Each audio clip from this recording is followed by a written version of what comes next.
Hey y'all, I'm back. Hopefully for a consistent time. I don't know the last time I did a video. I think I did a video like, I don't know if it wasn't earlier this year, it was definitely towards the end of last year. But I am back in these YouTube streets bringing you a video for the new moon in Scorpio. Now, why did I choose the new moon in Scorpio? It's my lunar return. So,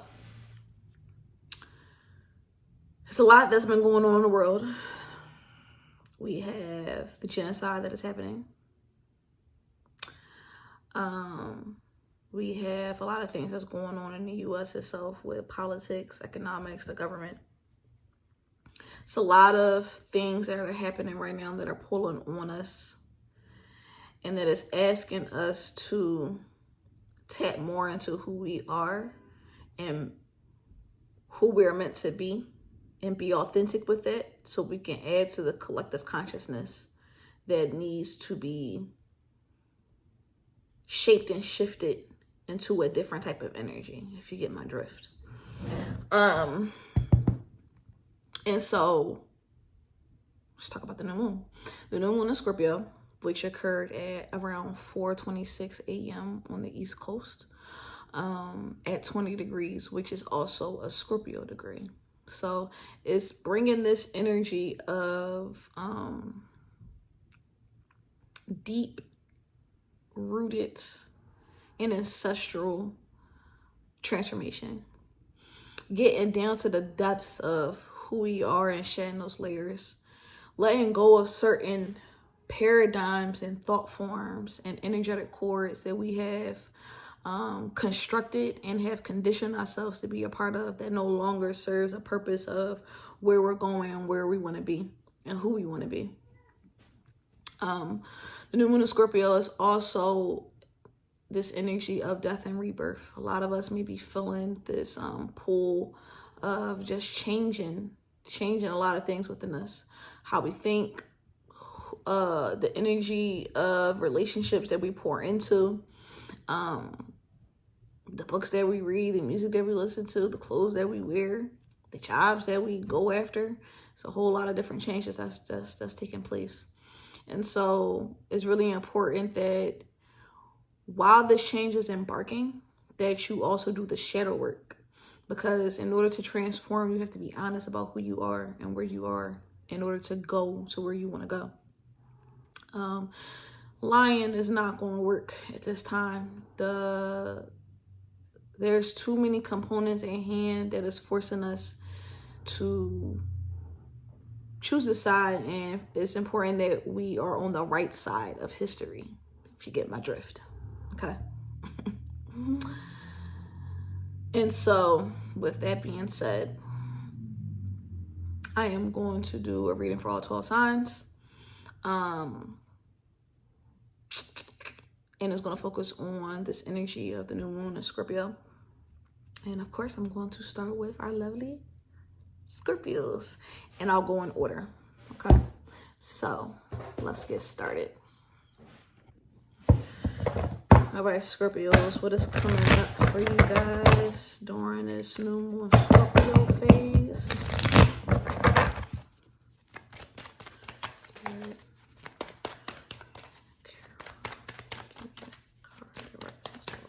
Energy for Scorpios.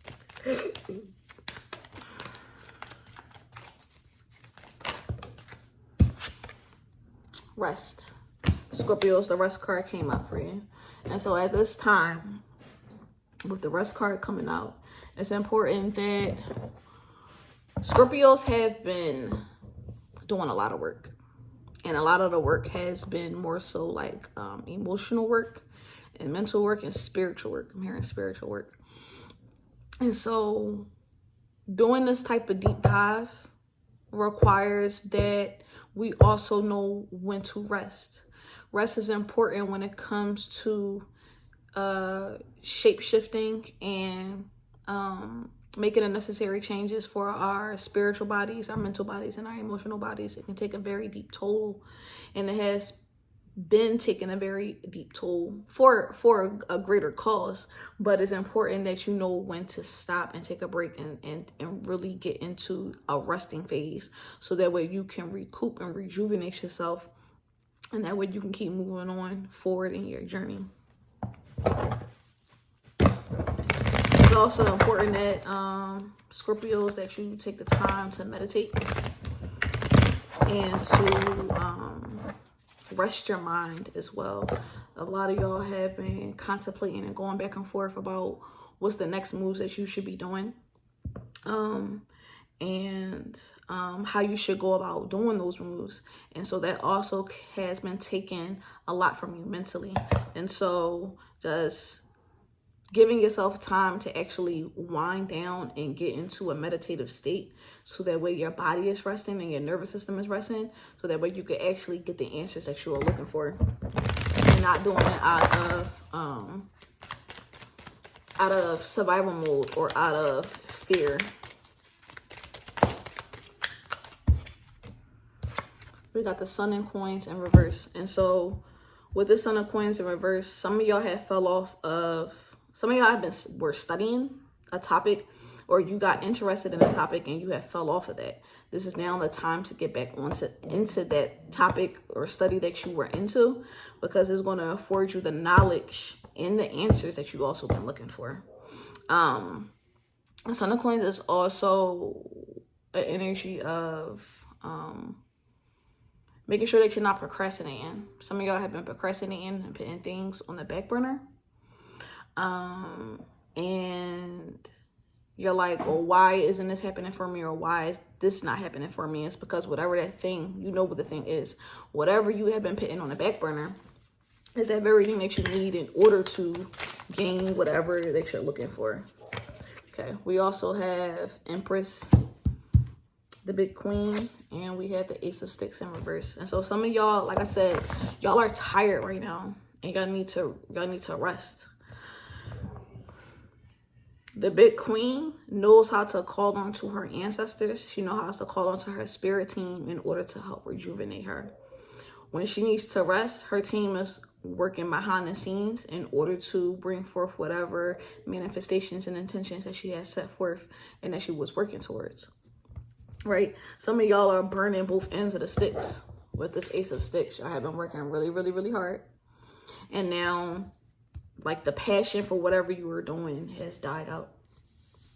And it's died out. The flame is still there, but it's simmering. It's dimming because you are not resting. In order for you to really reap the benefits of whatever endeavor you are putting your energy into, you have to know when to rest. How can you pour from an empty cup? You can't do it, right?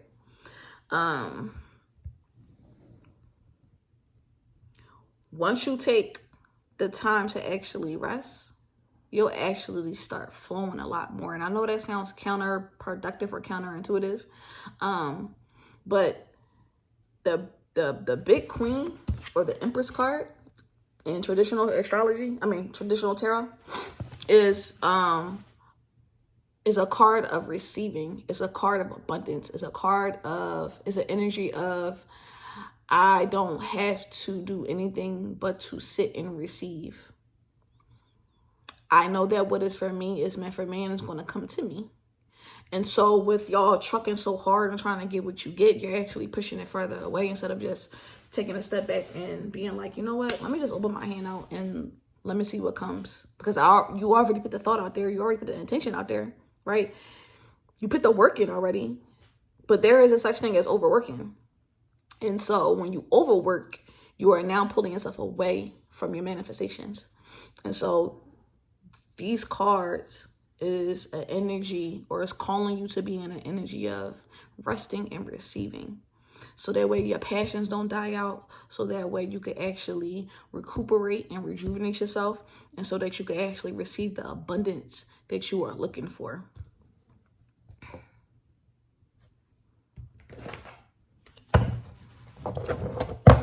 Let's see what else is coming up.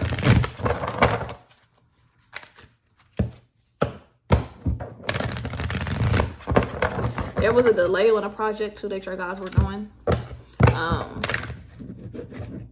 That delay was for protection. It wasn't going to work out in the way that you envisioned.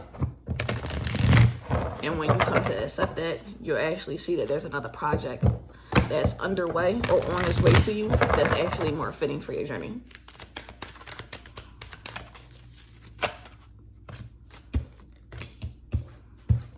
We got love.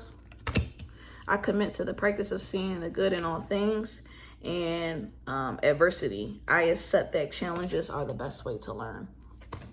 And so, y'all love a good fight. Scorpios, we love a good fight, okay? We got gratitude at the bottom of the deck. I am thankful for this life and the opportunities that it presents itself. And so, y'all love a good fight. But like I said before, like, there's a time to fight and there's a time to rest. And so, when you commit yourself to loving every part of the journey, you'll actually be more open to embracing more opportunities that you wouldn't have seen as opportunities had you not took a step back and rest. Y'all following? Right?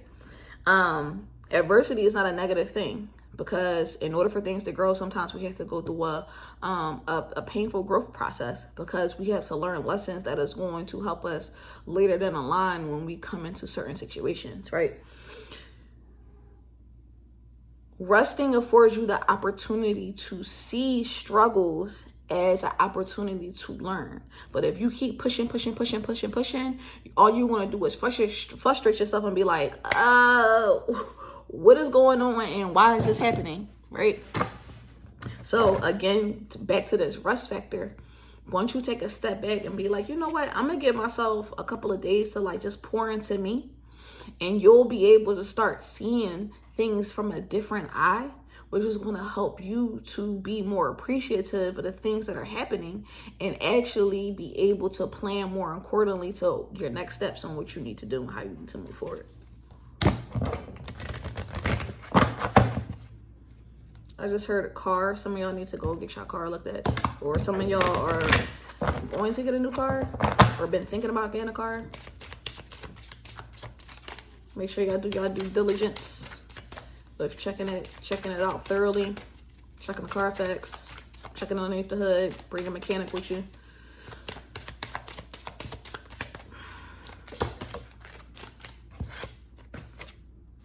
Oh look, gratitude again.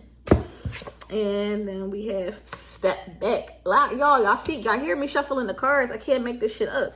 Self-care is at the bottom of the deck. I just said that. See, I need to take some time to yourselves and really pour into yourselves. Y'all have been pouring into other people.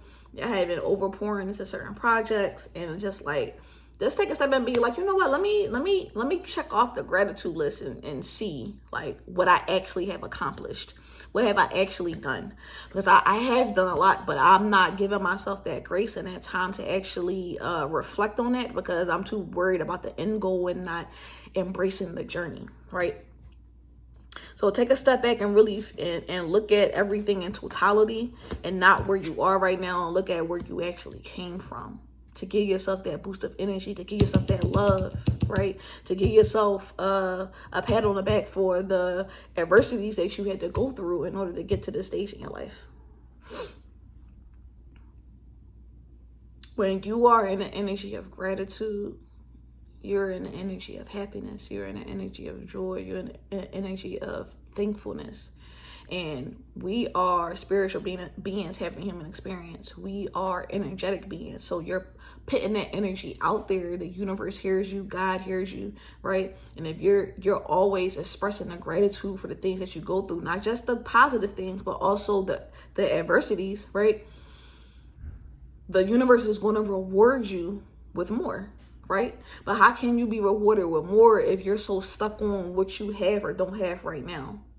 If you're so stuck on what you don't have right now, I'm gonna rephrase that, right? If you're not thankful for the things that you have right now, how does that work? If you figure it out, let me know. Okay? All right, let's get into what we need to surrender. And I'm gonna do a self-care. I'm gonna do self-care at the end. Let's figure out what we need to surrender to.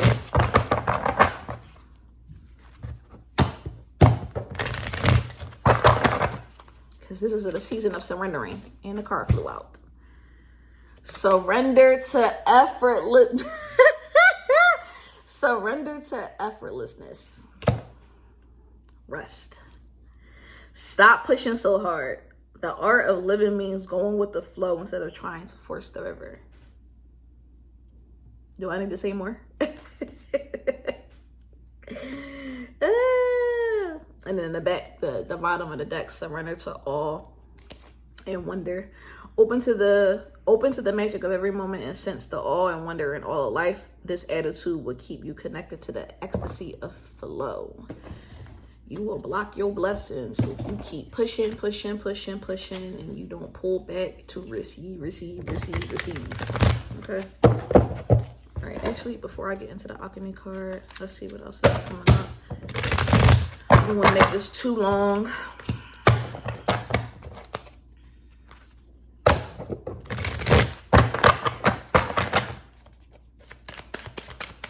So here are my properties that Scorpio need. All right, we got 3 cards that came out. We got ginger, spikenard, and invigorating. The ginger will. Trigger statement, I am a victim. The true statement is, I am powerful beyond measure. You are strong and capable with gratitude, optimism, and action. Manifest the life that you desire. Second card is invigorating. Oh, here's the ginger card. Invigorating. Bliss. The trigger statement is, why am I here? The true statement is, I make a difference. You will have the motivation you need to express your light. Know that what you do today makes the world a better place. And then the last card that came out is Faith, Spikenard. Trigger statement, why does this always happen to me? True statement, I am at peace. Know that everything will work out as it needs to, and hold a space of gratitude as you watch the miracles unfold. This energy of gratitude just keeps coming up. Some of y'all need to get into doing a gratitude journal, which is something that you can do in the morning or you could do at night before you go to sleep. Basically, you are expressing you right now and everything that you're grateful for. And the more that you do this, the more that you are in a state of gratitude mentally and subconsciously, and you'll be able to see things from a different eye than what you normally do. So that way you can be more appreciative of the things that are happening for you in life, rather than you being in the mindset of it, why is it happening to me? Because there's always a bigger picture to why we go through the things that we go through. And sometimes spirit be like, bitch, you're not listening, so I gotta do this. Okay? So all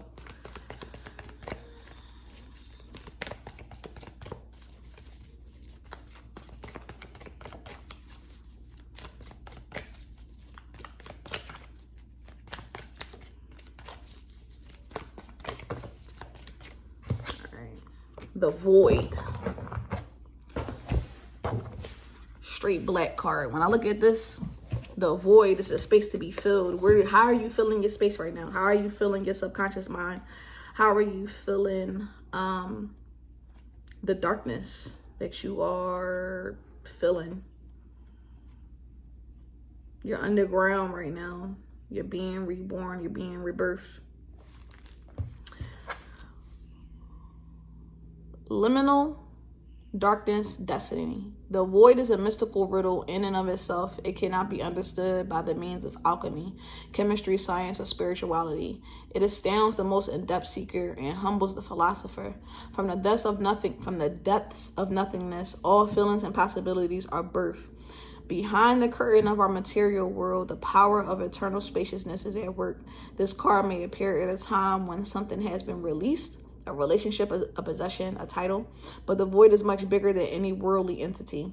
When an alchemist approaches the void, destiny shifts in the darkness. Like magnets, you are drawn to it as it is drawn to you. Meditation. Didn't I say that? Didn't I say I need to meditate? Meditation is critical at this time. Just sit and breathe. Surrender to the vastness. There is an electricity between you and the void that is sacred and timeless. From its center, everything is born. Shit is born in the dark. Meditation is where you go in the dark. Meditation is where you are able to go into your subconscious mind and pull out the shit that has been keeping you trapped and transmute it and transform it, or just observe it and see what is coming up, so that way you can like figure out what you need to do. You got to surrender and stop fighting so much in order for things to come up that needs to come up, so that way you can actually shift and transmute. This is the season of that. Transmutation, transformation, death and rebirth is all Scorpio energy. So this is what it's calling for y'all to do, Scorpios. It's time to really rebirth the new you by surrendering and getting deep into your subconscious mind and pulling out those transgressions and transmuting them.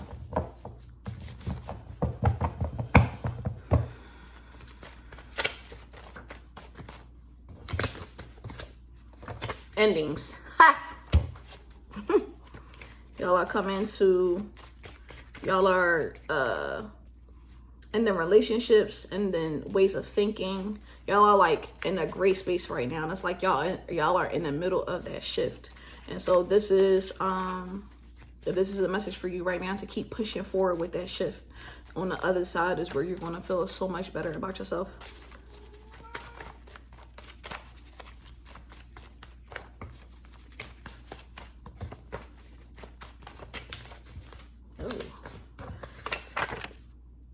Shadow work, I think I said that earlier too. Ancestors and ear hustling. So basically all four of these cards is calling for you to get into deep shadow work, calling in ancestors, talk to your ancestors, because it's a lot of stuff that's coming up that's also not of you, but from your generational line that needs to be transformed and transmuted as well. And ear hustling, usually people talk about ear hustle is usually related to people like trying to listen into your conversations, but in this case I'm hearing that ear hustling is for you to actually sit and listen to your ancestors and listen to what's coming up and what they're trying to tell you, whether it's through you seeing numbers, you hearing a song, or a song popping up in your head, you meditating, certain scents and smells popping up out of nowhere. This is all the things that you need to be paying attention to, because this is how your ancestors are trying to talk to you to get you to do certain things, or to be more aware of certain things that need to be paid attention to.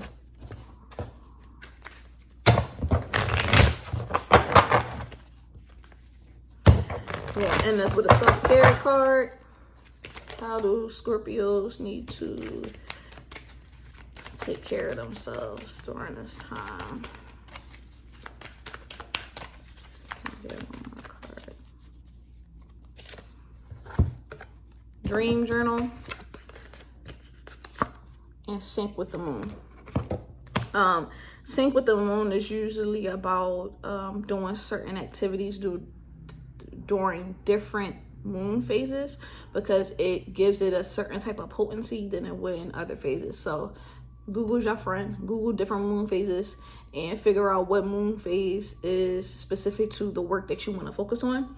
And then with your dream journal, making sure that you are writing down your dreams, because that's also another way. Ear hustling is another way that the ancestors are your ancestors and your spirit team, God, universe, however you want to name it. They're trying to talk to you and to give you downloads and things that you need to do in order to align better to your mission and to your journey. Okay, so Scorpios, that's your reading for the new moon of Scorpio, and we're gonna move on to Sag. Hey Sag, happy new moon. All right, so let's see what's coming up for Sag during this new moon of Scorpio. Some of y'all need to go to the dentist. I heard teeth. I don't know, your teeth been sensitive, or you need some type of work on your mouth. Something that I like to use is clove water. So basically you just take some cloves and you soak it in water for 24 to 48 hours and you use it as a mouthwash. It's antibacterial, antimicrobial, antifungal, and it's really good with really cleaning out your mouth and cleaning the teeth. And so yeah, that's for y'all Sagittarius. So overall energy for the normal Scorpio for Sag.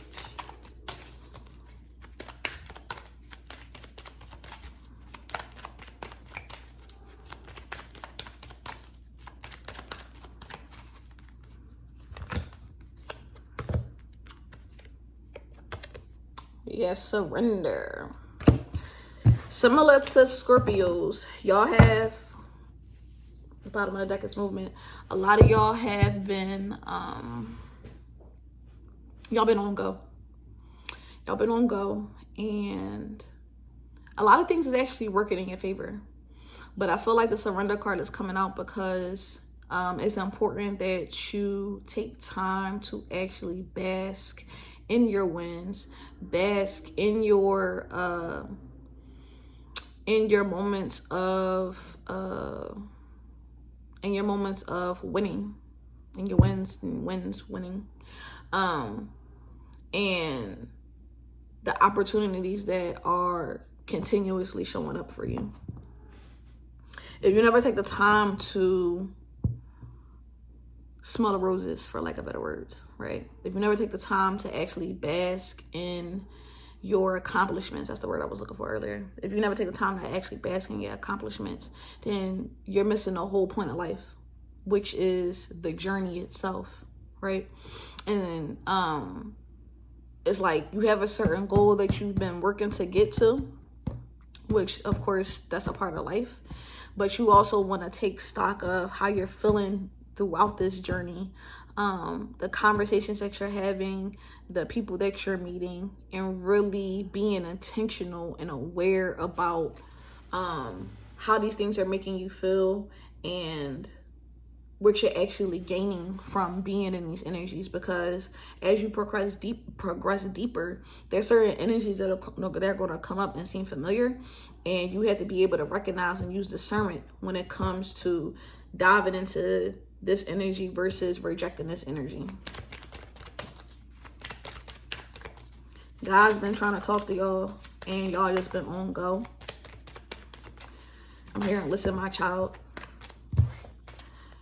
Y'all haven't really meditated, for real. Y'all haven't taken the time to, like, I'm hearing some of y'all, like, not religious, but y'all used to have a really deep relationship with God, and that has kind of diminished. And so during this new moon Scorpio phase, it's important that y'all get back to that. And when I think about astrologically, if Sagittarius is on the first house, that means Scorpio is in the 12th house, which is the Pisces house, which is the house of meditation. And so y'all need to get back to that in order to reconnect with God, because reconnecting with God is going to help you to understand your purpose and understand what it means to really bask in a journey and not be so focused on the destination.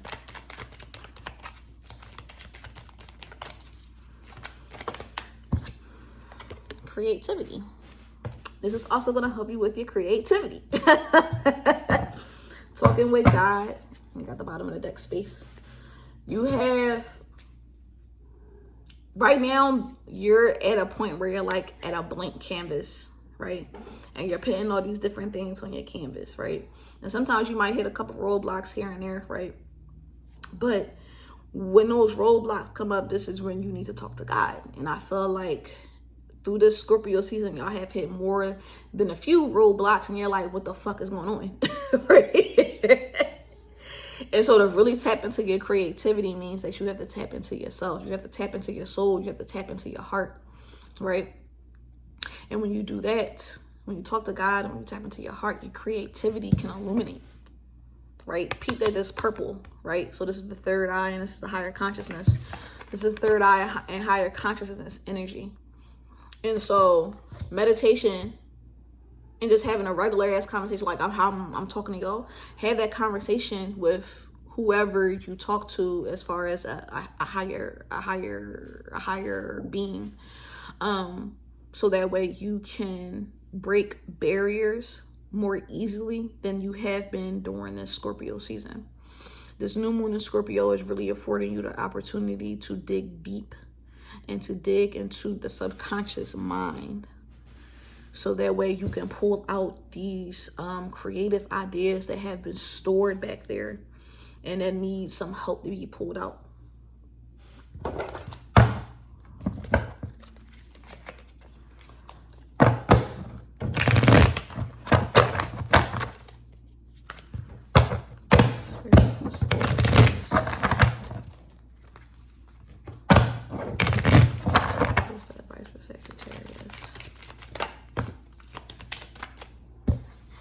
We got surrender again. Good luck, Jack. Now, if I'm not mistaken, from the Hoodoo book, Gullah Jack was a person who, he basically worked in order to facilitate an uprising against his captors, right? And he had faith that his magic and his ability to persuade his fellow people that was also captured, that they can rise up against their captors. It didn't work because there were, you know how it is, you got certain people inside of the group who just going fold, right? It's a part of life. But regardless of them people folding, he still had, what's the word I'm looking for? I'm not really good with English.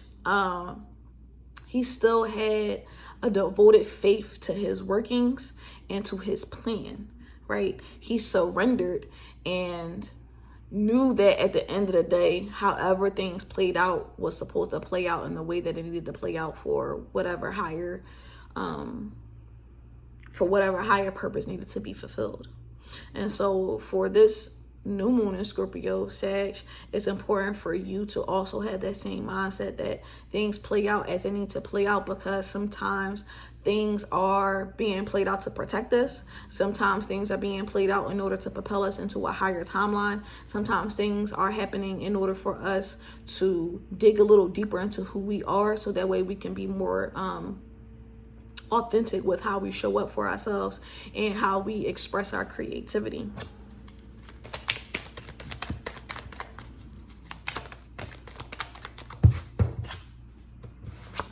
We got the Father of Knives in reverse. And so these mental blocks that y'all been having, it's important that you really take time to figure out where these blocks are stemming from. What's the root of these blocks? The Father of Knives is the King of Swords in traditional tarot. And so with the King of Swords in reverse, this is a person who is very lethal with their words. They are not really mindful of how sharp their words are. They don't really have any compassion behind what they're saying to people, and not really giving a fuck.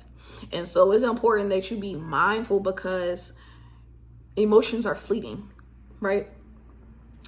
If emotions are fleeting, that means that, yes, while you may be valid in what you feel, you have to ask yourself, is it worth burning a bridge, or is it worth changing the trajectory of a relationship forever, right? Surrender to the emotions that you are feeling. Observe the emotions that are coming up. Father of Knives, King of Swords, observation. How are you observing your feelings? When is it coming up? How is it coming up? Why is it coming up? Once you go through those channels, then you act. But it has to be coming from a place of neutrality, rather than you just blurting out what you feel in that moment, because you can't take back shit that you say. Once it's out, it's out. So controlling your emotions and controlling how you express your feelings is going to be important during this this new moon in Scorpio.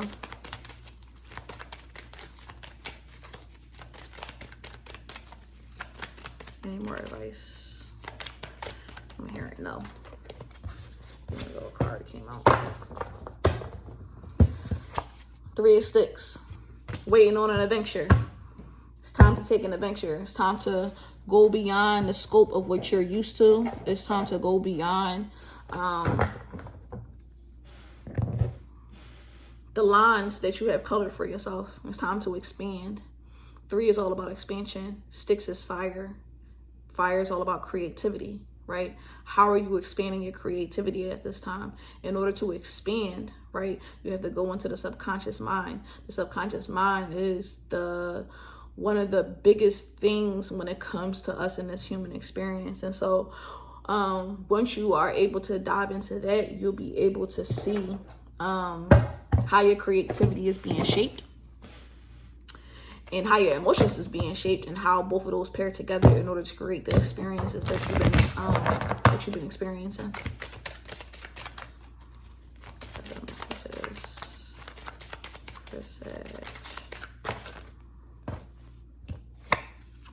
Go on an adventure. Didn't I just see that?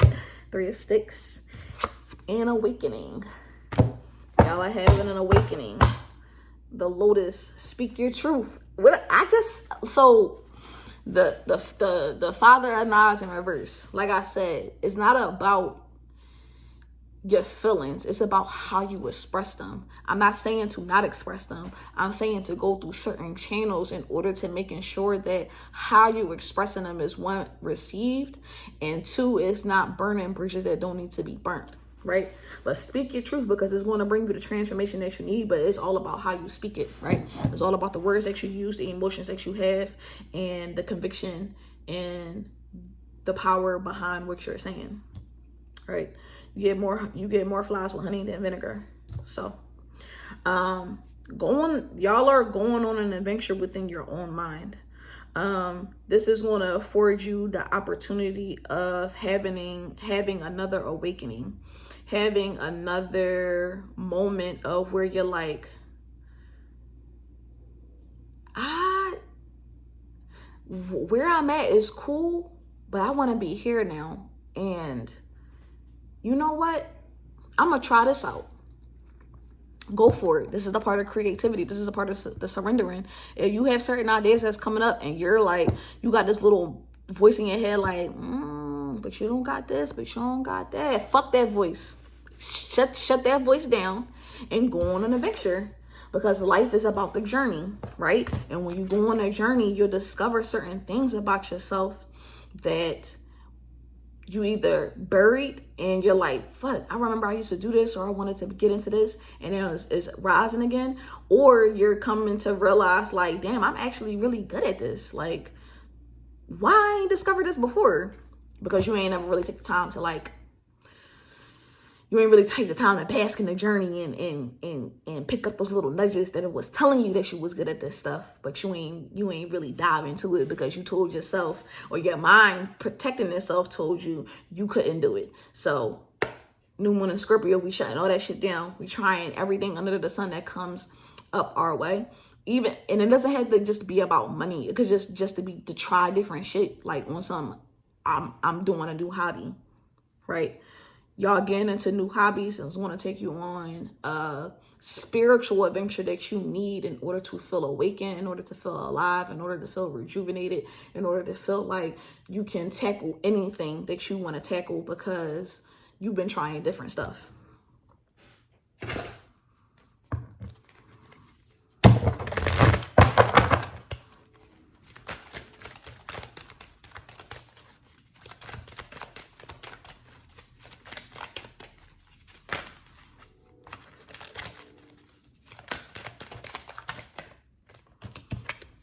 Blame. I accept responsibility for my well-being. It's easy for us to shift blame on external things, on why we couldn't do certain things or why things are not working out. But at the end of the day, all of that is a mirror for our inner workings. So instead of shifting blame onto other people and not even blaming yourself, just accepting for what it is and making a change, making the necessary changes so that way you can have more control over your well-being. Nobody controls your happiness, and nobody controls your well-being more than you do.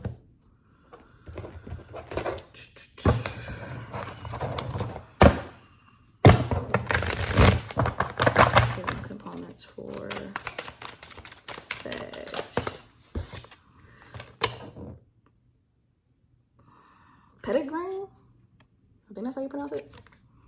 Independence. Trigger statement. I am just like my mother, father, etc. True statement. I am free to choose. You are ready to break free from the conditioning that has bound you so that you may continue your journey of healing and growth. That goes with the surrendering and tapping into the 12th house that I was telling you about. Tapping into your subconscious and really get into the root of why you do certain things so that way you can make the shift and create a better life for yourself.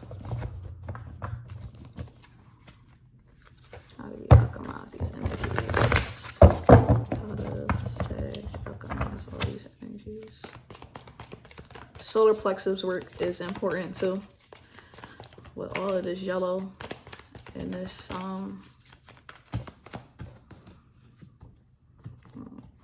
pick this top card. Conjunction. This is what the card looks like.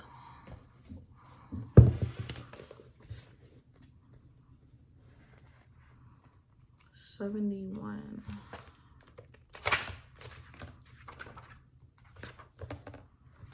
Okay. Love, divine union, infinity. Conjunction is the great alchemical operation of love. During this stage, we witness the miraculous work of two opposites merging to create a unique third form. Sun and moon unite to reveal the entire cosmos. Black and white unite to reveal the spectrum of color. Unlike coagulation, conjunction represents a conscious and benevolent union, one that springs forth from awareness, acceptance, and devotion. It is not a compromise, but rather an activation, a holding of tension and presence that allows each of the entities to thrive and express themselves. Experiencing conjunction is one of the blessings of the human experience. Whether the bond is with human nature or divinity, recognize it by the stirring of your heart and an element of surprise. Through the opposites arises the infinite. The alchemist is patient and true to their own heart. Do not be fooled by preconceived images of what conjunction looks like. Love is creative and therefore seeks new form. So I feel like what this card is pointing to is a union with yourself, a union with spirit. And you surrendering to the messages that spirit is giving you, so that way you can create this infinite love for yourself and for the journey that you're on. And you understanding that this is an activation of your awakening, right? When you merge with spirit, and instead of you separating it, it's, it's mind, body, and spirit, or soul.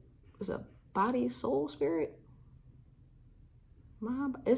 Some people say mind, body, spirit. Some people say body, soul, spirit. Either way, it's a union. It's a trifecta, right? And in order for this trifecta to happen, you have to be a part of it. Your body has to be a part of it. And so with you getting into your subconscious, it helps you to get into your body, and it helps you to forge a better relationship with spirit. And when you're able to do that, you're able to see things from a different spectrum. And you're able to go through this awakening, so that way you can feel better about life. All right, let's get some last couple messages for Sag.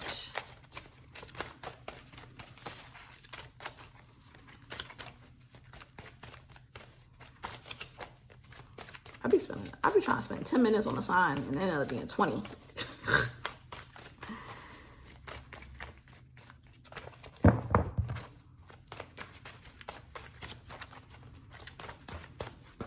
We got 818, which is the message of abundance.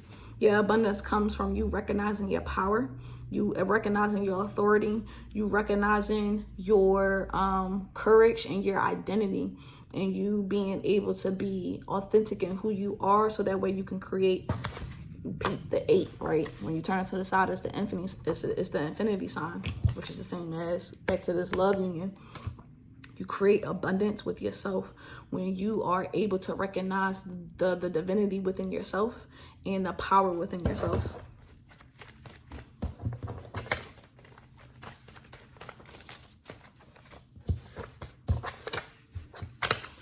Elevation. Going up on a Monday. All right, let's end this with self-care. What self-care does, Sag, to embody.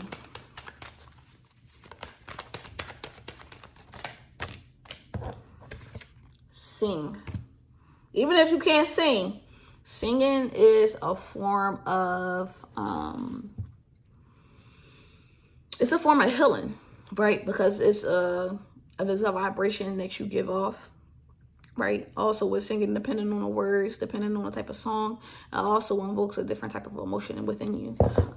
So yes, put on your favorite song, Turn that shit up, blast it, and sing your little heart out so you can feel good about yourself. Okay? That's the message for the new moon in Scorpio for Sag. I'll see y'all later. Where my Capricorns at? New moon in Scorpio. What's going on with y'all? This new moon in Scorpio. Cappy, seagulls. I'm hearing the word nourishment. Some of y'all need to nourish your bodies better with the foods that y'all eat.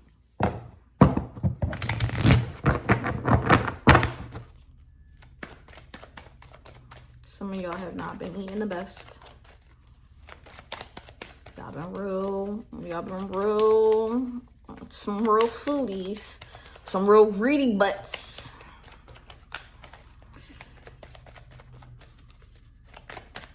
Need to be light. Need to be light as a feather.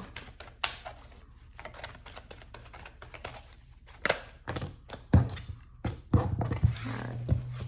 Caps, what's going on? Y'all got frustration and y'all got ideation.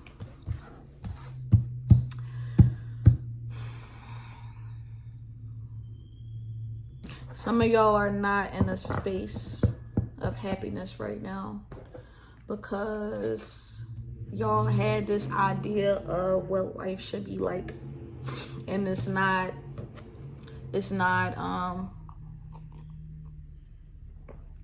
ain't panning out that way. Some of y'all had this idea, I'm hearing that some of y'all had this idea since high school, and y'all are now at 20s, 30s, and you're like, what the fuck? How the fuck did I get here?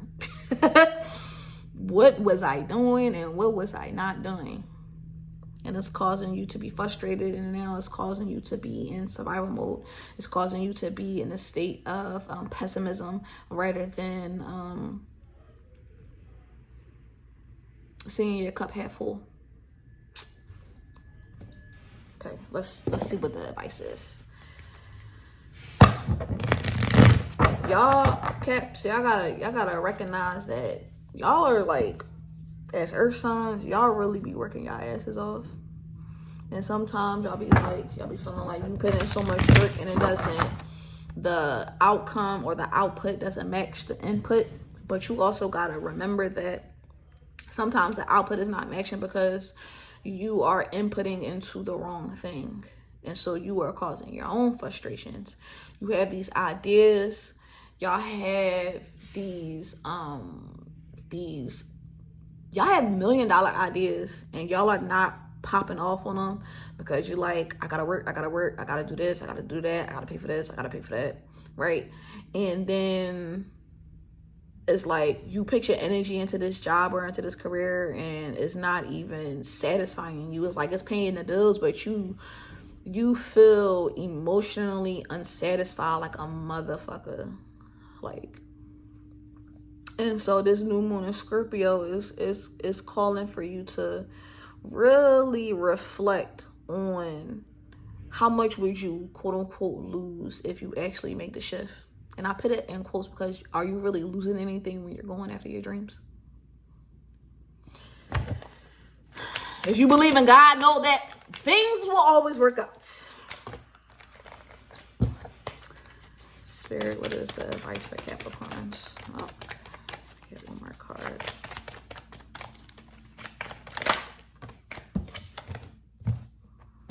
We got the moon in reverse. Things are not as they seem. Right? You're waking up and you realizing that you played the rat race, and you realizing it ain't what people say it is. Like, it's cool because you got a couple dollars in your account, but again, you're emotionally unfulfilled. Like you ain't happy. What's more important, money or happiness? If you had to choose, and be honest with yourself, because if you jump, y'all gonna be like, money, but you got money and you're not happy. So what difference does it really make? You got the High Priestess that's coming out. Some of y'all really need to tap into your higher gifts. Some of y'all need to tap into your inner voice. We also got the Hermit card at the bottom of the deck, right? Some of y'all need to go and do some inner work and listen to your intuition, because your intuition is trying to guide y'all and tell y'all where to go and how to go about doing stuff, and y'all just ignoring it because you like, I need money, I need money, I need money, and your intuition is like, I got you on the money, but you got to do this though. You have to do this, and it might be a little hard for a little bit, but that's what happens when you trying something new. It's not going to be easy all the time. But just because it's easy, just because it's not easy or might be a little difficult, doesn't mean that it's not for you. Shoot the gun on them ideas, yo. Start putting energy behind those ideas, because I guarantee you it's going to open up so many doors. You'll be like, damn, why I ain't do this earlier? It's cool. Divine timing. Divine timing. Everything is done in divine timing. You are coming into your awakening now, because this is a time that you needed to come to your awakening. Now that you are coming to your awakening, you have to move, you have to act, so you can stop being frustrated and you can see your ideas come out of your head and into life, into the 3D, become your reality, come a tangible thing. You got the moon in both of these. Some of y'all been thinking about your mom a lot, or y'all haven't been on the best of terms with your mother. This is also a time to evaluate that and to figure out why on your end, on her end, what needs to change, what could stay the same, how you can accommodate, how she can accommodate, so that way y'all can have a better relationship. It's the energy that I'm getting has come from your mother. Y'all seen your mom work her ass off. Y'all seen your mom bust her ass and work and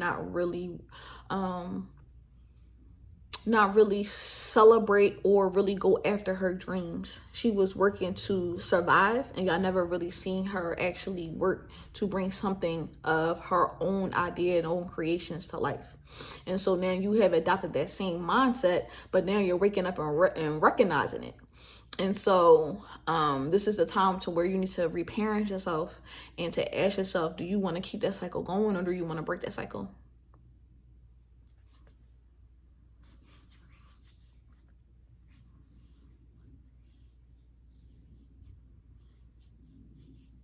Share your feelings with the people that's closest to you as well. Capricorns have a thing with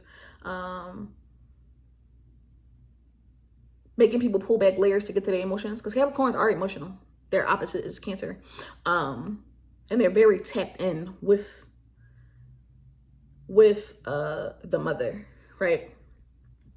But the expressive side, it's going to be important that you express your emotions too, because it's going to help you to not be as stagnant and to actually have more fluid and mobility with your thoughts and your actions. Expression is really important here with the moon being in both of these cards.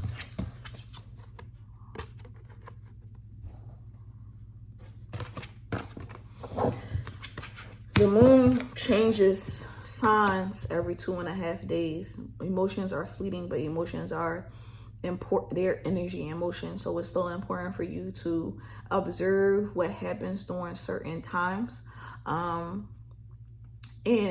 to take note of things that are invoking a certain emotion inside of you as well during this new moon in Scorpio.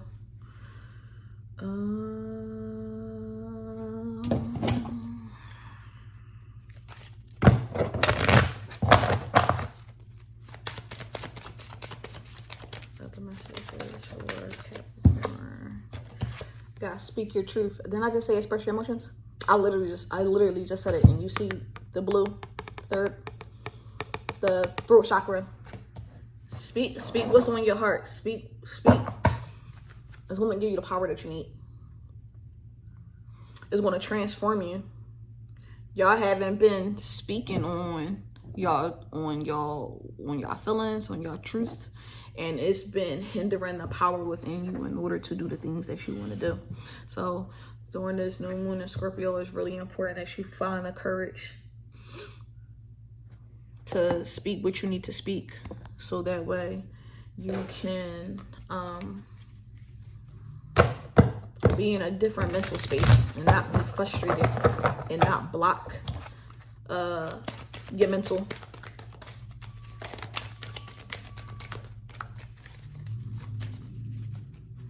I see 222 here, so y'all also could be seeing that number 222.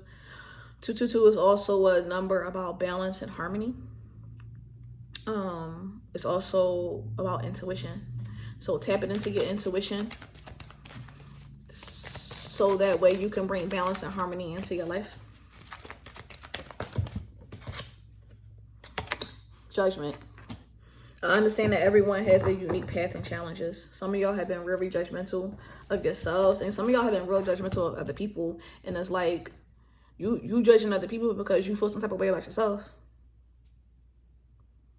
It's easy to judge other people, but that same judgment and energy, have you given it to yourself?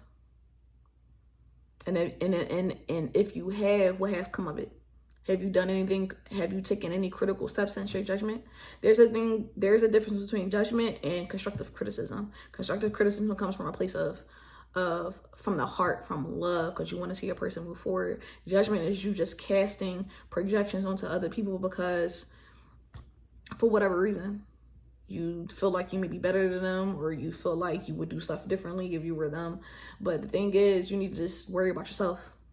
So many of y'all are shifting focus externally, which is causing your frustration and your mental blocks, because you're too focused on other people and what they got going on, rather than figuring out how you can tap into your ideas and get rid of this frustration and tap into your higher self, and tap into your intuition and be able to speak your truth.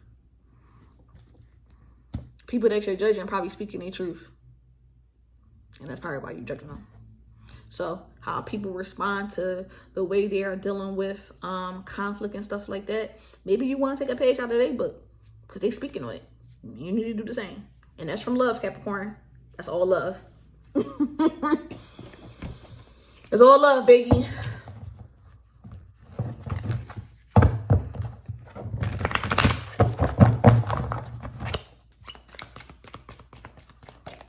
They say earth signs are real judgmental. Resin. I never pulled this card before. Resin is something that's burned in order to invoke a certain type of emotion, or to invoke some type of clarity mentally. Holding, adhering, and surrounding. Resin is a miraculous material. It offers both stability and transparency. For centuries, sculptors and archivists have used it to capture an object in time and place, preserving it for observation or adoration. Envision a delicate insect or flower suspended in a paperweight, such as the alchemical energy of resin. Its qualities are protective, sealing, and hardening. When this card appears, there is a holding that is occurring, either literally or physically. While well-intended, someone may be limiting the one they wish to protect. There may be an aspect of nostalgia at work in the laboratory, an unwillingness to let go or change. On the other hand, the resin card can indicate preservation of that which is most valued, a return to what's been lost.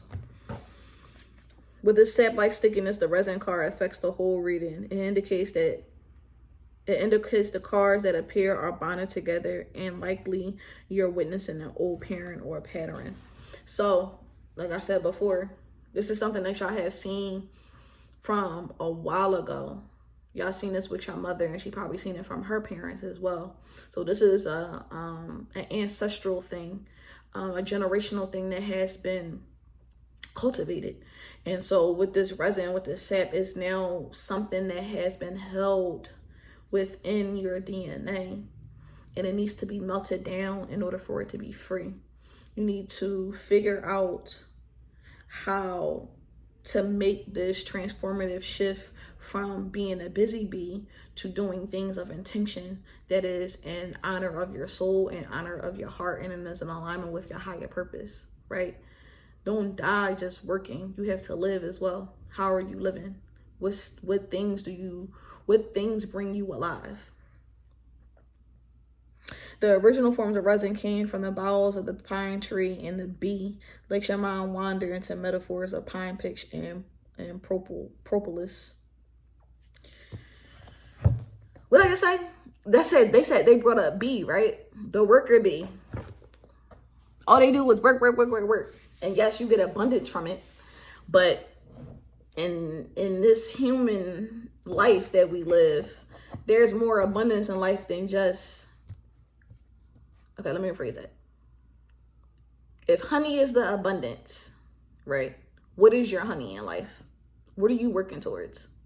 If you are just working just because and you haven't really figured out your why, or you have lost your why, this is the time now to get back to that. So that way you can be more purposeful in the things that you are doing with your time and with your energy, with creating the abundance that you are trying to make in life. See, again, 20 minutes. All right.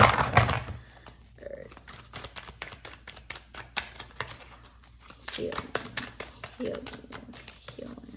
Just carrying me for healing.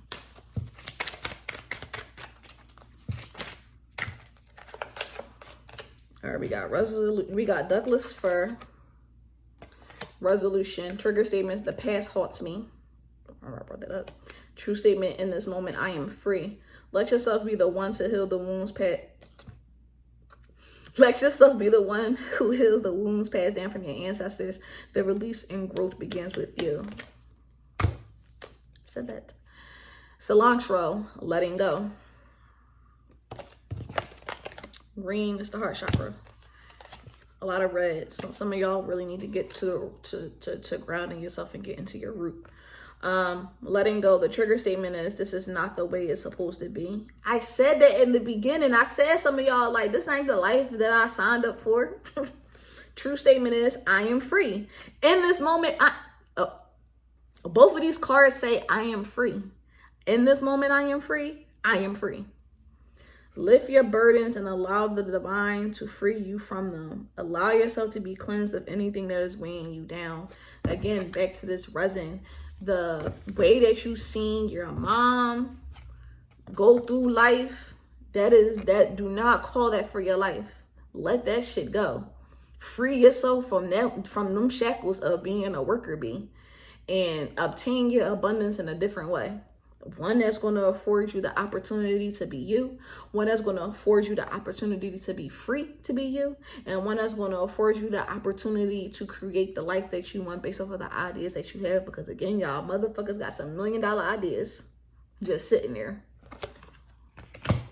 The cards don't lie.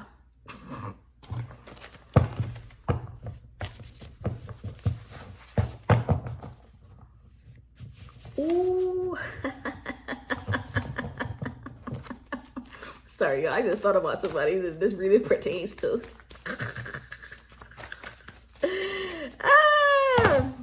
Funny how them cards fall.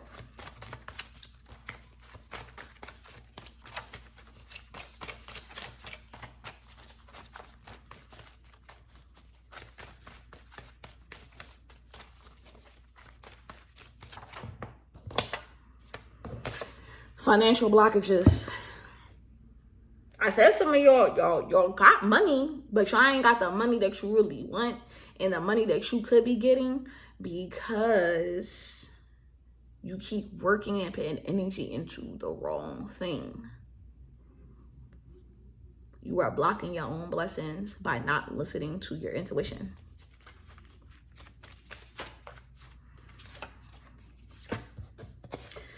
So take your ass outside and go on a nature walk. Talk to them birds, talk to nature. Look at how nature just be flowing. Look at how nature just be free, doing this thing, right? It ain't worried about the next man or the next woman or nothing. It's just doing this thing. It does what it does. That's the energy that you need to be adopting, right? And makeup. I'm hearing, so when I made this card, it was more so making up in relationships, but this is like giving me the energy of maybe you need to make yourself up, like go out and dye yourself up or put on some nice perfume, some nice cologne, get a shape up, get your wig tossed and shit like that, whatever, however you need to do to get yourself dialed up, and feeling handsome and feeling beautiful, and go outside, enjoy yourself. You've been working too much. You working too much. Go enjoy yourself. Put on some clothes, not your sweats. Throw on some shit. Throw on the smell goods. Get the wigs tossed. Get the hairline shaped. Get the juju berries up in the beard. You know what I'm saying? And go out and go out and enjoy yourself. Capricorn, we're gonna end this with a self-care card. So y'all can get, I said that in the beginning of the reading. I said I'm hearing the word nourish. Y'all not nourishing y'all bodies. Y'all ain't eating right. And when you don't eat right, your gut is your second brain. Your first brain gonna be off. Your first brain gonna be off. So do what you need to do to nourish your body. Make sure you're taking your herbs, you're drinking your teas, you eating live food, right? Good hearty food.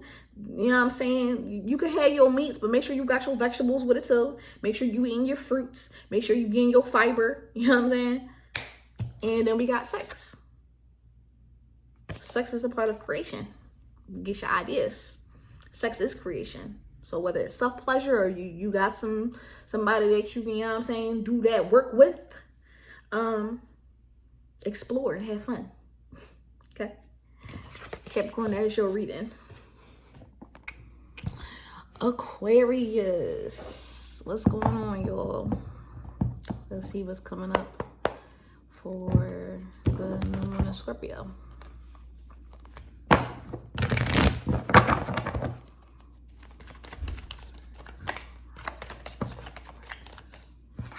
Pain card came flying out.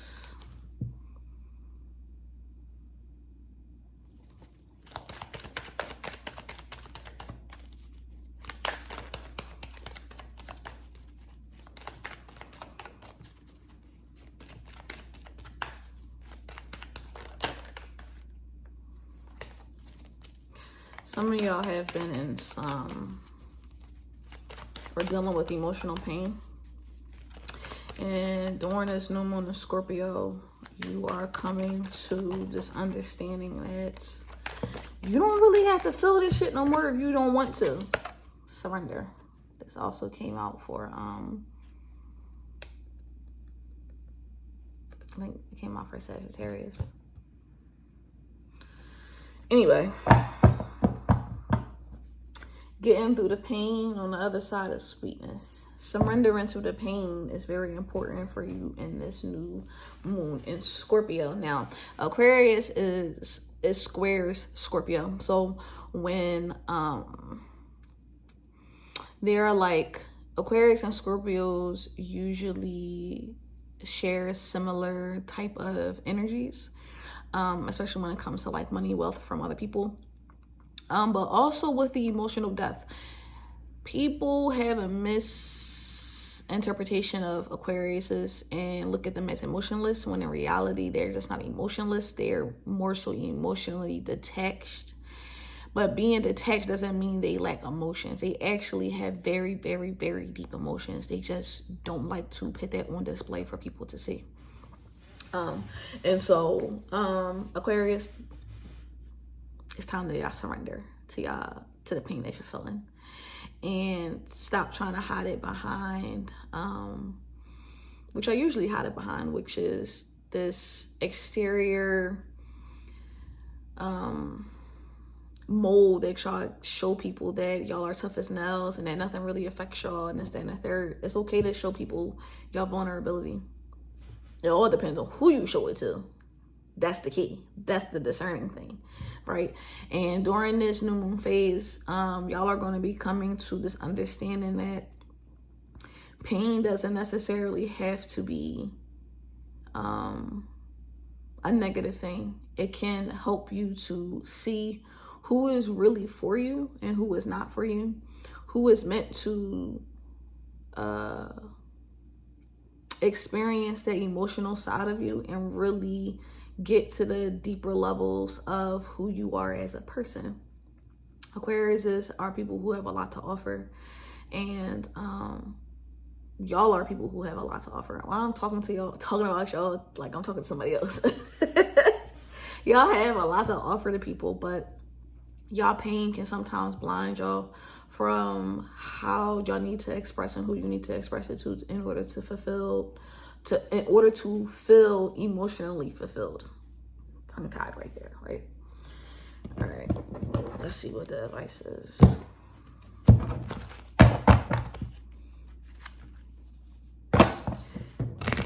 Growing pains. It's a Mary J. Blige song that y'all should listen to. I think it's called Growing Pains.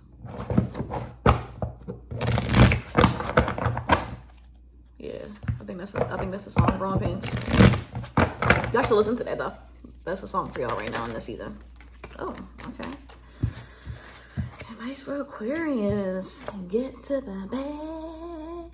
Get to the bag. We get into the bag. But it's 3 of coins. 3 is a group. 3 is a crowd. You'll make more money by partnering with people, by being in a group of people, by being in a community of people. But in order to get the bag, you gotta feel emotionally safe. And in order to feel emotionally safe, you gotta be able to express your emotions. And in order to express your emotions, you gotta be okay with being vulnerable. 3 of coins. It's important that you also, so with your discernment, a lot of y'all are spiritually gifted. For whoever listens to this, Aquarius is, you are highly spiritually gifted, but sometimes you let human emotions dictate who you should pair with, because you look at them in a human form, you like, I don't know, but your spirit is like, yes, the outside looks a little, but the inside of them, the internal, is actually a pairing of your liking that you would enjoy once you get past that surface level of this person. Go talk to this person, go mingle with this person, go get a little deeper with this person, and you'll see that this is somebody that you actually can partner with. This is somebody that you actually can build with. This is somebody that you actually can get money with. You know, Aquarius is the money sign because they know how to use their community. And we got the big house in reverse, which is the Tower in traditional tarot. And we got Miss Robinson, which is the Devil card in traditional tarot. So a lot of y'all are, like I said, the Tower moment, right? Some of y'all already are past the pain. Y'all got through the most painful part of y'all situation. Now it's time to rebuild, right? And what you're rebuilding, you now understand what led you to this big house in the first place.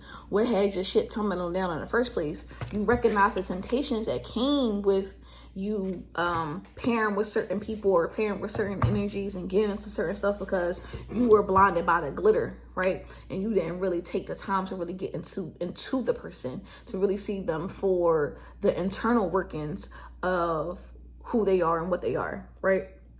But now with this Tower card and this Devil card, both in reverse, you have learned your lesson. You learned your lesson. And now with you learning your lesson and you getting through the painful part, now it's time to transform or transmute your pain. Remember, Scorpio is also the sign of intimacy. It's the sign of building relationships with other people too, because it's opposite of Taurus. So in order for you to get to the point, right, it's important that you reflect on the Tower moment that you had in your life, which is this painful moment, that the pain card that came out, right? And how certain temptations drew you there, so that way you can learn from this and you can actually start building with the people that you need to build with, and surrendering to being vulnerable with the right people, so that way you can close out this chapter, you can close out this cycle, and you can move on.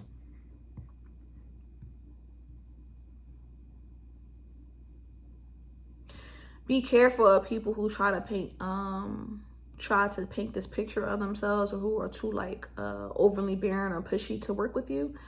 Those people are not, I'm not going to say they're not genuine, they're just not genuine with you. You are an opportunity for them, and that's not the type of parent that you need right now. It's a time and a place to be opportunistic. Let's just call a spade a spade. But in this time, in this phase right now, in this chapter of your life, this is not the time for y'all to be opportunistic. It's really important that you really take stock on who you're building with, because y'all are getting deeper into your journey. And what this requires a level of loyalty that everybody cannot give to you. So, making sure that y'all not falling into the all that glitters is gold, because y'all been here before. So it's time to check off some lessons and get the fuck on.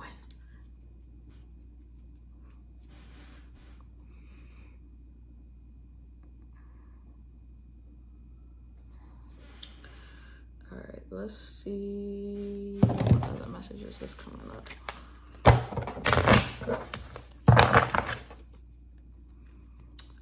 Make sure y'all put some money out and some water. Money and water on y'all ancestor altars. On y'all ancestor altars. If you're into this spiritually, start covering your heads again.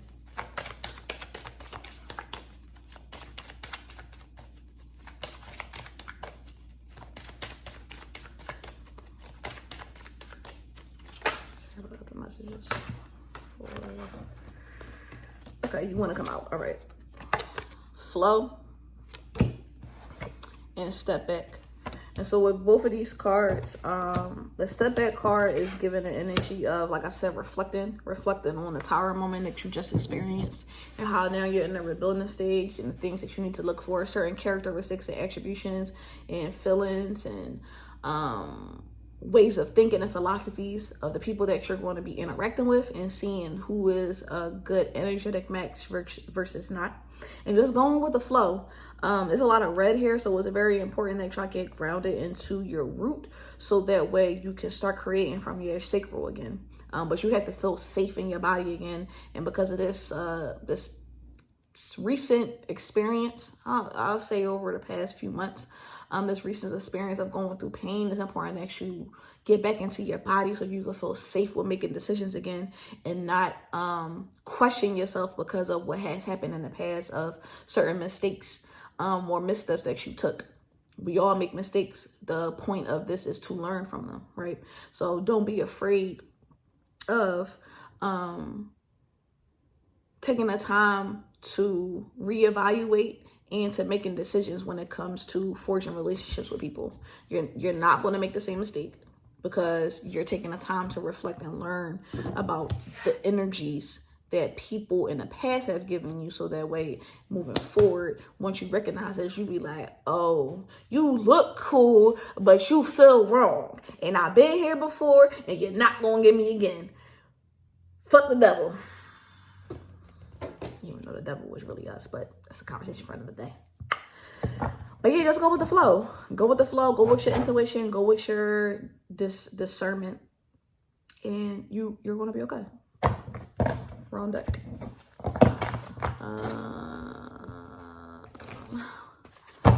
What other messages do you guys? What other messages do you get? I see that there's water in both of these as well. It's important that y'all go by the water, or y'all bathe in water to cleanse yourself. Y'all need to cleanse. Cleansing from the top down to the feet, and recalibrating your energy from all this mess that y'all was in, so the abundance can come through. I am a limitless being and I can manifest whatever I desire in this physical reality. Some of the most powerful manifestors are Aquarius. So all this is doing is just showing you that you are limited. You are limited. You are unlimited being. Jesus, tongue tied. Look, too hype. But look, the red again. The red and the purple. The root and the higher consciousness. Well, the third eye, the intuition, right, which leads to the higher consciousness. Get back into your body. Do things that help you to really feel your emotions, whether that's singing, dancing, yoga, meditation, tai chi, I don't know, whatever helps you get your body flowing. That's what you need to get back into, so you can get back into your body, and to recalibrate your nervous system, because whatever the fuck y'all was in really shot y'all shit the fuck up. And it got y'all questioning whether you are capable of making decisions for yourself that is for your best and highest self and for your well-being. And the thing is, y'all are capable, but you have to remember that, and you have to get back into your body to remember that. So you want your abundance, you want to make that coin, you're going to have to get back into your body. You're going to have to start trusting yourself again. And you have to be okay with knowing that you make mistakes. It's okay. You still alive, right? But did you die though? Okay then. I don't think I did a surrender card for Capricorn and Sag. And I'm sorry.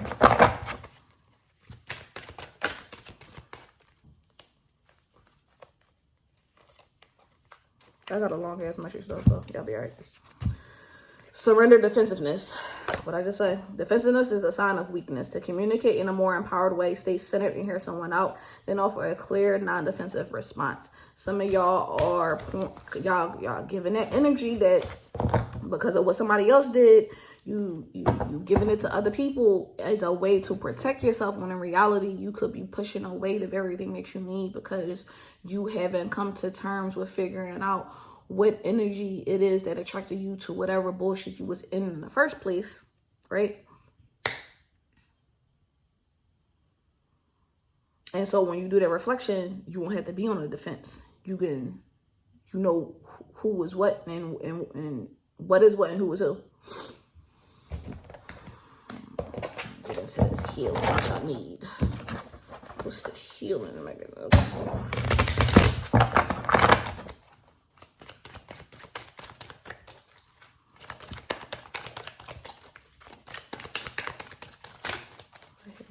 Aquarius,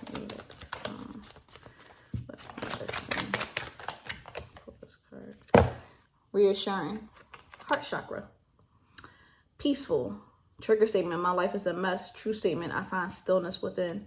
Your outer world is a reflection of your inner world. Go within to find peace there, and your life will reflect that. So I think that just goes with the overall message. Like, if you want to get this abundance, right? Because the money chakra, the money and heart is tied to the same chakra, which is the heart chakra. You could tie it to the sacral chakra as well. You could tie money to all the chakras, but green, right? If your heart is not open, how can you receive anything? In order to open your heart, you have to go through that painful process, and you have to learn from that painful process. So reassuring yourself that your life can be peaceful. Sometimes we have tower moments, but it doesn't mean that we can't find peace again, right? And finding the peace means that you getting back into your body. I keep saying that because it's really important. Getting back into your body and doing the things that's going to help you to regulate your nervous system. Okay. Other quick messages for Aquarius. Ooh.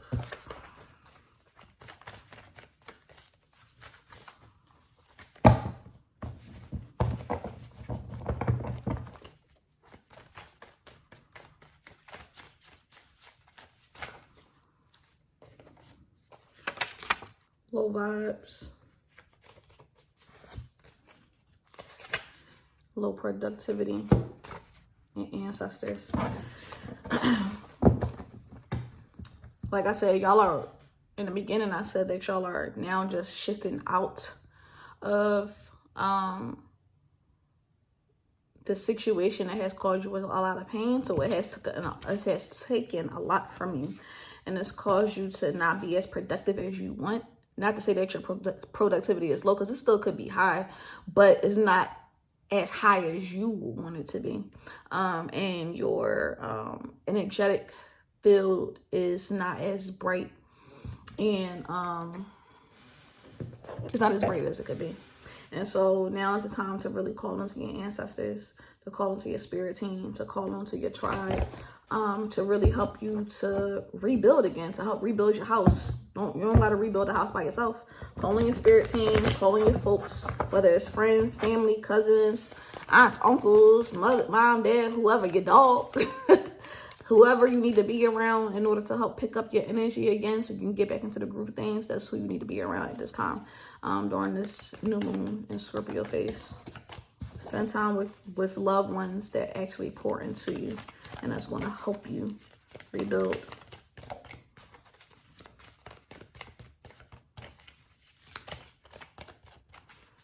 Alchemy for Aquarius. This shit keep flying out. The great work. What's this? We got a red, yellow, and blue. It look like tulip with a gold marble in it. This is the card.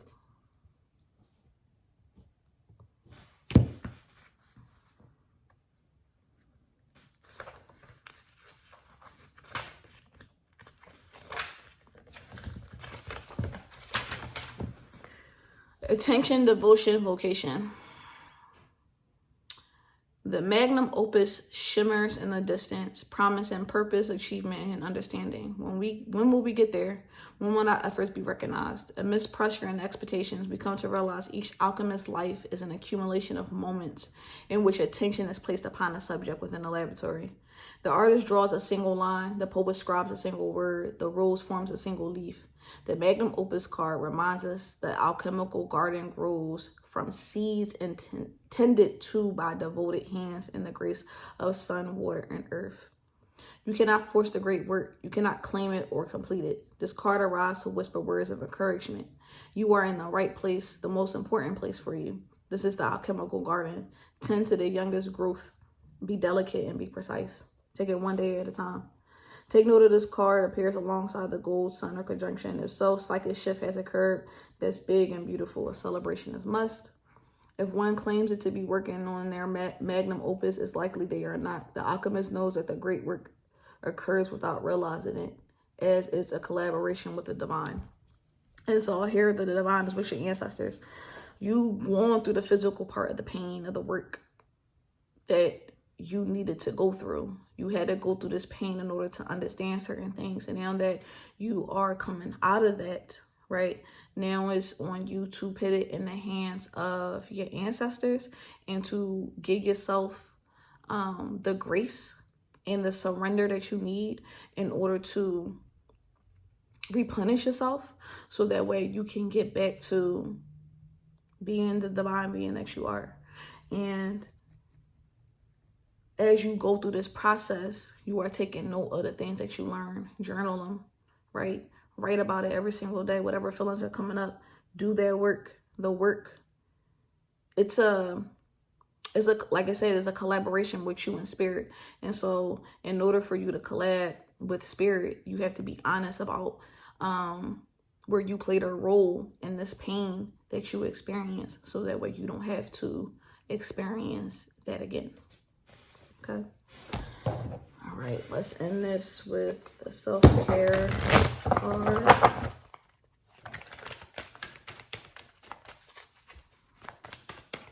For self-care, that's Aquarius. Need to. Okay. Y'all cards are just flying out. I ain't shuffling this good.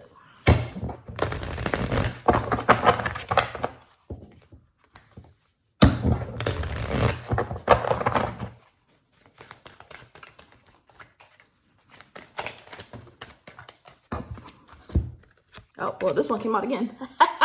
Positive affirmations. So speaking love into yourself, speaking abundance into yourself, speaking life into yourself, speaking graceful, gratitude into yourself, speaking gracefulness into yourself, right? and making vision board. Art. Some of the most artsy people are Aquariuses. They have a way of looking at life in a different lens than other people. And with you making a vision board, it can help you to refocus and reshift your mind from the things that you went through to what you want to bring forth in this next part of your journey. Yes, it's important to reflect on the pain, but you don't want to stay there. Take the lesson, move on, and then rewrite your vision based off of what you have learned and what needs to go with you and what needs to stay where it's at. So Aquarius, that is your reading. Pisces. This is your new Moon in Scorpio reading.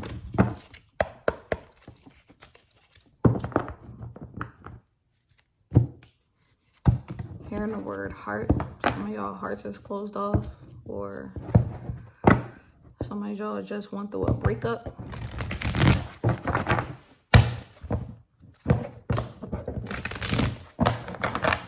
Some of y'all just went through an experience that really has your heart closed off.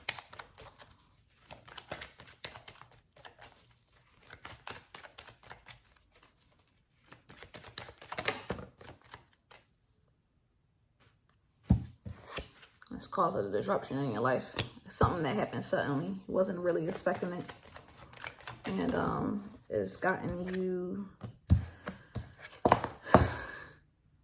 anxiety. It's got y'all feeling real anxious. We got the death card at the bottom, so I think that's confirmation that something had just ended. And it ended abruptly and is now causing you to feel this. It's causing for you to feel like your emotions are out of whack. You can't really explain what you feel. You feel all over the place. You feel a little lost. You feel confused. And you feeling like, why did this happen? Because I thought we were good. And if you didn't think that y'all were good, you didn't think that it would still end up in a breakup. And so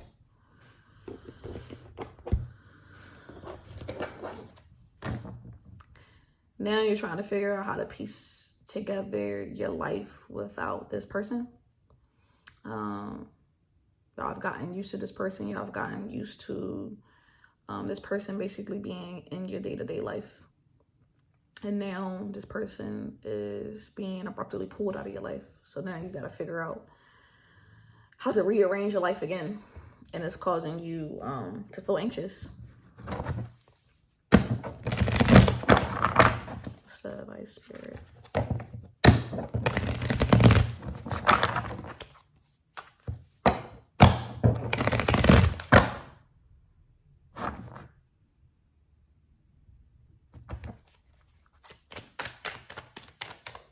Yeah, when this person had a love for hoagies, I don't know, it's weird shit. I don't know. Ooh.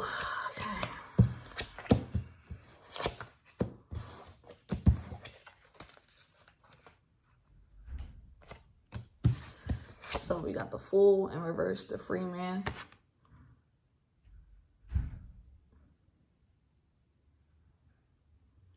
I can't tell. It says ward, but I don't know if he's coming out of a ward or it looks like a coliseum that's in a cemetery, but it's in reverse. So the disruption and anxiety, right? You got this, you're having troubles with letting go and starting new. The Fool's card is about embarking on a new journey, starting a new chapter of life, but for y'all it's in reverse. So y'all having trouble with moving on and starting anew because, like I said, this is a relationship that you didn't see this happening to or happening with. And now that it's happened, you're now like, how do I move on? And what am I supposed to be doing? Like, why, how do I move forward? How do I start over? Like, start over. Who the fuck want to start over? Like, I don't want to do that.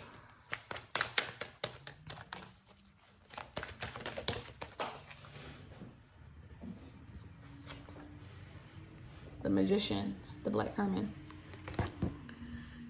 The Magician card is the energy of you have all the tools that you need in order to move forward, though. You have everything that you need, but you can't see it because you're being blinded by your emotions right now. The Magician understands that I have to manipulate my tools in a certain way in order to get the outcome that I want. And this is not me telling y'all to manipulate a person in order to get what you want. It's me telling you to manipulate how you think about things. Manipulation is another word for change, right? So your perception on how you're viewing the situation needs to change in order for you to see that maybe this is actually a blessing in disguise. Maybe you have been experiencing blockages, and this right here was the reason why, and it had to abruptly stop because you just wasn't catching the hints, or you wasn't paying attention to the red flags, or you just wasn't like, you was in la la land, and you were so wrapped up in what it could be that you wasn't really paying attention to what it is. And so then this Magician card is saying now the power is in your hand. You got all the power. You see that? You got all the power in your hand. Do you recognize that you have the power? You don't want to start over, but you have to start over. So what are you going to do now?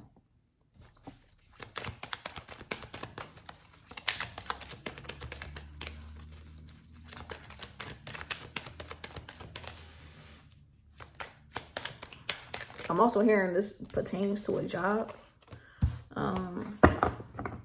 Something like your job ended abruptly, or you got noticed that whatever role that you play in your job, it wasn't going to be, it doesn't need to be satisfied by you at a certain date, and then you're feeling anxious about what you should be doing, or what you're going to be doing next, especially because in this economy, this shit is fucking crazy.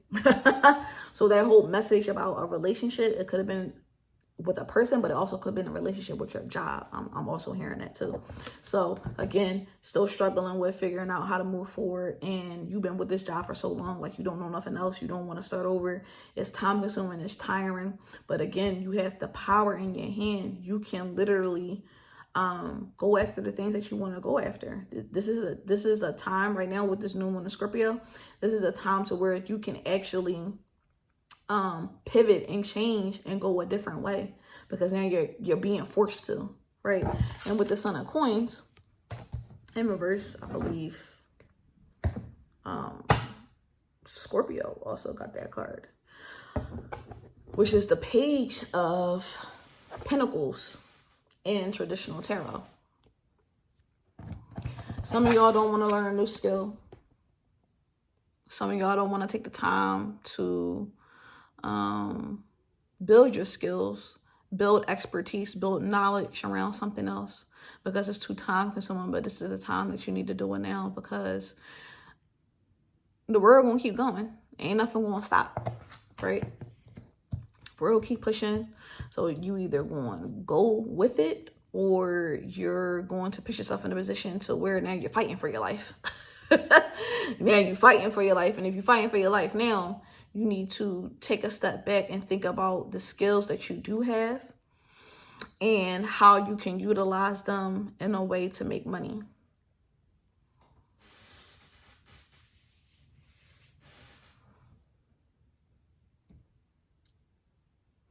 I'm also seeing for the relationship aspect with like a significant other.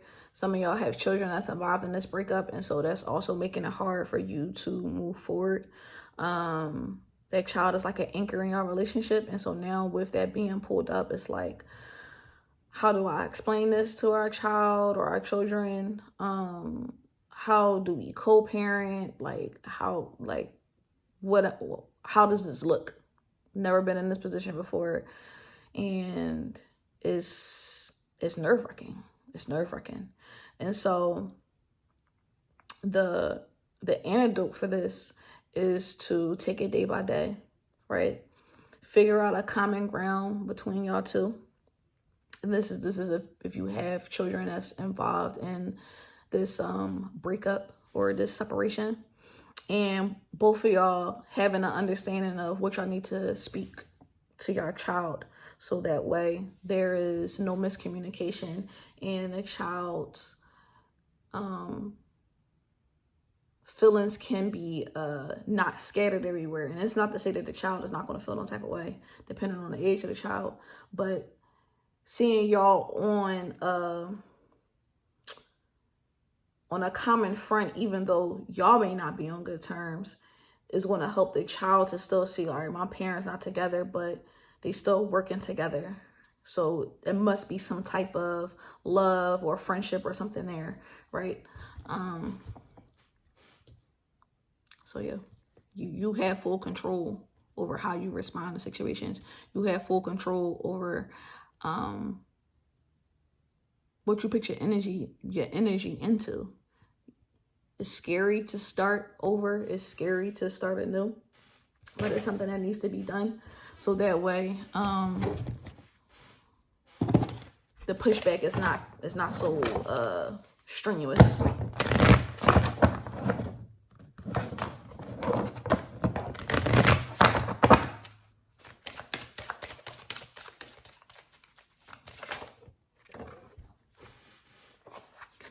Got the growth card that came out. Some of y'all are probably even pregnant with a child right now as this breakup is happening. So it's really, really important that y'all be mindful of your feelings. Y'all are mindful of what you're taking in and how you're responding to things, because this energy is being passed off to your child. For everybody, whether it's pertaining to a relationship or whether it's pertaining to your career, this is necessary for your spiritual growth. And right now it doesn't feel that way and it doesn't seem that way, but you'll get some years in and you'll look back and be like, I understand why this had to happen. I'm glad that it happened, because I wouldn't be here right now if this didn't happen. So it's like foresight. Some of us don't have it, so it's really hard to see in the moment, but taking things day by day and reminding yourself the power that you have in order to create the life that you want is what's going to help you to stay grounded, and knowing that this is just an uncomfortable growth. It's a growing pain that you have to grow through. It's a growing pain that your spirit says needs to happen, because we need you here on this journey. Got the fear card that flew out. I realized that I am testing my resolve to live in the energy of love. It's really hard to still love and be in the energy of love when there's so much chaos going around. But when you love yourself, when you are moving through love, there's nothing to fear. Fear is an illusion. There's nothing to fear. There's nothing to be anxious about. You have to come to the understanding that this is happening for your greatest good. Again, it may not make sense, and you might be like, what the fuck? Why would this be for my greater good?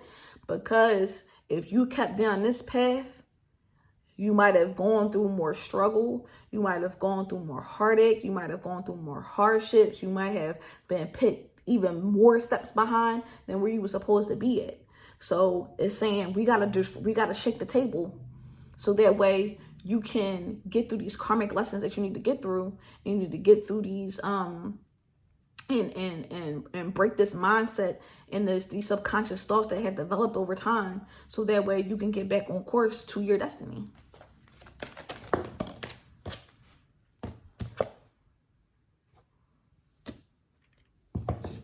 Perseverance. I know that I can do whatever I set my mind to. That's the Magician card. There is no fear. Whatever you want, you can have. But make sure that it's something that's aligned to your destiny. Make sure that it's aligned to your highest and best self. Sometimes the things that we want is not good for us. What do you need? You have to have a real conversation with yourself and ask yourself, what is it that I need, Pisces? And what I need doesn't match what I want. And if it doesn't, yep. So we got 2 red cards, which is the root chakra. We also got red in the fear card. So this is the energy of the root chakra, feeling safe, with your decisions, not being anxious, right? The first card is Jasmine, passion. Trigger statement, I am scared. Fear. True statement, when I am vulnerable, I am my strongest. Reconnect with your feminine energy and pursue something that ignites your fire. Open the gates of your fortress and explore. So again, this is opening up an opportunity for you to explore things that you haven't really explored because of either with your relationship and with the job or your relationship with this person, and it's just been tumultuous, or it hasn't really afforded you the energy, the time, or the space to really dive into the things that has been heavy on your heart that you want to explore and that you want to express. And then the second card is Coriander, honoring self. Trigger statement, this is the way it has always been done. True statement, I create my way. Again, the Magician, perseverance. You are ready to fulfill your desires by thinking outside the box. The path less traveled may be more fulfilling. You don't want to take on this new route, but you're being forced to, because on that route is where you're going to break open. You're going to have your awakening, and you're going to be like, damn. Like I said, damn, I'm glad this shit happened, because if this shit didn't happen, I wouldn't be able to have this rebirth. I wouldn't be able to be born again.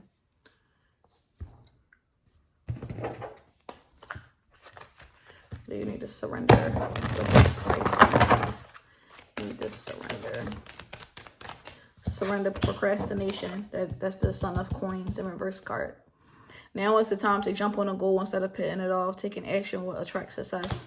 Stop putting things on the back burner because you're feeling anxious and you're like, oh my God, life is going crazy right now. What am I supposed to do? Do what's on your heart. Do what you know you were supposed to be doing, but you wasn't doing it because you put so much energy into this job, or because you was too worried about a relationship that wasn't even fulfilling you in the first place.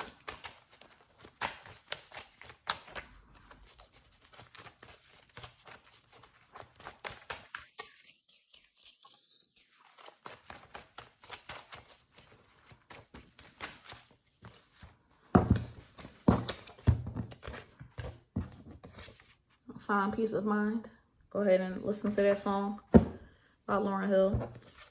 And emotional intelligence. You have the emotional intelligence, Pisces, to figure out what you need to do next. Once you find your peace of mind again, your emotional intelligence will come back full throttle, and you'll be able to see and do the things that you know that you need to do in order to move into this next chapter in your life that you are being propelled to.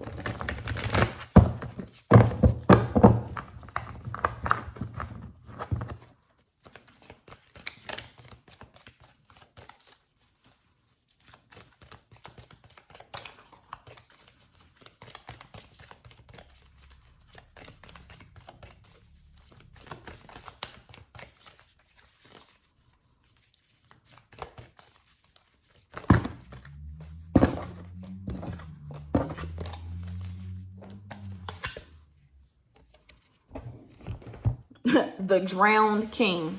How Piscean. The Drowned King. This is the card. The Drowned King. 49. So Piscean. Ego collapse. Losing face. Humility. In alchemy, the archetype of the king is often used as a symbol for the ego, the aspect of self that is attached to its title, name, and identity. It is said that the drowned king is a required phase in the process of transformation. Only through dissolving who they thought they were is the king able to become who they are destined to be, a kind and benevolent leader. How does the drowning occur? Not voluntarily. Disruption. That's for certain. Through circumstances beyond their control, the king is brought to the bottom, to their knees. When this card appears, expect a huge blow to the ego, impactful enough that it causes one to turn their life around, prioritizing grace over greed, benevolence over brutality, sovereignty over selfishness. The drowned king eventually resurfaces as a fully changed, benevolent being. The drowned king prevents tyranny and redistributes power. We all must experience this energy from time to time to stay balanced. Wear it like a badge of honor. Water is the main mechanism for the dissolution of the ego. Although the king may kick and scream all the while, eventually their new mantra will be, go with the flow. Go with the flow is right. Literally, flow is right underneath the death card at the bottom of the deck. What I say, you being forced into this new path because this is the path that you're supposed to be on. You have to honor yourself. You have to understand that in order for you to be who you need to be, sometimes you got to be thrown into certain shit, especially if you're not paying attention to the clues and doing the things that you know that you're supposed to be doing. If you're not going to do the things that you're supposed to be doing, spirit going to snatch that ass. That's just what it is. So, this is watch the movie The King from 2018. And the power of benevolence. So again, this energy of doing things from a loving standpoint, even though you may be frustrated, even though you may be like, why is this happening to me? Why is this happening to me is the ego. When the spirit recognizes that the question really is, why is this happening for me? Right? It's not happening to you, it's happening for you. Right? And so as you go through this journey, you'll recognize why it actually happened, and then you'll be at peace. Well, let's end this with a self-care. What does Pisces need to do? Take care of themselves.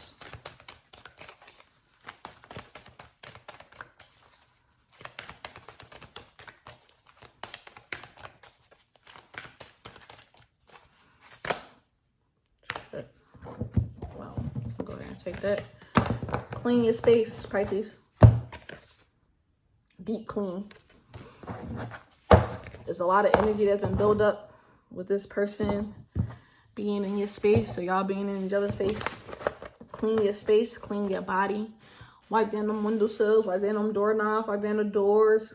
Mop, sweep, mop. Wipe shit down with ammonia. Get all that funky energy out. Open your windows, let the breeze through. If you can, get some sage. And deep clean your space so you can regulate that energetic space, which also affects your energetic body. And so you can start processing this in a more healthier way and come into conclusions faster, so that way you can start this new journey that you are being pushed into. So Pisces, that is your reading. Hope it resonates. Aries, my fire babies. What's going on with y'all?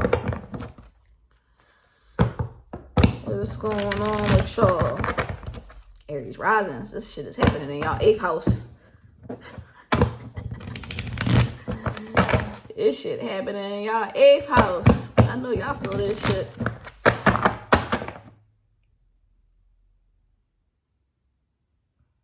Oh, I'm hearing the word tunnel. Y'all underground? Y'all hiding? Yep. Okay. Y'all ghosting people? You like, I gotta protect myself. I gotta protect myself. I said, fuck that. I ain't dealing with none of y'all motherfuckers. New Moon in Scorpio said, I'm out. I'm hiding. Hey, Aries, y'all are ghosting people, but for good reason. For good reason. You got this sweetness about you, and people have been taking that shit for granted. And y'all like, fuck that shit. I don't gotta deal with this shit. Bye. Blocked. Matter of fact, I'm not gonna block you. I'm gonna just read that shit and leave you on red. Whatever. I don't gotta deal with this shit. So Aries, that's where y'all at right now. Y'all are ghosting people, thought forms, ways of being that just literally doesn't resonate with you anymore. Like, Scorpio season kicked in and the gears shifted for y'all with no problem. Y'all said, nope, not doing it. Fuck out of here. And I love that for y'all.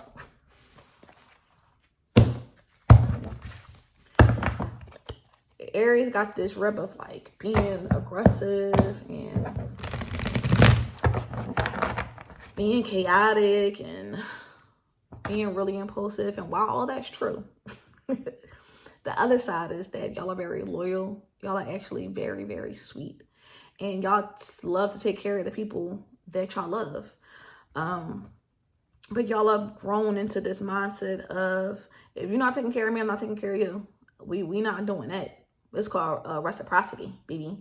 You scratch my back, I scratch yours, right? I'm gonna be loyal if you be loyal.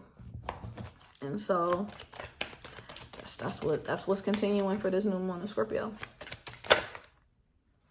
Yeah, I love this for y'all. I got the World card. Okay, the garden. Y'all is pouring into y'all garden. That's the advice. Keep pouring into y'all garden. Y'all see this? Look. Y'all see that big ass house? Y'all see that garden with the white picket fence? She got the pearls on, with her heels on, with the skirt, with the fro popping. Baby. Ain't no worries over here. Because I'm blocking all that shit. I'm in my own world. And it's groovy over here. I'm chilling. I'm good. Y'all can stay where the fuck y'all at. If you try to come in here with the bullshit, I'm going to escort you the fuck out. And you will never hear from me again. That's the energy that y'all on. We also got the Three of Knives. There was a situation where somebody broke your heart in the past. And this is recently, like sometime this year. And this is why y'all on what y'all on right now. This person broke your fucking heart. And y'all said, nope. I'm going to learn my lesson. And I'm going to protect my peace. I'm going to protect myself. I'm going to protect myself and pour it back into myself.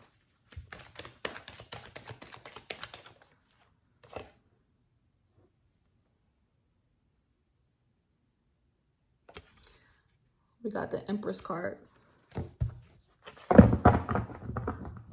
I really love this for y'all. And a Nine of Coins at the bottom. That situation propels you to really start taking care of yourself. Because you realize how much you had lost yourself. You realize that you wasn't your normal, usual self. And you just like, I don't like this. I don't like what I see in the mirror.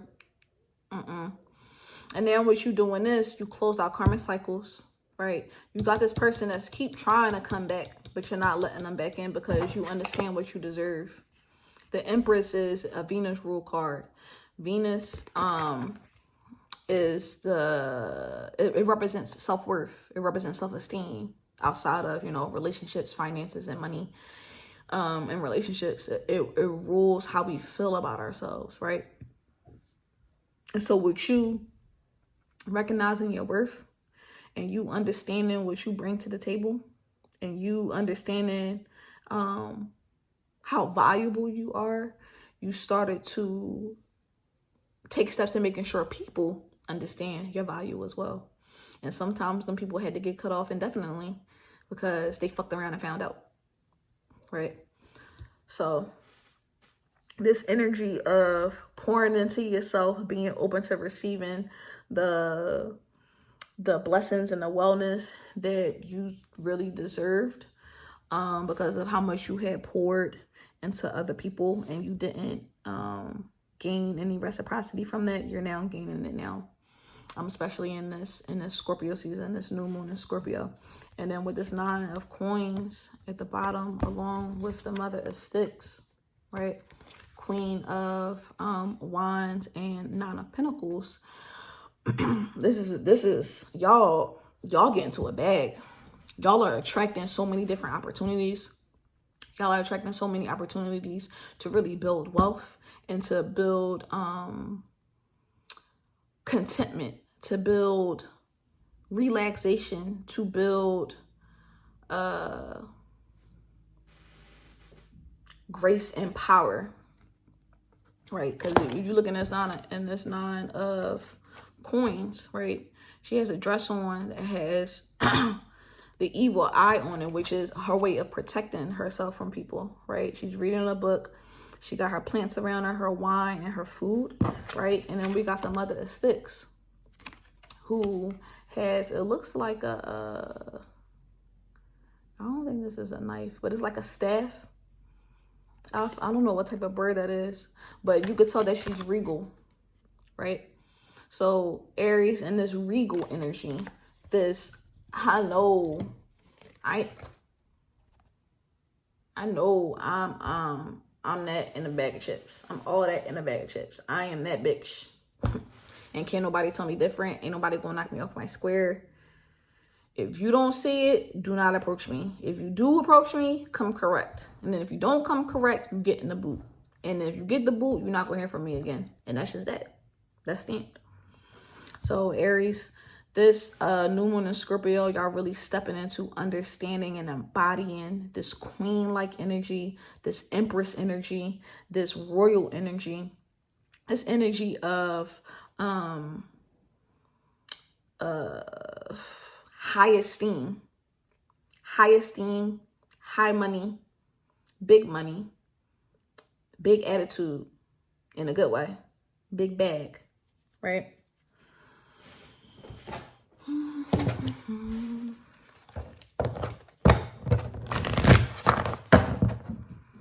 That heartbreak was a catalyst. And it was the catalyst that you needed. So while you want to say fuck them, also be grateful.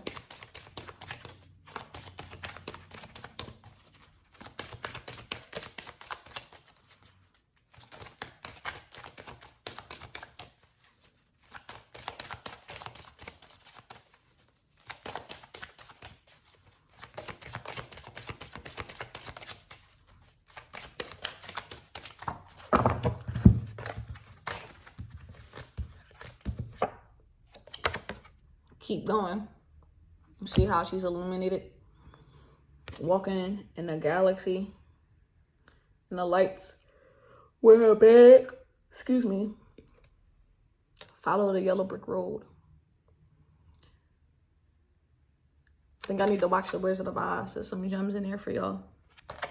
But keep going. The things that you've been doing, look, Pearl.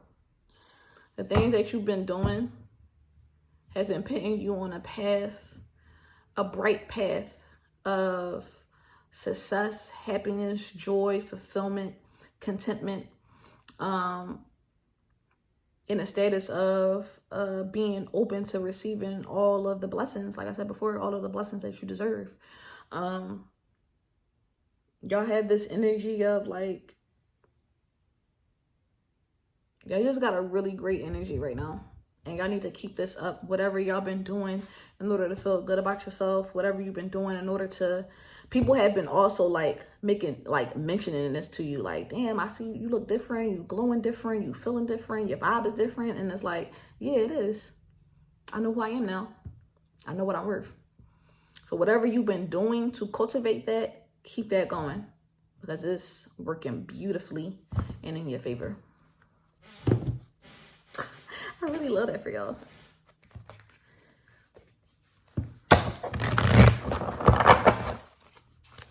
Other messages. Okay, just flying out. Empathy. I am open to seeing both sides of the situation. So I feel like this card is coming out because it's important for you to empathize with the old you and to give grace to the old you. Not to beat yourself up about the decisions that you made. Because again, remember I said you need to, whoever put you through some shit, It's like, and you don't got to literally do this, but to yourself, like think them, because you wouldn't have been able to really see what you're worth. But also like having empathy with yourself and giving grace to yourself for even enduring it or staying around longer than you were supposed to. Sometimes it takes us a while to wake up and to realize who we are and what we deserve. And so having empathy for yourself and being honest, right? So that way you are not passing judgment to other people who may be going through a similar situation that you were already in. We go through things, yes, for ourselves, but we go through things sometimes for other people. Our story can inspire other people to do things. So if you don't have empathy, you won't be able to recognize that somebody went through the same thing as you, but that's literally you, just in a different body, right? So if you could have empathy with yourself, then you could have empathy with others as well.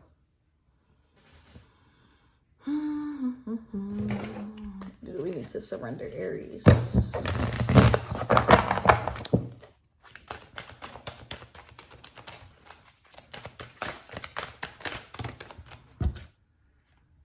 Surrender to effortlessness.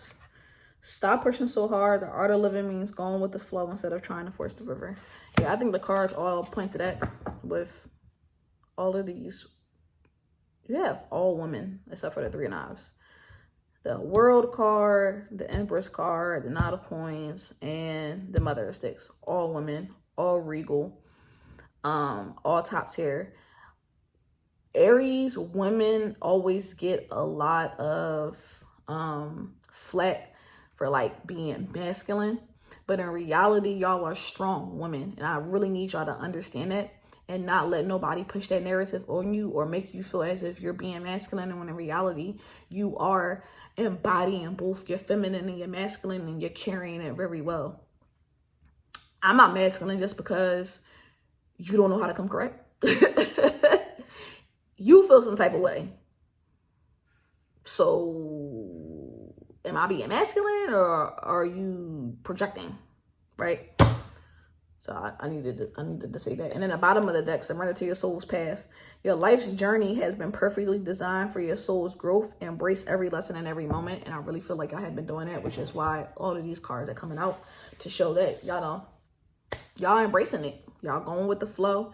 Y'all go through y'all shit. Y'all coming back out and y'all be like, bitch.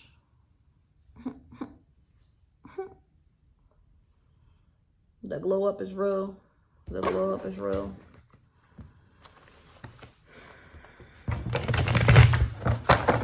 Healing components does. Aries needs good. Oh my god. Shit. Alright. I think it's pronounced vetiver. Vetiver. I don't know. Reconnect, trigger statement. I need to escape, true statement. I am present. The root of the issue for you will make itself known. Be open to information you receive from your body, mind, and environment. Second one is rose. Compassion. Trigger statement. I am unlovable. True statement. I am love. Your heart is healing and expanding with love. Spend time showering yourself with the love and then share it with others. That goes with the empathy card. I said when you can empathize with yourself, you can empathize with others. And then studying, anchor. True trigger statement. I am not ready for what comes next. True statement. I take it one step at a time. Although things are shifting so quickly, be present and know that this is part of a greater plan. So that is the medicine for Aries. I feel like y'all have been anchored. I feel like y'all have been reconnecting with yourselves. It's just that compassion and empathy part that y'all probably just need a little tweaking on.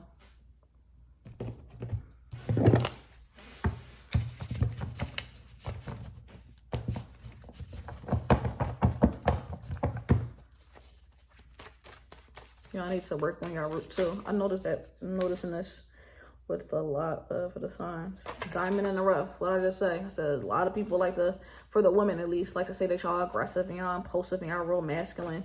And in reality, you're not. You're not. Y'all are in the process of polishing yourselves up. This is why all these powerful women are coming out. Y'all are polishing yourselves up. Y'all are going back into this energy. Y'all had to be masculine because of the situation that y'all was in, right? And now you coming back into your feminine so that way you can rebalance that and be in the middle. Be that powerful, fiery woman with a lot of passion and drive. I feel my men. Same thing. I've been like so aggressive and so now you're like coming, y'all, whatever situation y'all was in, is y'all are out of that shit now, and then you're realizing like you don't have to be all this rah-rah shit. Like that don't make you masculine. Like, it don't make you masculine at all, right? It just make you an aggressive fool. So what you come into this understanding now, you don't have to do as much light work.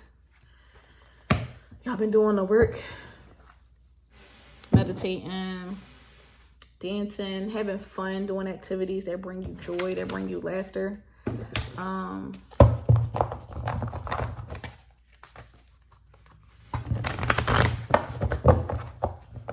This light work is why y'all are able to be in a position that y'all are in right now. So it's important that y'all keep doing that work. Again, light work is work that brings out or highlights the positive qualities of your personality and your character.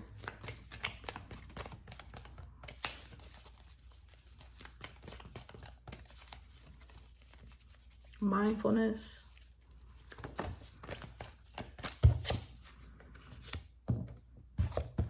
Sparks of light.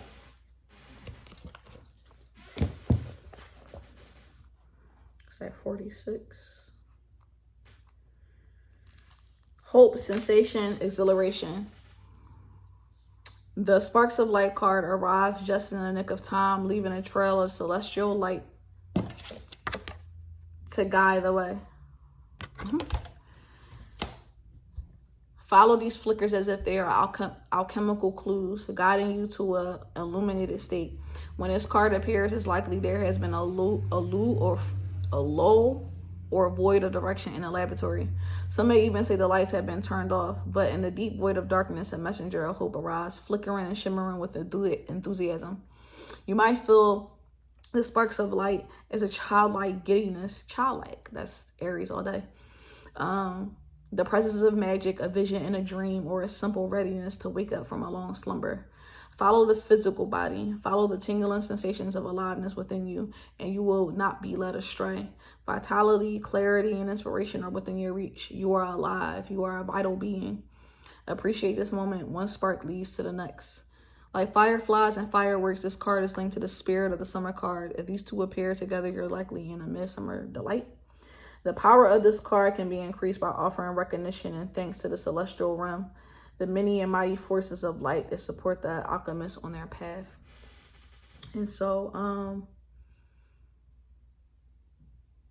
with y'all being in this space and this energy right now and doing the work in order to continue keeping up this energy, it brings a sense of hope and vitality that you need, which is so on point with Aries being the first of the zodiac and being a fire sign, a masculine fire sign. Making sure that you stay in your body. Like I said, with the light work, I said that's like doing things with your body, mental work, breath work, anything that helps you to stay focused on a positive. All right, let's see. Let's close this out with what I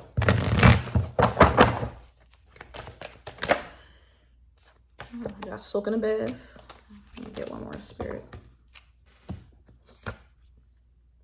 Connect with fire and clear your energy field.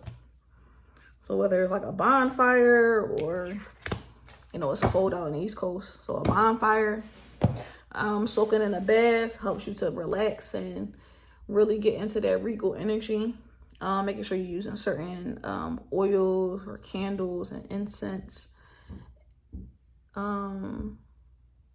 And herbs, if that's what you get into, and making sure you always cleansing your energy field, if it's not every day, at least every week, so that way you can keep the energy fresh and clean, and you can keep embarking on this journey and keep going. on this path that you are on right now of enlightenment and of joy, enjoying happiness. So Aries, that is your reading. Taurus. Taurus. The opposite of the sign that we are in. How y'all doing?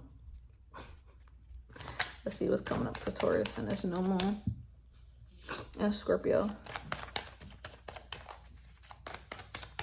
My ears have been ringing like a motherfucker. Ooh. Got the anger card. Who got y'all tight? Who got y'all mad? Spirit, other energies are coming up for Taurus. Oh, okay.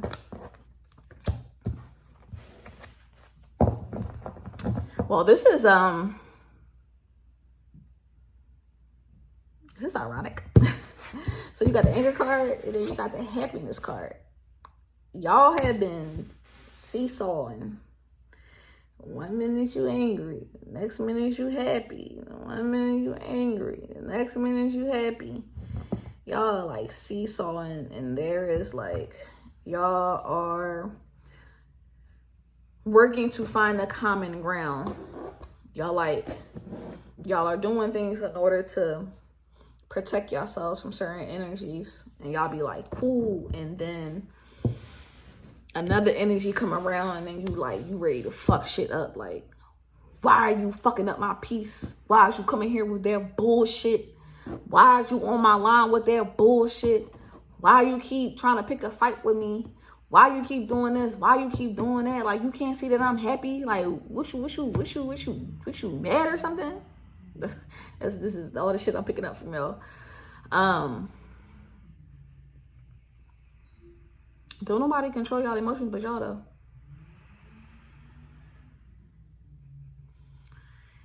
People can try to do, say, whatever the fuck they want to make you feel a type of way. But you have control over how you respond, right? And if you do get angry, because we're human, right? We're going to get angry. I'm not saying to not be angry, but it's important that you know how to transmute that anger into something productive. Because one thing about an angry Taurus is y'all will fuck shit up. Y'all are the bulls. And when bulls see red,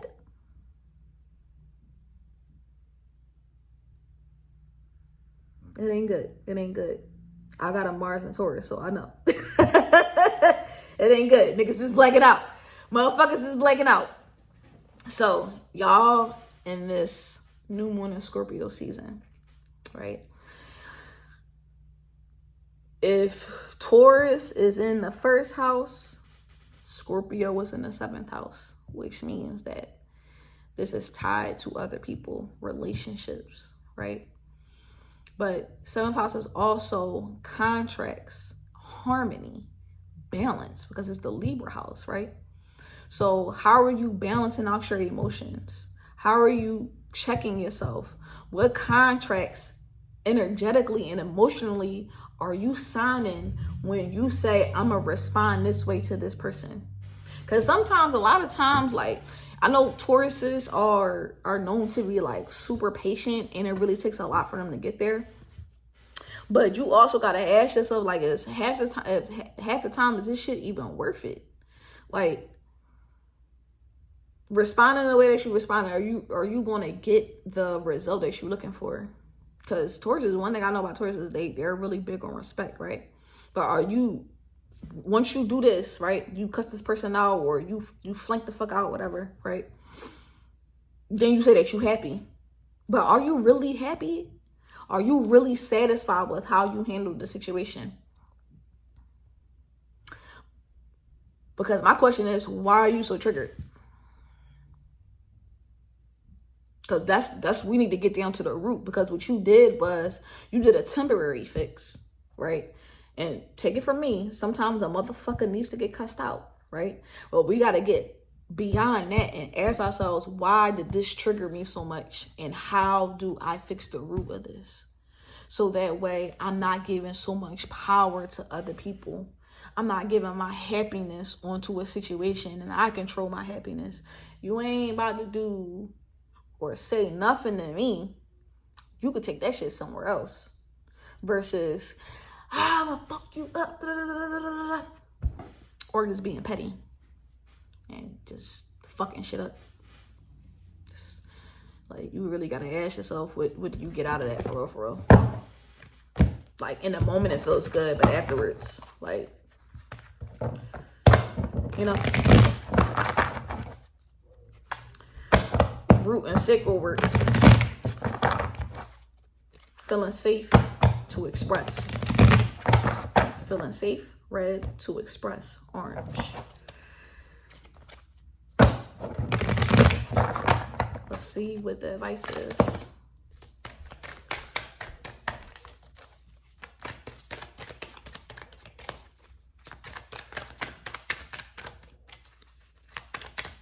I'm hearing therapy. And I say that because the moon card flew out. Like, it flew the fuck out.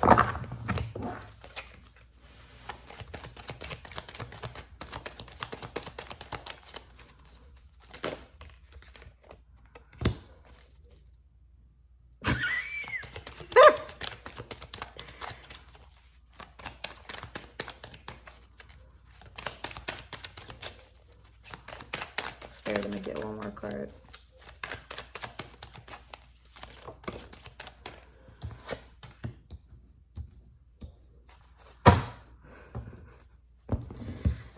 I got the moon card,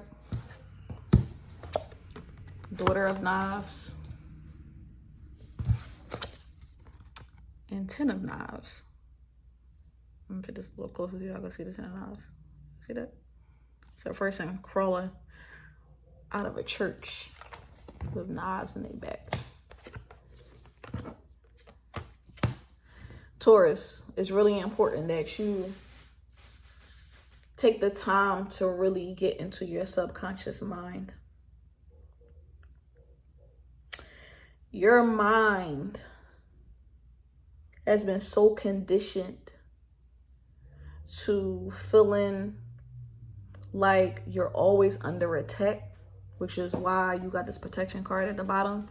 You do anything to protect yourself, but protecting yourself sometimes means that you get this false reality of you actually being happy, when in reality, when triggers come, it lets us know where we're actually at emotionally and in our healing. And for you to be triggered so much to the point where you are enraged, right? And now you flying off of the handles. This is Knight of Swords, right? You really fast with your words. And remind you, I said before that Tauruses usually are like really, I won't say they slow at reacting, but it really takes them a lot to really like fly off the handles. But as of recently, it hasn't been like that with y'all Taurus. Y'all had been more of in like an Aries energy. Y'all had been like really impulsive with how y'all respond to certain shit. And it's important that y'all take a deep dive into y'all subconscious mind and take y'all take a deep dive into y'all subconscious mind and take a deep dive into y'all mental health, because there are thought forms that are embedded in how you think that is causing you to feel so triggered. The moon card is all about the subconscious. It's all about what's hidden. What's hidden is the deeply ingrained emotions that you don't really show to anybody. And because you don't show it to anybody, people get really confused as to why you're so angry. But you know why you're angry. But now you have to figure out how to transmute that. So that way you're not causing unnecessary damage or causing more damage than what is needed. Y'all been betrayed a lot. And it's really important that y'all understand why the betrayal happened. Y'all understand how the betrayal shaped your mind, and how the betrayal shaped how you view the world, and how it has actually made you, it has closed off your heart. It has you reacting more quickly to things than you would have. And you're not giving yourself the time to actually process what's really going on, or why somebody is saying what they're saying, or why they're doing what they're doing. You're just being triggered, and you're like, fuck that shit. Like, I'm gonna address all shit right here, right now.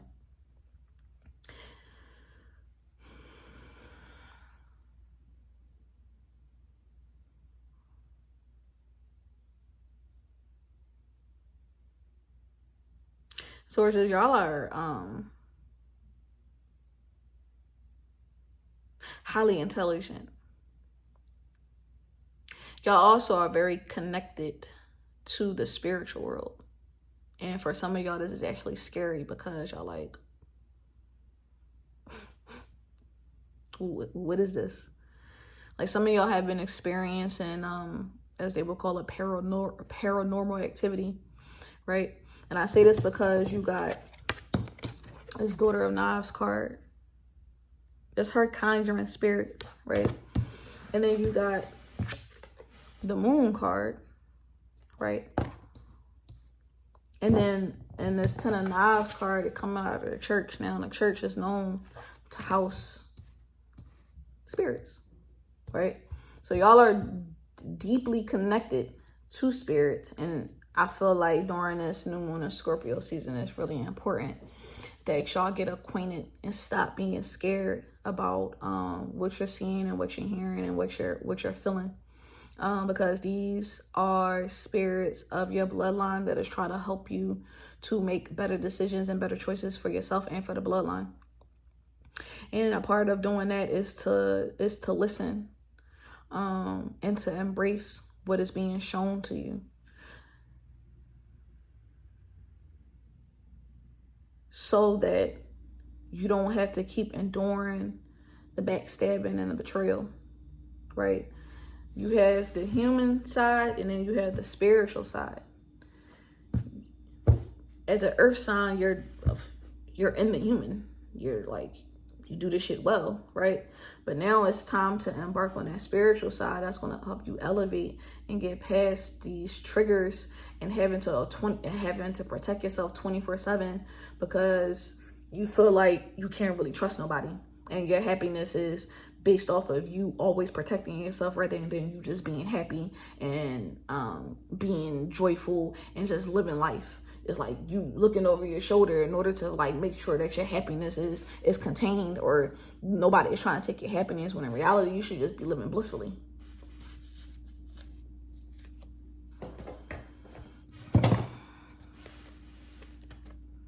Get a clarifier for the Ten of Knives.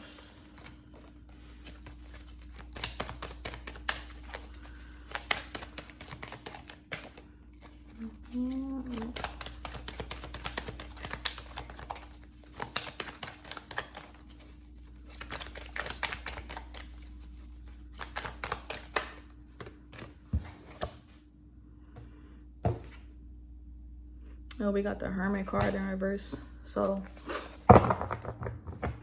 coming out of introspection, or no, you not taking the time to be introspective about what's going on and why things are happening the way that they're happening.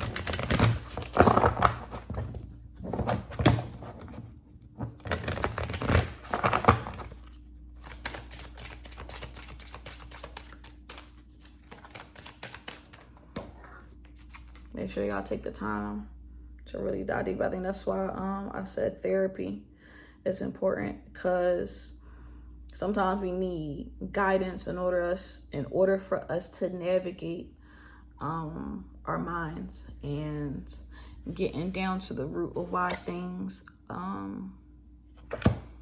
happen the way that they happen. At the bottom of the deck, we got self-care, and then we got music healing. Taurus has an affinity to music. Music is like one of y'all main things as far as like expression. So really getting into music that uplifts you rather than putting you in a more anger state is going to be important, because music is frequency. Music is sound healing, right? Sounds send a certain vibration to our body, which sends a certain vibration to our heart, which sends a certain vibration to our mind. And so certain music that you're listening to can either inflict more pain and more anger, or it can help you to get out of that state, which is what y'all need. What did I say? I said I brought up balance, right? I bring a state of perfect harmony into my world, and I do so without judgment. Love, I commit to the practice of seeing good in all things. This goes with the message what I was saying before. Like, in order for you to really truly experience happiness, y'all have to balance out y'all emotions and figure out how to do that in the moment, rather than trying to remove yourself and thinking that you are actually healing, when in reality you're just not in the situation. Like, you know that you're healed, or you're in a better mental space to respond to things once you are in that situation and you see how you respond, right? And taking that time to really see things beyond and what's being shown. The moon, it represents hidden things. So sometimes what you're seeing is not the full story, but y'all still react as if y'all got the full story. Sometimes it's okay to like just take a step back and figure out what else is happening behind scenes for people to be a certain way or to act a certain way.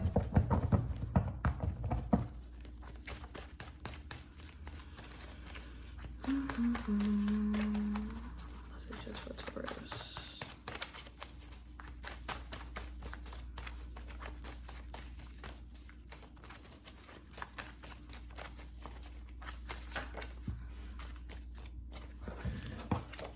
We got pay attention. We got passive aggressive.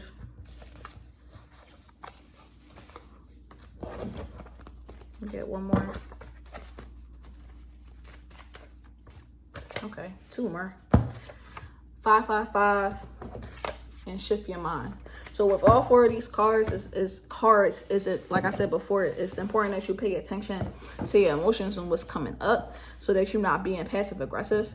Also, figure out what the full situation is before you respond. Pay attention to every part of the story and all of the details before you respond. Shift your mind. Shift how you look at things and your perspective. Shift how you perceive things as well, because sometimes our perceptions can be skewed by the conditionings of our upbringing, or the conditionings of relationships that we're in right now, and the conditionings of the opinions of other people, and how we may want to be viewed by people, which is all ego driven. And then 555 is all about a deep transformative change. So with this 555 and shift your mind, I feel like, again, that points to the conversation of therapy. This deep transformative change within your mind, you need guidance on, and that guidance is going to come through therapy, because I feel like a lot of the things that you're feeling is stemming from not even adulthood. I feel like it's stemming from childhood. It's stemming from childhood, and this is actually stemming from other people in your generational line. A lot of this shit was passed on to you. So in order for you to really break those barriers, you gotta have the skills to know how to navigate. And sometimes a therapist is good at helping you do that. But you know, a therapist is like a barber, so you gotta find one that know how to talk to you, and y'all gotta vibe. Healing for Taurus. One more card, Spirit.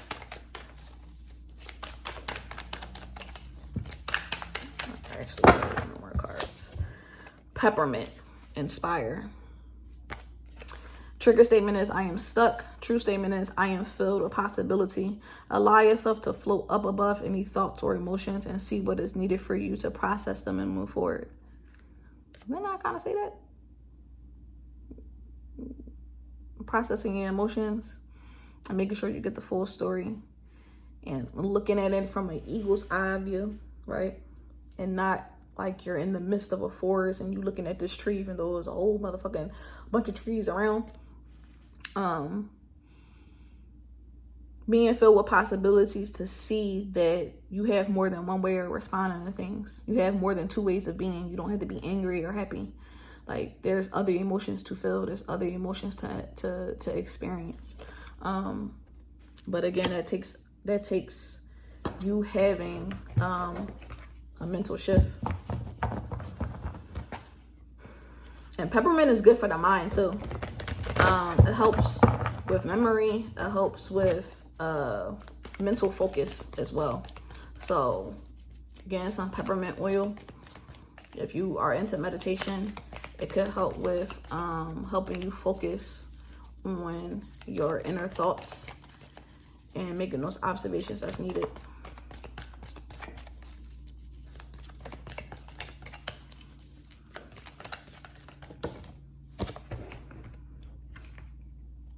Somebody else got this card. I can't remember what sign. The Great Work.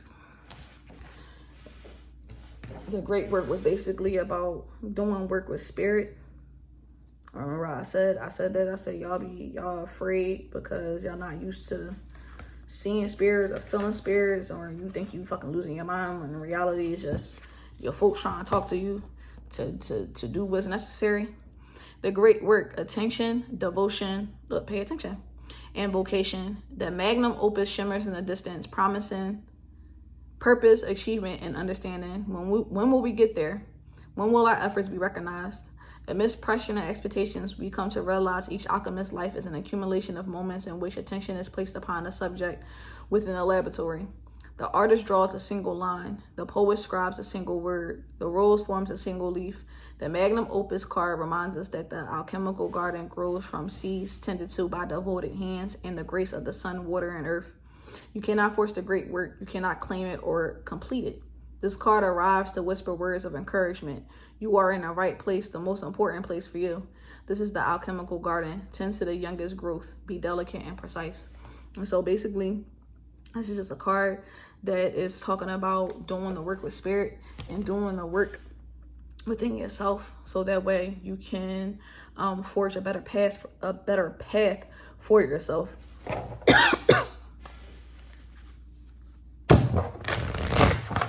And that's what Taurus needs for self-care.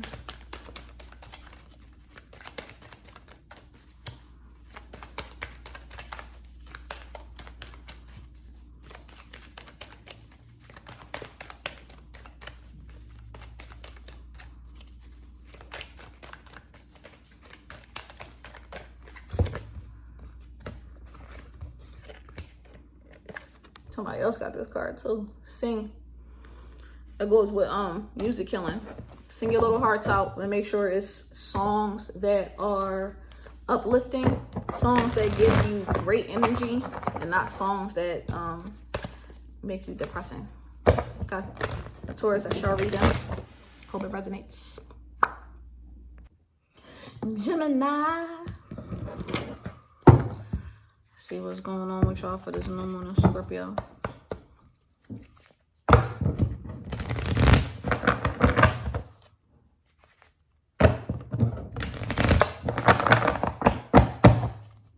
Hearing the word hope for y'all.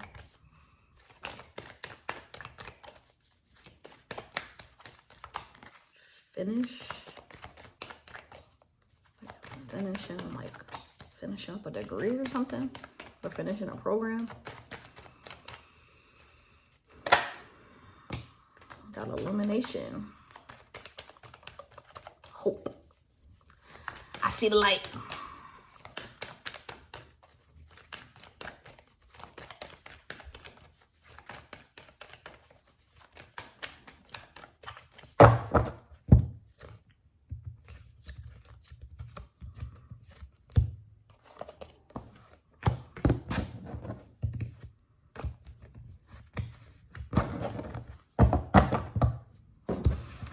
We got illumination, and then we got sadness.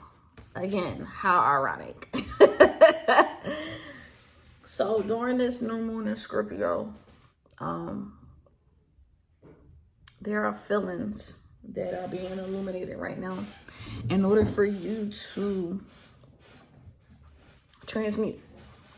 There's feelings that, so Geminis are like, they're an air sign, right? So when it comes to emotions, they're more so in the processing rather than the feeling.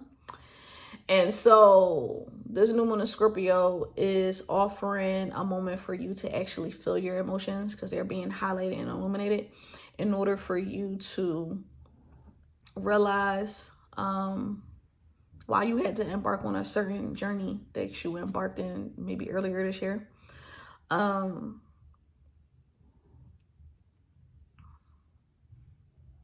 Whatever the situation was, it brought you a lot of sadness to the point where it like started to change you for the worse.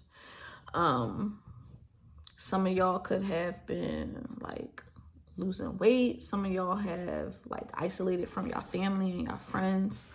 Some of y'all were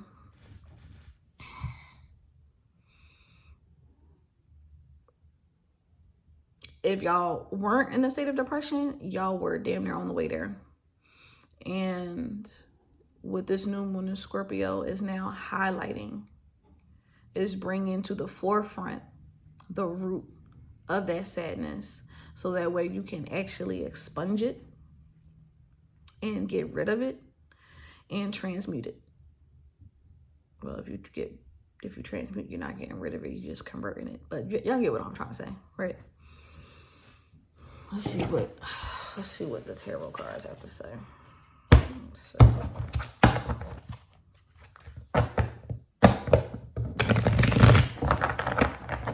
I'm hearing some of y'all also maybe lost a job or a position that you really enjoyed, or you really had high hopes for, and that's where your sadness is coming from. And now as you're venturing onto different endeavors or different projects, you're now being shown why that had to happen. All right, we got the Father of Six, which is the King of Wands in traditional tarot.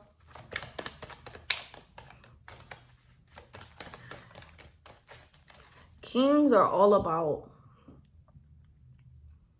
power and control, controlling self, controlling your emotions, controlling your mind, controlling your actions, right? And with this Father of Six card, it's an energy of understanding that you have to be brave and you have to be courageous and you have to be passionate about the things that you want in life. And sometimes you have to take losses in order for you to really see beyond your dreams and your goals. Because sometimes our dreams and goals are not really that big and we think it's big, but there's actually way more meant for us. And sometimes certain things have to happen in order for us to realize. Sorry, my cat is like trying to claw me. Sometimes we have to go through some unfortunate changes in life for us to see that there was more for us, but we were settling. So it had to be taken away from us in order for us to readjust and realign.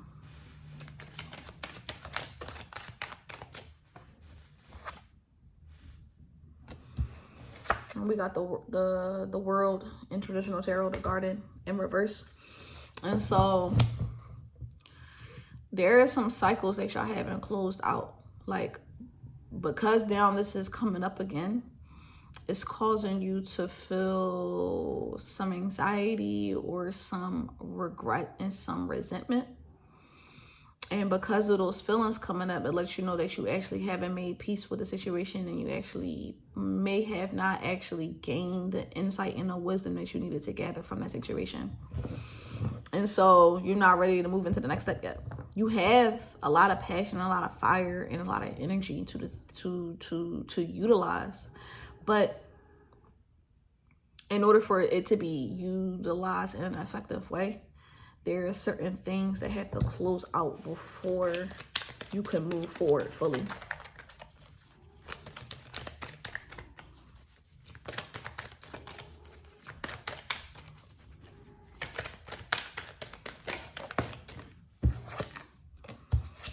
Got the Six of Coins, which is the Six of Pentacles in traditional tarot. So with the Six of Coins,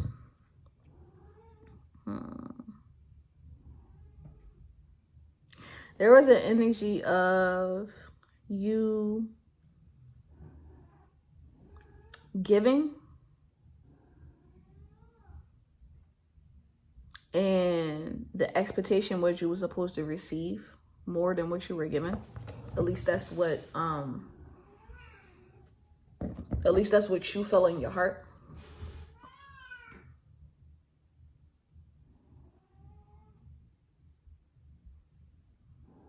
I'm gonna put a clarifier. Okay. Yeah, so we got the 3 of Coins in reverse and we got the Mother of Knives. So you were strategizing in a way to where you thought that you were going to get something in return and you didn't. And it ended up causing you to lose money, or it caused you an opportunity. And because of that, you are still in a mindset of regret and I wanted to say remorse. That's not the word. You're still in a mindset of regret, and you're still in a mindset of feeling jaded by what has happened in the past. And so the remedy for this is to understand that you got to vet who you're giving to and make sure that whatever you're giving to has the ability to give in a reciprocal way, and that it's authentic and that it is genuine, and that you're not always moving off of strategy, but you also moving off of you being authentic and you being true to yourself, so that way you can attract like energy and not be bamboozled by whatever situation that you were in that caused you to invoke this spirit of sadness and feeling like you know, you lost out on something and now you mad at the world.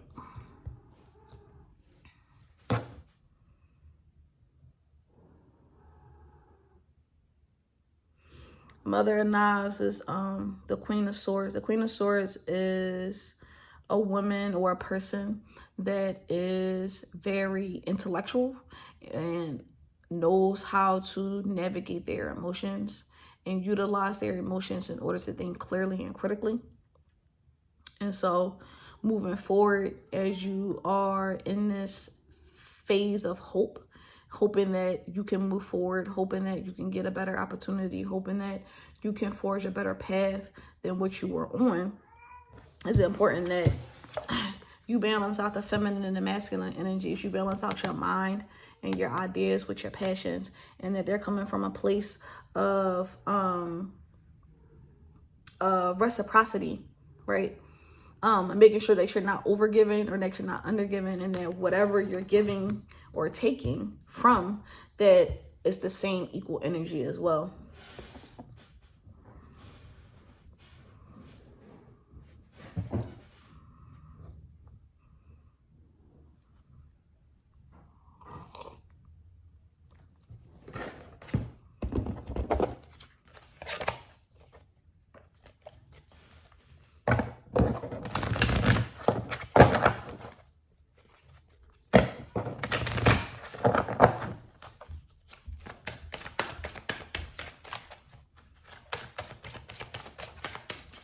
Make sure y'all pour libations out for your ancestors and let y'all reading your scripture.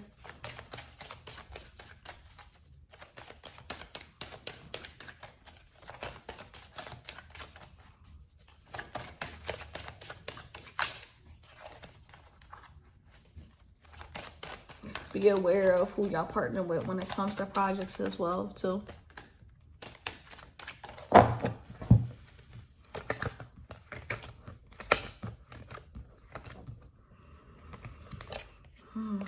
Follow your intuition.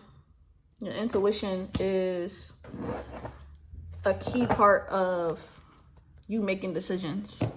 It's a part of, it's the other half of your logic. Some people even argue that intuition is a part of your logic, but it's information that isn't tangible or isn't coming from an external source, but from your inner guide. And so listening to your spirit and listening to your heart is also going to help you to navigate murky and muddy waters that is not as clear or is not being displayed as clear as it can be. And Your intuition is going to make sure, if you listen to it, right, is going to make sure that you're being put in a position to where you can express and work on your passions without the worry of going through the same cycle that you went through before. But you got to make sure that you learn the lessons from that last cycle so it can completely close, and you're not carrying that energy on to the next cycle, because it will repeat.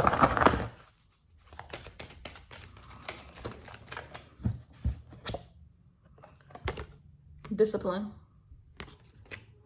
I can accomplish what I set my mind to. So being disciplined enough to understand and to see who people are and what they stand for. And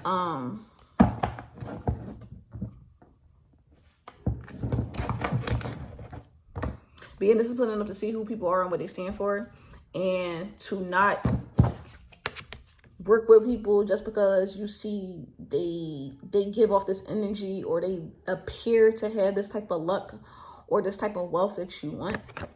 And really vet the situation, and using your intellect with your intuition in order to make informed decisions.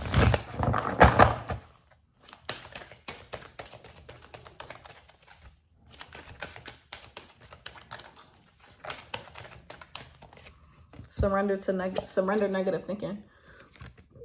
You have control over your thoughts. When negative thoughts surface, say thank you for sharing, and quickly focus on a positive affirmation. So that goes with the discipline card, and that goes with the Mother of Knives, making sure that you have full control over your mind and where your mind wanders, so that way you aren't producing similar situations based off of how you're thinking and how you're responding without vetting the situation.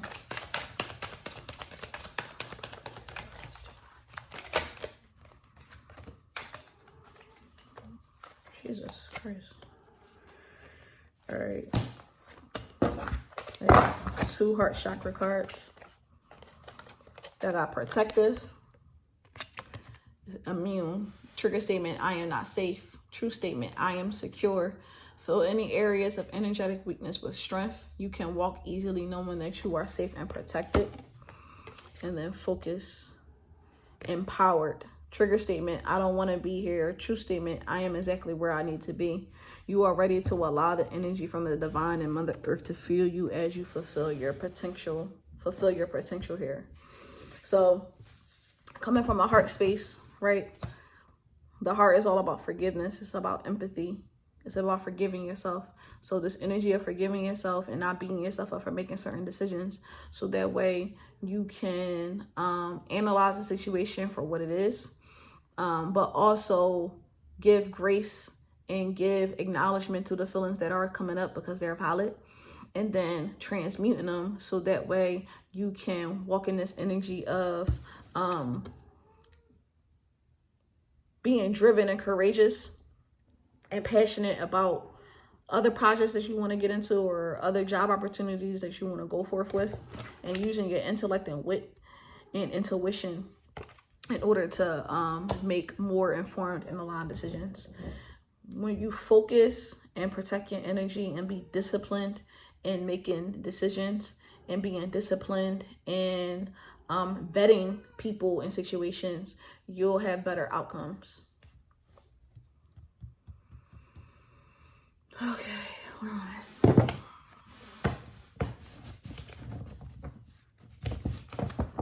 Other messages for Gemini.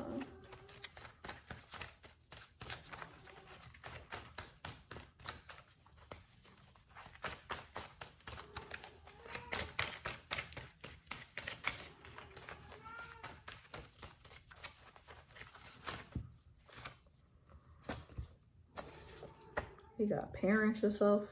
That came out. Well, some of y'all, I think this goes with the discipline card. Parents are supposed to help guide their children when it comes to ancestors.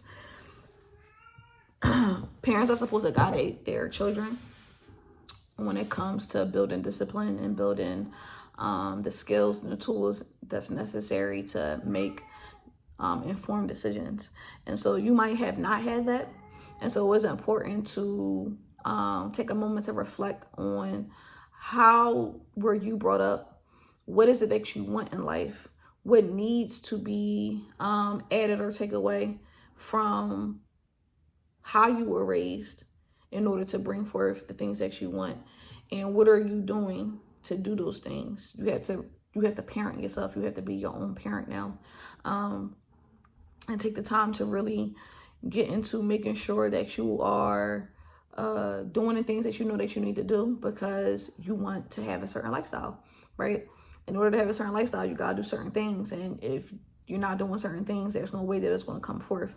So knowing when to let go, knowing when to surrender negative thinking, knowing when not to feed into it, knowing when to observe it versus absorb it, knowing how to observe it versus absorbing it, using your intellect paired with your intuition, and making sure that you are staying focused on your passions rather than what you don't have to cultivate the life that you want. And then the ancestors card is, to me, it goes with this protective card. Knowing that you're secure because you have the shield of your ancestors around you. You're protected and you're being divinely guided. And as long as you listen and take heed and pay attention to those nudges and those aha moments and those synchronicities, those are tools that your ancestors use in order to communicate with you. So the more that you pay attention and the more you're disciplined and following those cues, the more you'll be able to be aligned with better decisions, and you'll be able to not be in so many sad situations versus illuminated situations.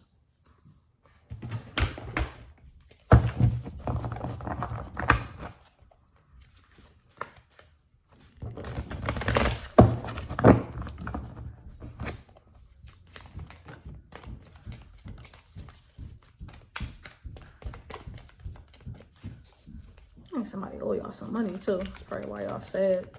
I'm looking at this 3 of coins and a 6 of coins. 3 of coins in reverse. Somebody fucked up y'all money. Or y'all lost money by partnering with somebody. But it's gonna come back tenfold. Let's believe. Alright, we got sugar. Give me your brown sugar. All right. Sacred sweetness, pleasure, and attraction. Oh, how sugar dances on the tongue. No matter how intellectual or scholarly our pursuits, sugar reminds us of our longing for simple pleasures. Until the 12th century, our need for sweetness, it is, after all, one of the 5 essential tastes in Ayurveda, was fulfilled by raw honey offered by the bees. This material had many medicinal properties and was known in alchemy as sacred elixir. Now, most of our resources of sweetness, both literally and metaphorically, are highly processed, defined for us by our culture of consumption. This card is a call to explore the simple sweetness in life. Can you add tenderness to your alchemical experiment? How about joy or even laughter? It is likely the pleasure you crave will not be found from manufactured means, but from the childlike wonder residing in the heart. Remember that alchemical wisdom of like attracts like. And this is what goes back to what I said earlier. When you are disciplined and you are paying attention to the cues and you are focused, you can attract the right type of partnerships. So that way you're not being bamboozled and you're not creating or reopening a karmic cycle that was supposed to be closed out with you gaining the wisdom from the lessons that you went through.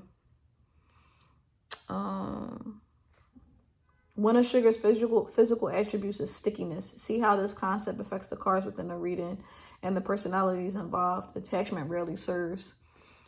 Stop being attached to what happened. It already happened. There's nothing that you can do about it except for transmute those emotions and move on. Pleasure is healing in and of itself. What is the simplest, most feasible amounts of joy you can participate in today?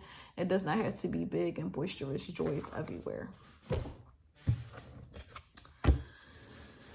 Okay, and last but not least,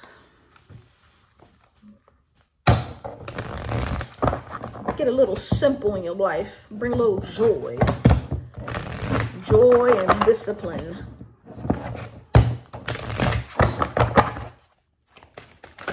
Okay. What is Gemini need for health checkup? Some of y'all need to go to the doctor. Some of y'all probably need to get some blood work done. Get some tests done if you've been feeling out of whack, or if you've been noticing things with your body. Go get that checkup, get a full checkup, and then make a vision board. The illumination, the father of sticks, the mother of knives is all cultivating this energy of making a vision board, right? When you have certain passions and desires, it helps us to see it every day so that way we can stay focused, right? And protect ourselves from being off-centered and making sure that we stay disciplined in doing the things that we need to do, and negating that negative thinking that can arise with us going after our dreams. So Gemini, that is y'all reading. I hope it resonates. Cancer, this is your new Moon in Scorpio reading.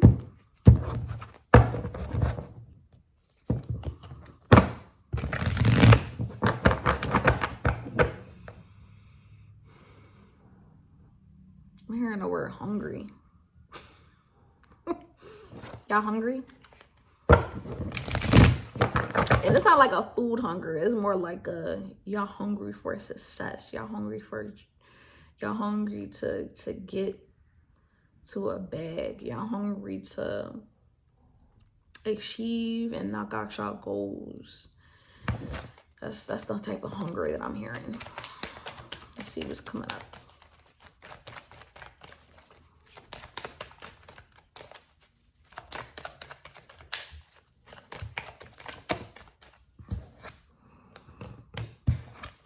Ghost and cleanse.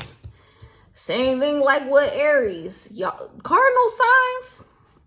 I don't know. Aries and Cancer, y'all both got similar. Y'all ghosting motherfuckers. Y'all like deuces.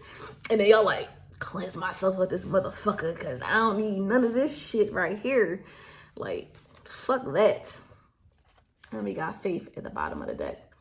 Y'all faith is really high right now with the things that y'all want to go after in life. And if it's not high, y'all working to get it there by doing this deep emotional cleanse, doing this deep spiritual cleanse, and ghosting motherfuckers has really opened your eyes to what is and what is not, who is for and who is for not, and understanding what you really want out of life and what that looks like, and keeping hard boundaries on your non-negotiables, so that way that can be brought forth, so that way you are surrounding yourself with people who align to that, and you are attracting opportunities that also align to that. So I love that for y'all.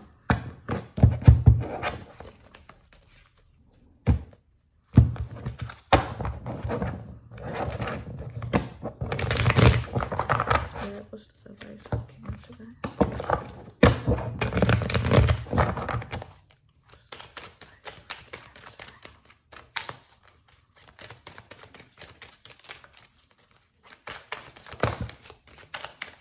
Damn, this is the third. Bro, y'all see me. Y'all hear me shuffling. This is the third sign that got the moon card.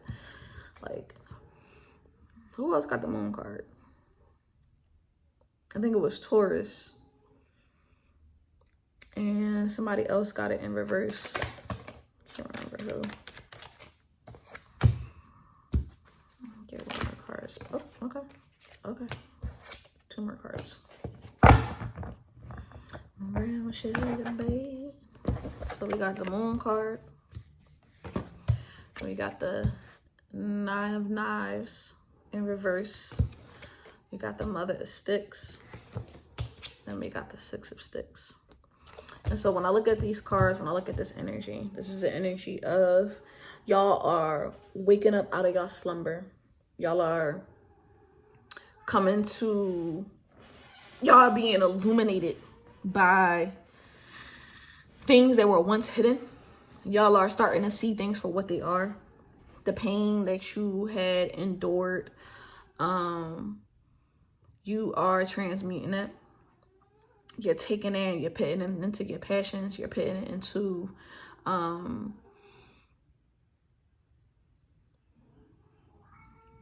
it's helping you to shift your energy into doing things that are more aligned to your spirit and to your heart space. And the Six of Sticks in reverse is the energy of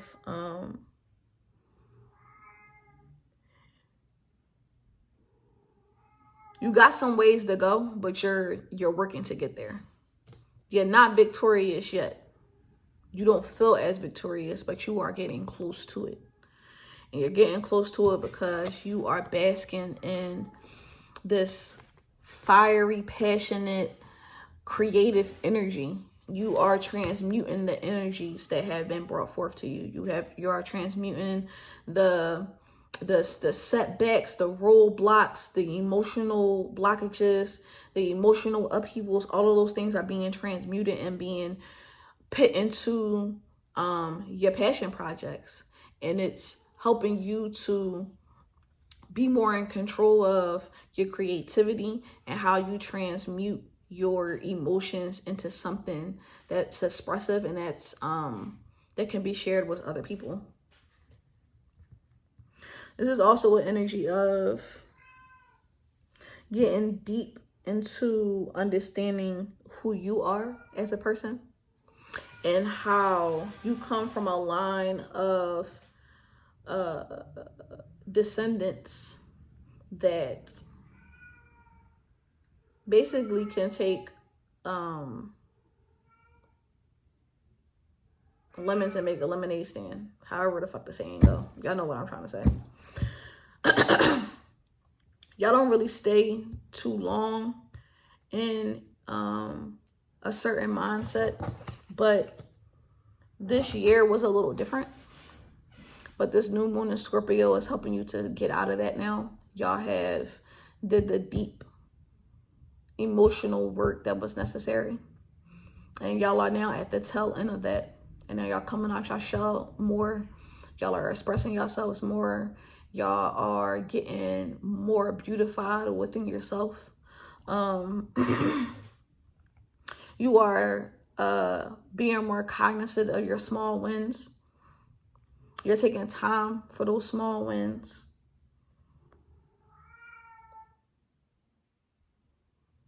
And you're taking time to actually listen to spirit and be divinely guided by spirit to making the moves that y'all have been making. And it's been panning out in y'all favor.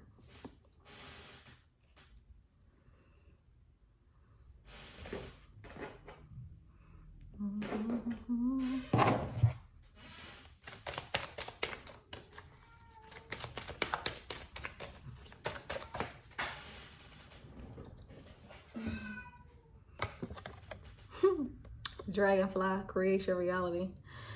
The dragonfly is so on point. And it's so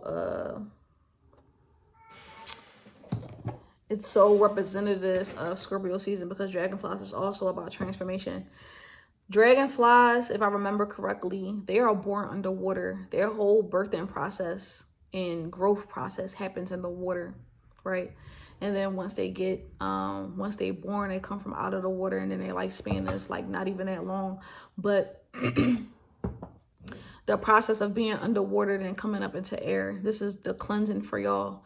Y'all have been submerged deeply into your subconscious mind, figuring out why y'all do the things that y'all do, why things happen the way that they happen, how you played a role in it. And then you were able to tie up loose ends, really get to the roots of the problem and cleanse it.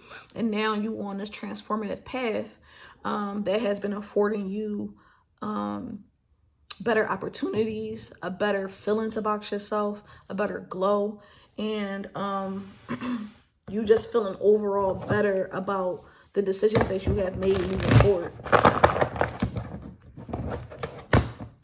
You understand that you create your reality. Y'all have come to that understanding.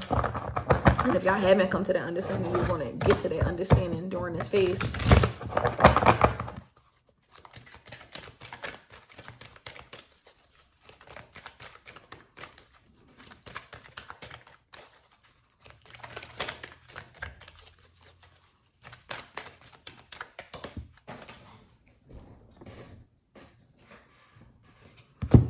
Acceptance. It's been a lot of purple cards.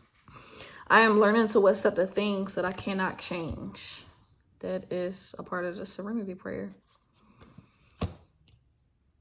God, grant me the serenity to change the things that I can change, to accept the things that I can't change, and the wisdom to know the difference, right? And so Cancers, y'all have going through this adversity, have come to this understanding that y'all can't change everything. Y'all don't have the power that you have to change is you and your response and how you perceive things. And that's an understanding that has afforded you this mental state right here of being able to change your reality. Once we get to a stage of acceptance, that's when the doors start to open for us, because we have reached a different level of consciousness. All right, what does Cancer need to surrender?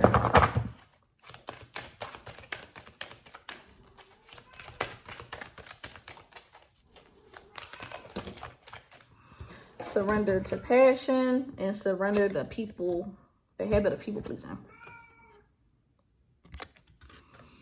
Get out of your head and feel the fire in your belly. Focus on the people or activities that ignite your passion and let it flow. That's the sticks cards all day. Passion. And then surrender the habit of people pleasing. Speak your needs and be true to yourself. Focus on your own happiness instead of always trying to make everyone else happy. This is why y'all had to start ghosting people and start cleansing your energy, because y'all have been realizing that y'all been pouring out more than y'all have been poured into. And with this moon card, y'all are like coming out of the dark and realizing that this shit is not. I've been like having rosy glasses on. I've been thinking it's one thing, and in reality it's been a whole different thing, right? And so with this surrendering of this habit of people pleasing, you're now able to pour that energy that you always poured into other people. You're now being able to pour it into yourself, and you get to actually see you bloom and see how the energy that you were given to people, you always should have been given to yourself, because of how you're blooming and how you're growing. It's like, damn, this is what I was giving to people. Why the fuck wasn't I giving it to myself? It's a lot of purple here too.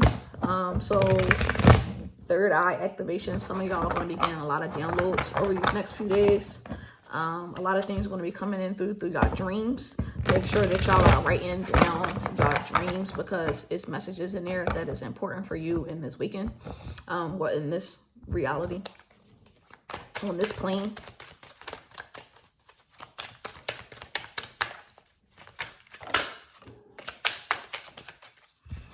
All right, for the healing, we got celery seed.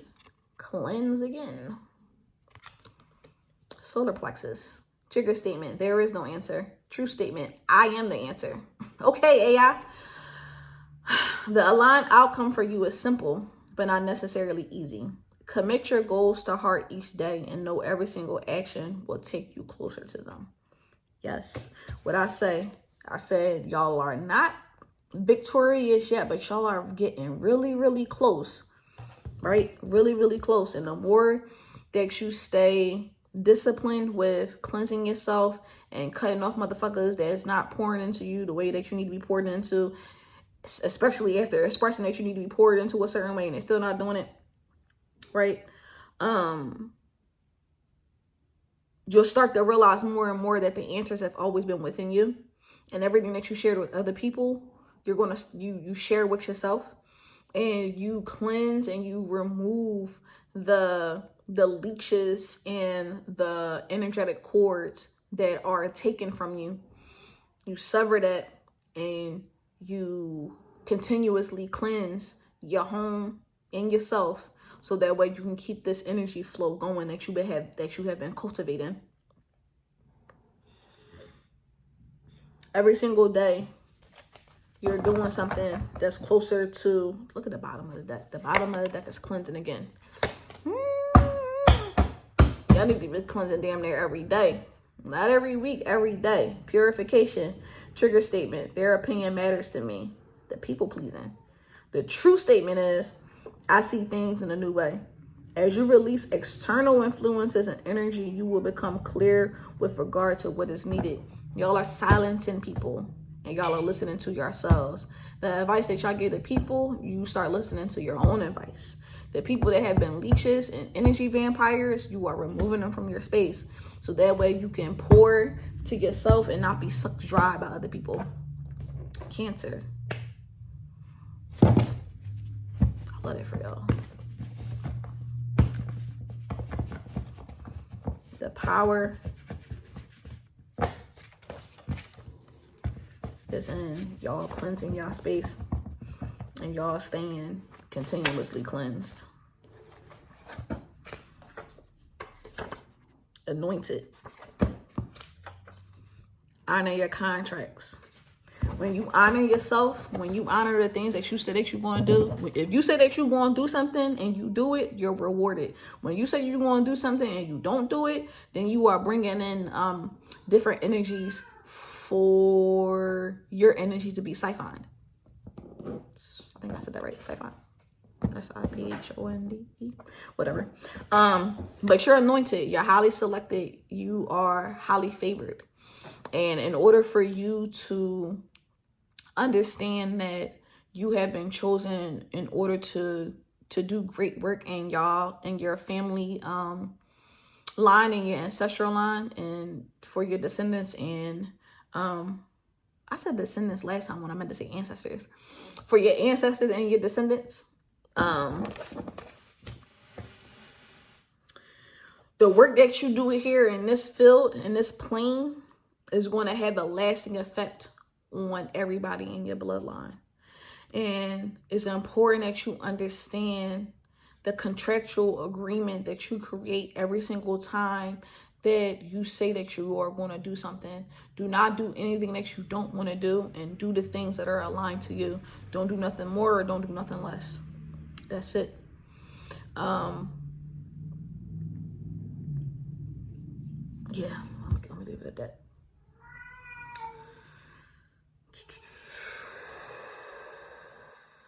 Okay.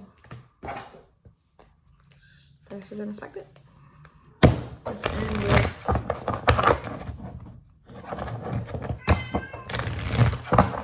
self-care aspect of Cancer body. Build strength, working out. As you peep, she got that third eye open, right? Mars is in Scorpio right now. Mars is all about strength, agility, vitality, being courageous, moving your body, right? It's energy. So this card is calling for you, in order for you to cleanse your body, right? In order for you to move these energies around that's in you, it's important that you work out and you build physical strength. How you feel in your body is going to help you to be more in tune with what's really going on around you, and to make decisions pertaining to other people, and making decisions for yourself too. That's more aligned. When you work out as a reader and an astrologer that I know, wise royalty, Amina. She said that when you sweat, you are basically burning water. Water holds memory. Since water is holding memory, when you burn it off, sweating, you are cleansing yourself, right? And with you cleansing yourself, you're cleansing your generational line as well too, because again, memory, water holds memory. So with you burning off certain things, there are certain things that could be coming up. I feel like a lot of this cleansing came up because there's a lot of things that you're cleansing that's not yours either, but it was passed down to you. And so with you doing this work and you doing this body strength and you working out and stuff is another way for you to heal your ancestral line and heal your mental and your emotional body. So that way you can keep creating this reality that you see for yourself and you can get closer to being victorious in this life. And you can be the queen that you are meant to be and the king that you're meant to be. So Cancer, that is your reading. Hope it resonates. Leo, this is your reading for new moon in Scorpio. Let's see what's coming up for my Leos.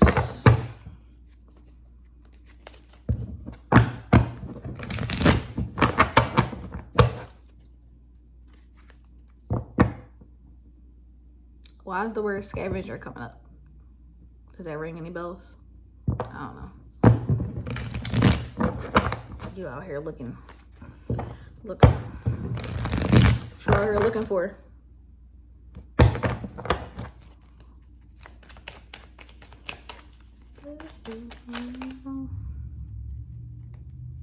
What, I said a scavenger hunt. A mystery card came out. What y'all looking for? Y'all ain't got Scooby-Doo bag. I'm trying to solve a mystery. And the sweetness card came out. So I read this as Leos. Y'all are coming into a space of where I won't say that you're lost, but you trying to find something that brings a little bit more sweetness into your life. You in a good space overall. Things is panning out as it's supposed to be panning out. You really don't have any complaints, but you're not like fully satisfied. I think that's why the scavenger came out. That's why I heard the word scavenger. Like you want a scavenger hunt. You're trying to find something, this thing or this feeling or this experience that's going to bring that feeling that you get when you eat your favorite chocolate cake. Like, yes, this feels good. That's what y'all looking for. And there's no Moon in Scorpio. Y'all probably going to get closer to it than you realize. That feeling that you're looking for. Over the next 2 weeks, you'll probably either be put in that situation or be directed on what is going to give you that feeling. Or the experience, I should say. Let's see, what's the advice for Leos? What's the advice for Leos? Ooh.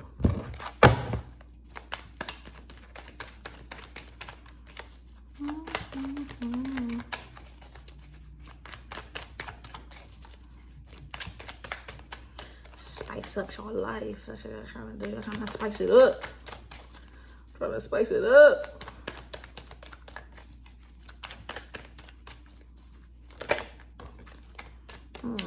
This is the third group that got the Empress. Y'all like, give me the wealth. Give me the accolades. Give me the pleasures. Give me the sensuality. Give me the thing that's going to make me y'all. 3-3, y'all. So could be seeing 3-3 or 3-3-3. So we got the Empress, the big queen. We also have the 3 of Sticks, which in traditional tarot is the 3 of Wands. So y'all are going to have to go on a trip. Y'all are going to have to go on an excursion. The delicacies that y'all looking for, it ain't where you at. It's not where you at. you're gonna have to go on an adventure. You're gonna have to travel somewhere in order to get this experience. So travel is something that y'all could be focused. Look, 3 of baskets. 3, 3, 3. Three's a crowd. Leos, y'all need to go on a group trip. That is the experience that you're looking for. Some of y'all have not traveled or done anything with a group of people in a while. And if you have, it wasn't as what you thought it was. And you need to go on a trip with your people. Not folks that you done met in a group. Not folks that you kind of know, like your folks. Like you can call them up for anything, folks. Folks that you know you're going to have a good time with on a traveling. That's what y'all need right now. You see in the 3 of baskets, it's a group of people, right? Look like they join. Look like they in a picnic in the woods. Y'all been thinking about doing a camping trip? Has that come up? If not, it possibly will. All right, I got popcorn stuck in my throat. Ooh.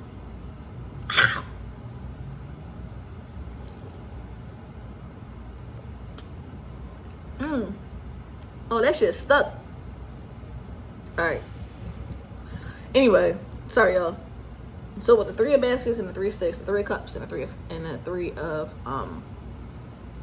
wands, this is the energy of feeling emotionally fulfilled with doing group activities with your friends, with your gang, and going on an adventure, going on a trip, going out of the country, or even going across state lines or whatever, and bringing in that energy of sensuality, and feeling good, and feeling pleasure with going on these trips, or going on this trip. Also, there's an opportunity to actually build with a group of people to help you expand in your projects or your business.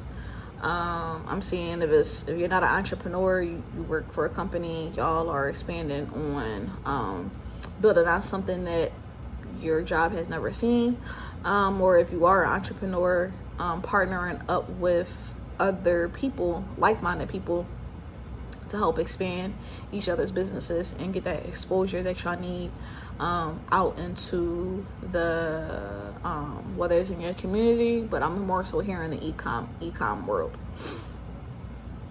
Now the big queen is the Empress card. The Empress is ruled by Venus, right?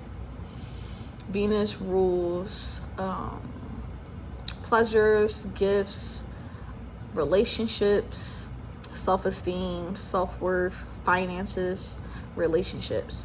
And so the pairing that you do with people is going to affect all of these things. So it's very important that you be mindful of who you are spending time with and who you are sharing energy with and who you are building with, because who you are building with can have a long-lasting effect, positive or negative.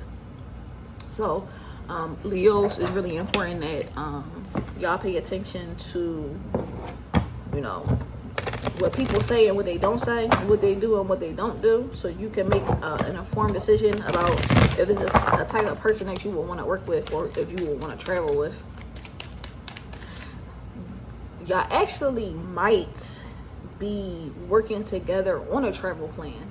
Like maybe y'all have a travel business, or one of y'all has a travel business, or one of y'all is thinking about getting into something with travel, or doing something that requires you to travel, or doing like a blog or something.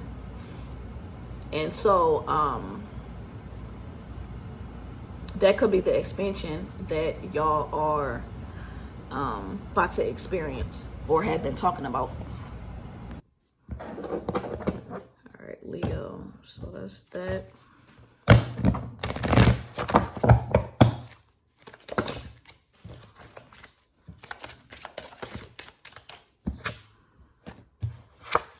awakening. This is going to bring you the vitality that you need, the energy that you need. It's going to shape a new way of thinking for you whenever y'all decide to embark on this journey, embark on this travel.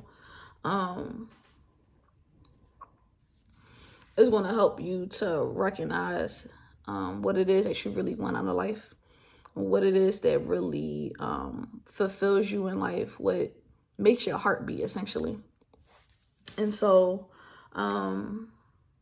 with this new moon in Scorpio, it's important that you take the time to reflect on how things have been panning out for you, maybe over the last few months, even just for 2023, and looking at all the situations that you were in and whether they granted you the emotion and experience that you're looking for, and if it didn't, why didn't it, and what is it that you need to look out for so that way you can experience the best that life has to offer.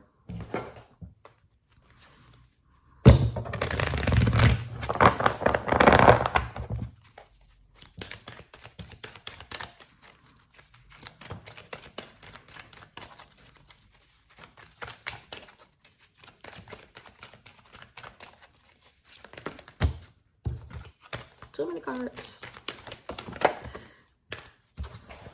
Change. You need a change in scenery and growth. Change. I understand that nothing can grow or evolve without movement, which is why I need to get up and move. Literally, like, move your body, but also, like, move. Like, maybe some of y'all have been thinking about going to a different state, living in a different country, just changing your environment so that way you can change your mind. I know some people say changing your environment doesn't change your mind, but sometimes our environment does shape how we look at the world and our perception of the world. And sometimes a new environment can help us actually start making those shifts and having those awakenings that we need in order to grow. I want to expand my consciousness and my awareness, and it just goes with this 3 of Sticks card and this Empress card.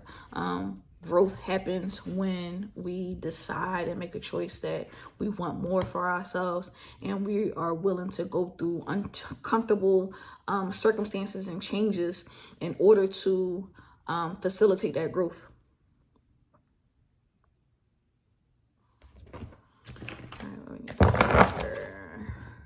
I love this for y'all, Leo.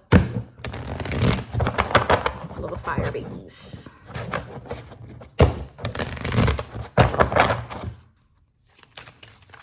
This looks sound like this for me because it makes you want to move.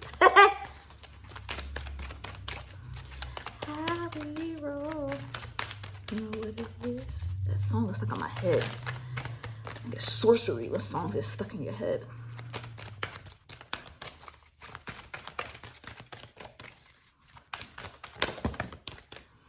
Surrender to non-action. Now is the time to be still and not act. Simply breathe and focus on your own power. Let others come to you. Let me get one more. Surrender to what is. Flow with what is instead of fighting it. When you can't change a situation, compassionately accepting it exactly as it is will bring you peace. So I feel like with these 2 surrender cards, surrendering to non-action to what is it's like an umbrella under to just surrendering, understanding that you can only change what you have control over. You can't change nobody else. And then sometimes just sitting still and listening to what's coming up, observing your thoughts can help you with identifying the things that you actually need. Sometimes we look externally for answers when the answers are within, and when we take the time to to just chill the fuck out, we get the answers that we want. Also peep that shorty got a little, she got like a little unicorn crown, right? And so Leos, y'all are the sign of the sun. Y'all rule by the sun. Creativity, vitality, children, childlike energy. Letting others come to you is this energy of the Empress card, right? It's this energy of, I don't have to do much in order to get the things that I need. I can illuminate and I can shine and I can bring people warmth, and in return for bringing people warmth, they bring me all the things that I need. I just have to show up and be myself. I just have to show up and be myself.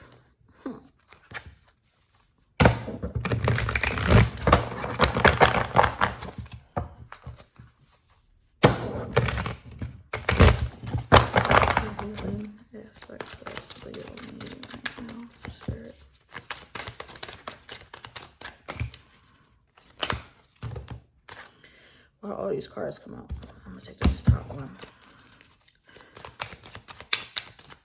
Copaiba, Copaiba, Copaya, Copaba. I don't know how to pronounce this. Copaiba.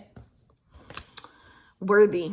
Trigger statement, I am ashamed. True statement, I am cherished. There are connections to ancestral and childhood memories that are ready to be healed. Allow divine light to shine within. I remember I just told y'all, Leo rules children, right? And so,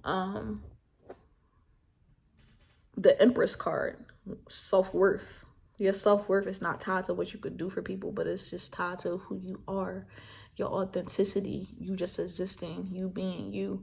And that's how you attract your tribe, and that's how you build your self-worth. Because well, let me take that back, because I don't want to make it sound like it's internal and external. Your self-worth is based off of how you see yourself, right? And people are mirrors to how we see ourselves. So when you are authentic to yourself, you can attract people who are also authentic, and you can feel good about yourself because all you did was show up as yourself, and you attracted the very thing that you was looking for, which is compassion, empathy, loyalty, trust, and friendship from people. And the other card that came out is Siberian Fur. This is some cards I've never seen before, which I think goes with this unicorn card. Y'all got some shit I never heard of. Acceptance. Trigger statement, we must remember. True statement, I am free of the habits that do not serve me. And ain't nothing cut that bitch off. Lay down the armor passed down to you from your family. Release habits that are not serving you, and forgive on behalf of generational past. So here it is. I feel like this reading is also taking a deeper step into this mystery and this excitement that you're looking for, and this expansion that you're looking for, and this awakening that you're having. You're realizing that a lot of the things that you're feeling has come from situations that you were in, but it also has been things that have been generationally passed down. And now you're able to be more aware of what's yours and what's not yours, and being able to transmute those energies, so that way you can bring in more energy of love and pleasure and adventure and sweetness and growth, by understanding that you don't have to succumb or be tied or conditioned to things that were given to you through your parents and their parents and their parents and their parents, right? So really deep diving and doing that internal ancestral shadow work. Find joy. Shout out to Amanda Sills, that's definitely where I got that from. Okay, let's see what other messages are coming up.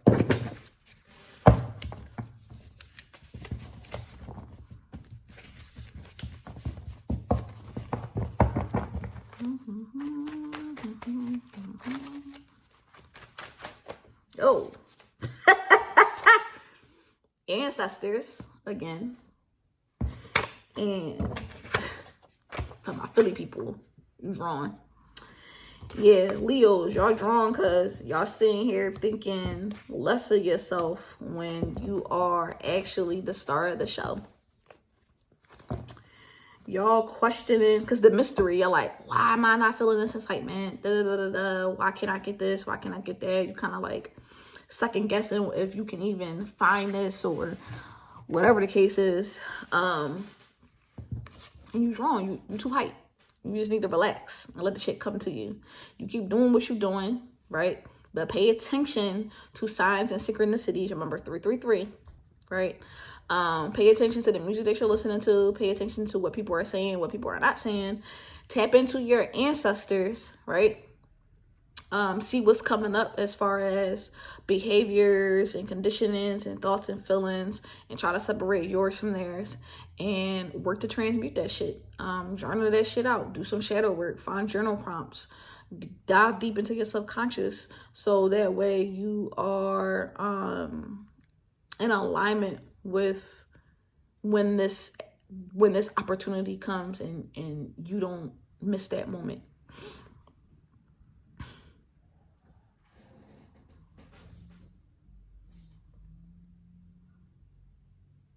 Y'all be too hard on yourselves. Y'all gotta chill. The ancestors said chill.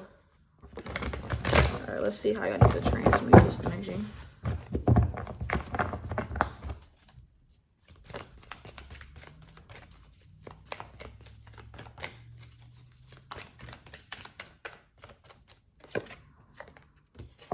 Autumn. We are in the season of autumn. Leo's work on your sacral chakra. There's a lot of orange up in these cords. That's your creativity center. Oh, 19, which is also the sun in tarot. Look at that. Look at that there.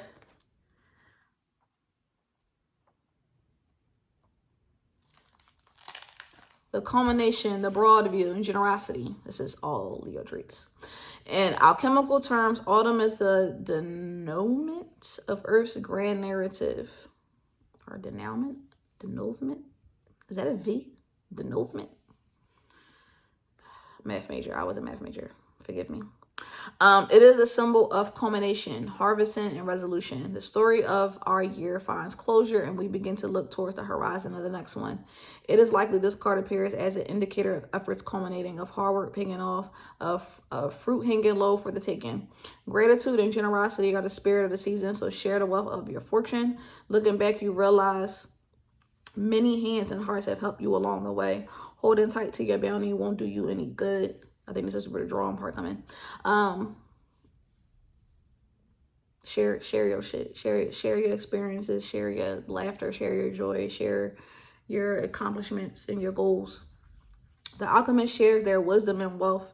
They offer their boons back to the world as part of the ongoing cycle. To give, to receive, you have to give. You cannot receive anything if your hand is closed.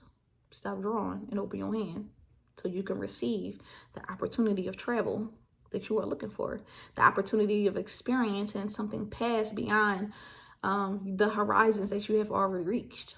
Open your hand. They offer their boons back to the world as part of an ongoing cycle. Be like an autumn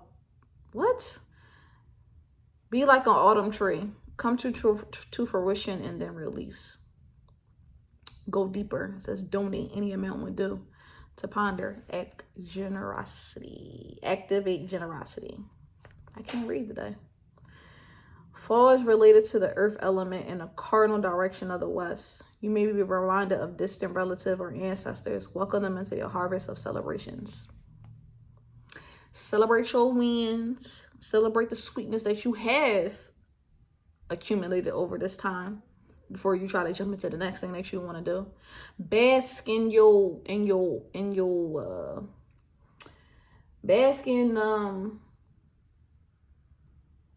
offerings. Bask in the things that you have gained so far in life.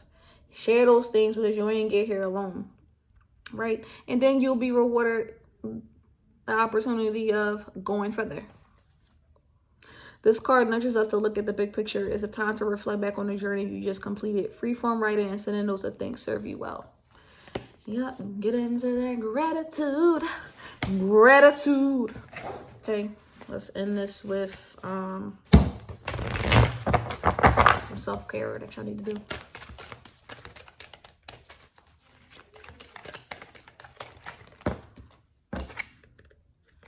Be still. Again. Surrender to non-action. Meditate. And just think about all the things that you have gone through, you experienced, you gained, you lost, you maintained, and give thanks and gratitude to that, to yourself, to God, to your ancestors, to your family, to your friends, anybody that has helped you along this journey, because you didn't do it alone. Sit and be still in that for a little bit. Okay. Let's get one more. Again, the orange.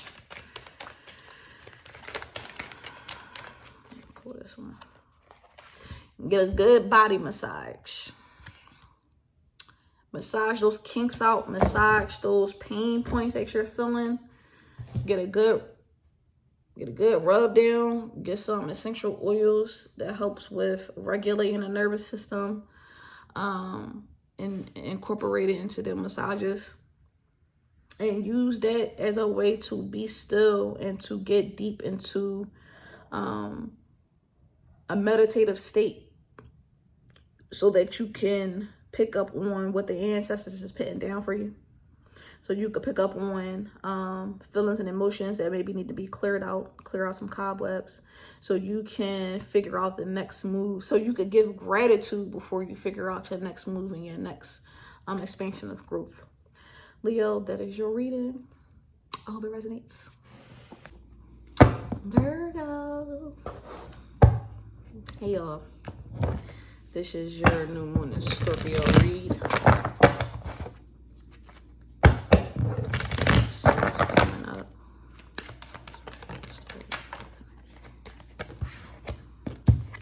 We got love and we got space. Y'all have been feeling a little spacey. Virgos have been having a time for the past 2 years with all of the different astrological aspects that has either been squaring us or opposing us, like Saturn and Pisces right now. And so with this love card, it's important that Virgos really take the time to love on themselves and give themselves grace and find opportunities of where they can embody that love. And what I mean by that is simply, honestly, just doing things that's aligned with self-care. Really taking care of your mental, really taking care of your physical, taking care of your emotional body, and making sure that you're doing something intentionally every day. Because one thing about Virgos, we can be very self-critical and we can be worriers, which can cause chronic stress. And then that chronic stress can cause us to go into spirals of anxiety, depression, and questioning if we're doing things right or if everything is playing out as it should be. And so Virgos, I think it's important that you also understand how you're filling your space. What are you doing on a day-to-day? What do your rituals look like in the morning? What do your rituals look like at night?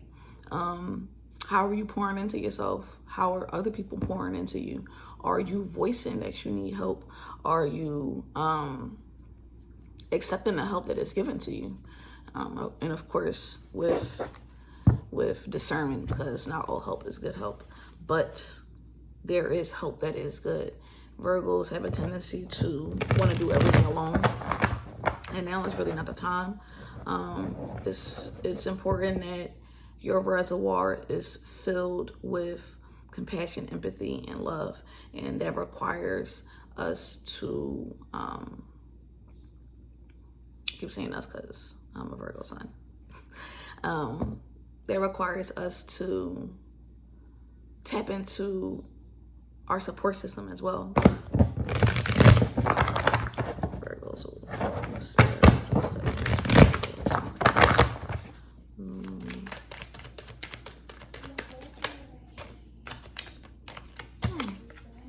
Got love again.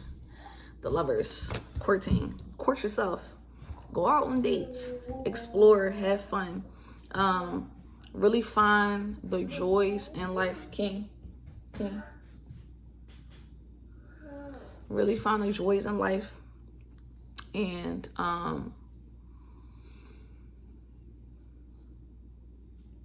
figure out what courting looks like to you. And what it is that you will require from people that is courting you. Usually subconsciously, how we take care of ourselves is what we usually demand from people. And so if we are always operating and taking care of other people, it can be a little foggy as far as what we demand from other people, where our non-negotiables are, and what it is that we just require in order to be in a good mental space and a good emotional space. So going back to this love card, it's important that you know how you pour into yourself, so that way you can be able to speak to other people about how you need them to pour into you as well. Because if you don't, it's like people can overstep your boundaries. And that could just cause a whole bunch of other problems. We also have the Sun in Knives, which is the Page of Swords in traditional tarot. So with this Page of Swords, you're coming into new ideas. You're coming into new thought forms.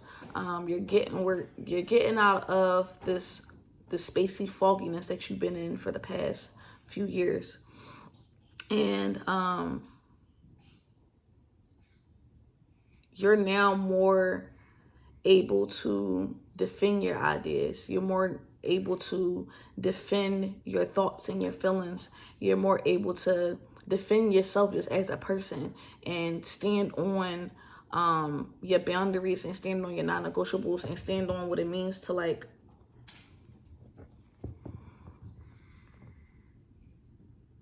really show up for yourself. Y'all are showing up for yourselves. Y'all showing up for yourselves more. And it's pushing energies out of the way that is not aligned. And it's open up opportunities for you to connect with other people that are aligned.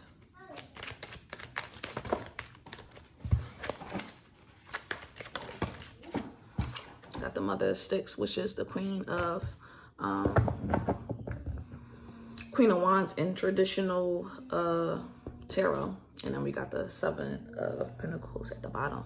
So, like I said, y'all are now able to defend your ideas, defend your feelings, defend your thoughts, which in turn help you to be more in a creative mode, because you're now not looking externally for validation or looking for people to speak life into you. You're more now speaking life into yourself, because you're operating in love, or you're working to operate more in love and more self-compassion and more self-love. You're able to court yourself better and give yourself the things that you need in order to feel alive, in order to feel fulfilled, which helps you to expand in your creative space and your creative mind. You're more courageous. You're speaking up more. You're more bold with the things that you want to do. You're taking more risk. And you're shifting into this mindset of where you understand that in order for you to thrive, you have to trust and believe in yourself. A queen and a king are in the positions of a queen and a king because they know how to carry themselves as such. They embody that energy of being regal, of being decision makers, of being able to balance out their emotions with their logic, making decisions using their discernment and their intuition, and always doing it for the greater good of themselves and their community. And so, Virgo, with you being the type of energy that likes to serve people, you're now taking that energy and giving it back to yourself, so that way you can actually serve more effectively, and you can actually set better boundaries to be a better servant to yourself and to your community.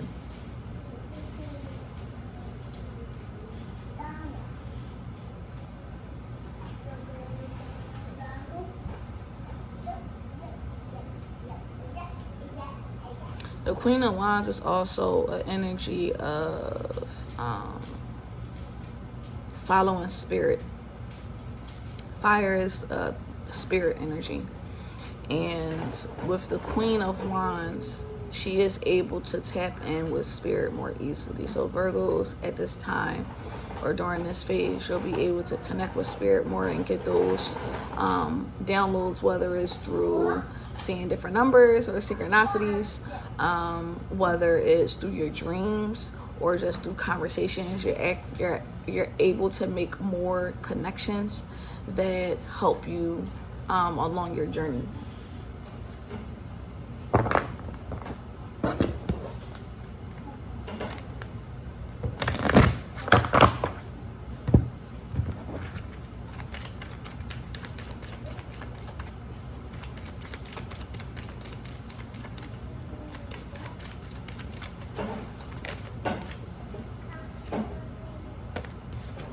You gotta share your gifts.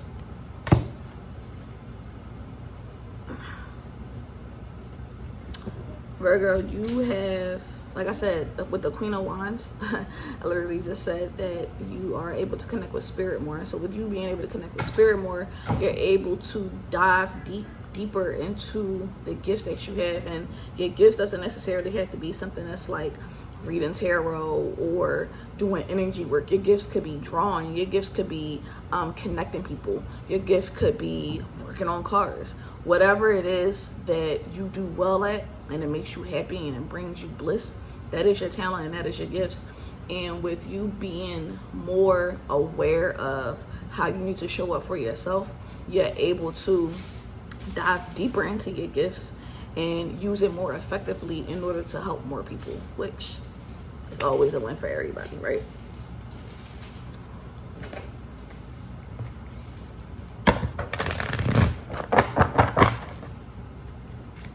And I'm seeing that most of y'all who may watch this video are either musically inclined, musically gifted, or y'all are seers. Y'all are seers, y'all are diviners, or y'all are readers, and y'all are able to see beyond what other people can see, and y'all have a good eye for figuring out a solution that is tailored to that person that you are helping. So using those gifts on yourself is helping you to be more inclined to show up for other people as well.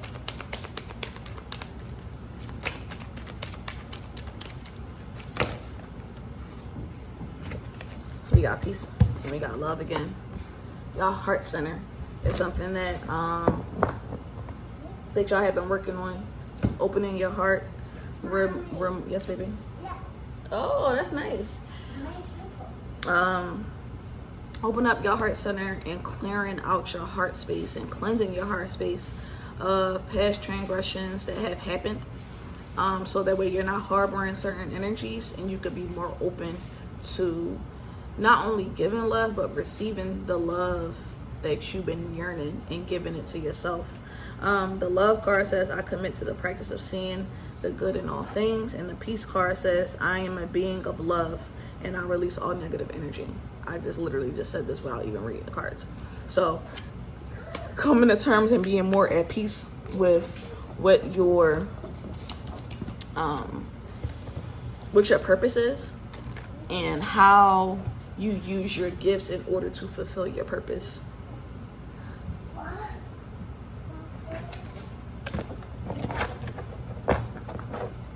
Let's see what we need to surrender.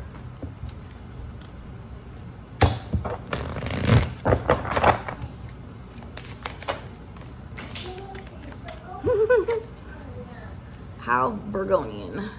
Surrender your need to always to be right. Give others the gift of letting them be right. Be yielding, not rigid. This will help resolve conflicts and improve your relationships. Sometimes, Virgos, we have this thing where we just gotta be right about everything, because I feel like subconsciously it helps us to feel like we're mentally protected. If we have all the answers, then we can show up and be of service to people. But sometimes being right is not the actual right answer. Sometimes you have to help people by letting them be in their own thoughts and by letting them be in their own feelings, whether it's right or wrong, so you're not interfering in their journey of their awakening, and their journey of discovery.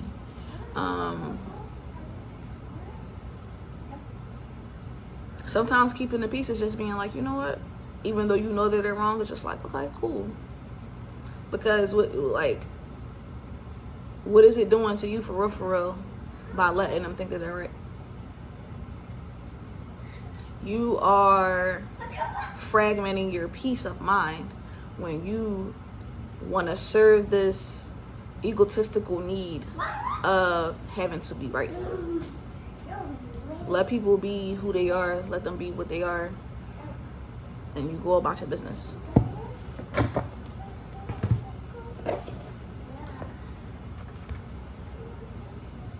That's serving from a place of love rather than a place of ego. Hold on, baby.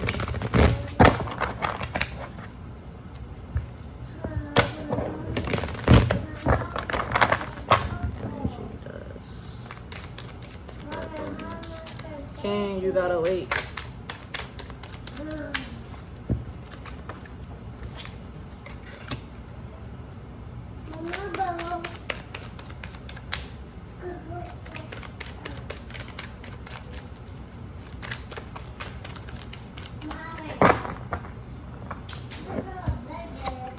We got wintergreen that came out.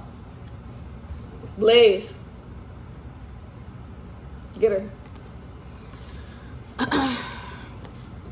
The anchor is trust. The trigger statement is, what if something happens? The true statement is, I take my hands off the wheel. You are not alone. The universe is working with you. Relax and enjoy the adventure. And so this goes with the beginning of the reading when I was saying that we've been in a spacey space. And right now we are figuring out how to incorporate more love into the things that we do. King. Okay. Thank you, baby.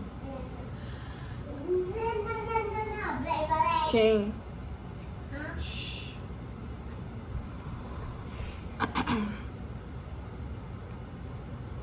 Knowing that you could trust the universe, your ancestors, your spirit guides, and yourself with making the right decisions, because you are operating from a place of love rather than from a place of fear and worry and a lack of trust and what's the word I'm looking for? A lack mindset. This card is also yellow, so the solar plexus, which is tied to the gut, which is Virgo's energy center. So making sure that we are cleansing ourselves regularly, and not just spiritually, but also physically, whether it's through exercise and whether it's through clean eating. Virgos are able to connect more with their mental and their intuition when the gut is cleaner. So that is the message for the healing. Get some more messages. Any other messages? Short messages for Virgo spirit.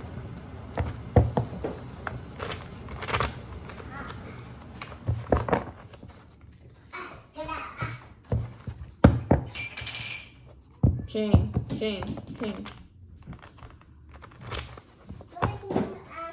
Baby, why don't you go watch your iPad? Because you're making a lot of noise and I'm trying to record. It's okay.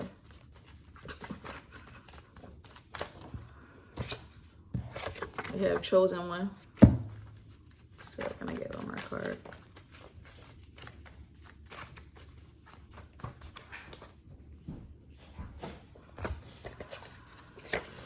And we have emotional intelligence. You are the one, Virgo, in your ancestral line that is chosen to do the work in order to cleanse the bloodline. But also a chosen one that is chosen to help make the world a better place. whether that world is within your community, whether it's internationally, whether it's in a different country or state, really doesn't matter. You have been chosen to be the change maker that your communities and the world needs to see. And with you having this newfound awareness of understanding how you need to pour into yourself in order to pour into others, that has built your emotional intelligence and your ability to not be a martyr, but to show up authentically, and not from a place of saving people, but more so from a place of, this is your journey, and I just want to assist in your journey. I'm not here to tell you how to do your journey, but I'm here to basically be a vessel and to also be a mirror to show you that I've done the work. You could also do the work, and I can help you along the way while still giving you the autonomy to make the choices and the decisions that you make and not be judgmental about it, right? Because we're coming from a place of love. And we're coming from a place of surrendering the need to always be right. People have to learn from mistakes. And with this emotional intelligence that you're gaining, you're understanding that, and it's bringing you a peace of mind. But it's also helping you to see the humanity in people rather than looking at people as if they need your help. I hope that makes sense. All right. Let's see what's coming up for alchemy.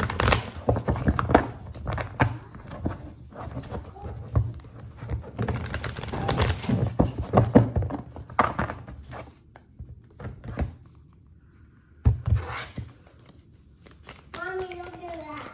Mm-hmm.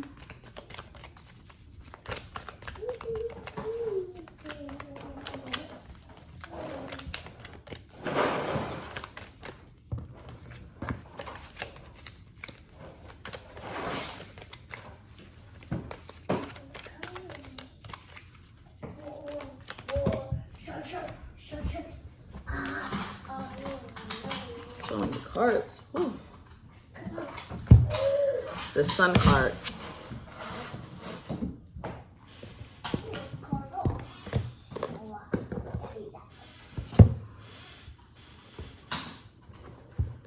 Which is the first card of this deck. The Chosen One.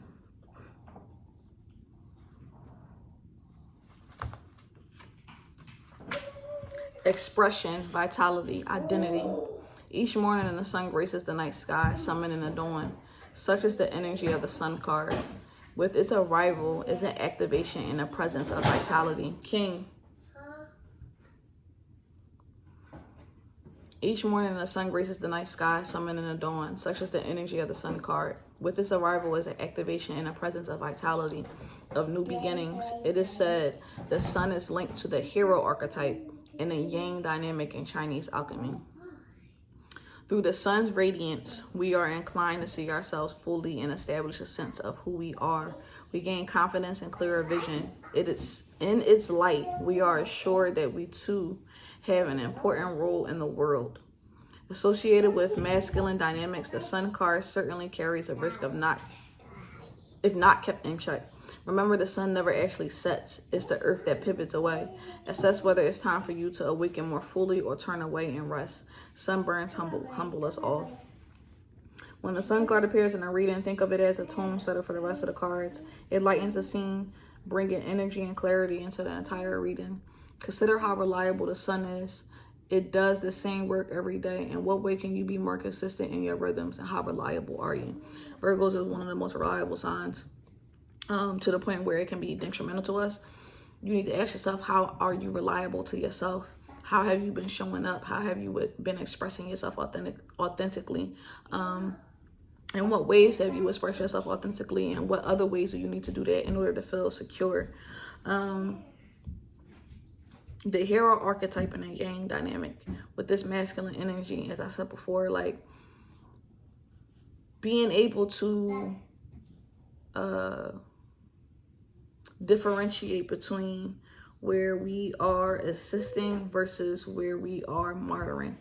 And so that's going to be important in this next chapter in our lives, Virgo, as we navigate the rest of the Scorpio season in this new moon in Scorpio. You know, the Scorpio is all about, it's the archetype that's like opposite of Virgo. If you peep, both of their glyphs is the same, but Scorpio points out while Virgo points in. And so Virgo has a thing with being self-afflicting. And so now with this newfound awareness that we have, we're able to not self-inflict and take the pain that we learn from our own journey and utilize that as a way to help other people, while again giving them space to have autonomy to make mistakes and not judge them for it. We're going to end this with how Virgo, with self-care, Virgo needs to tap into.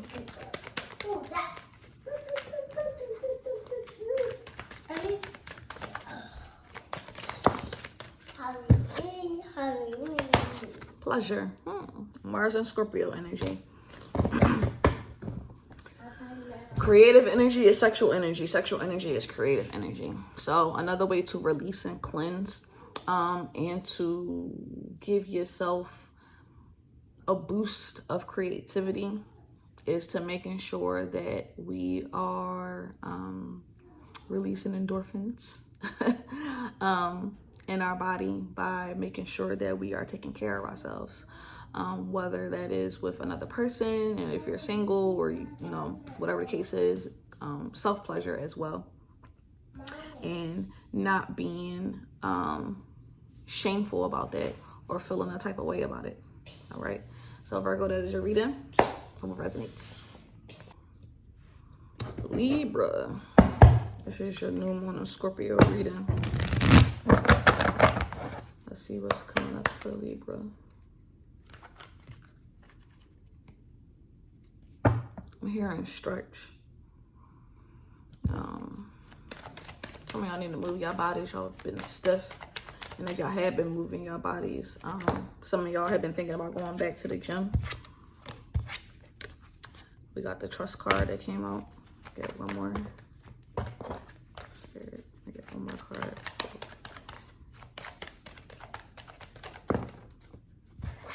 And caution.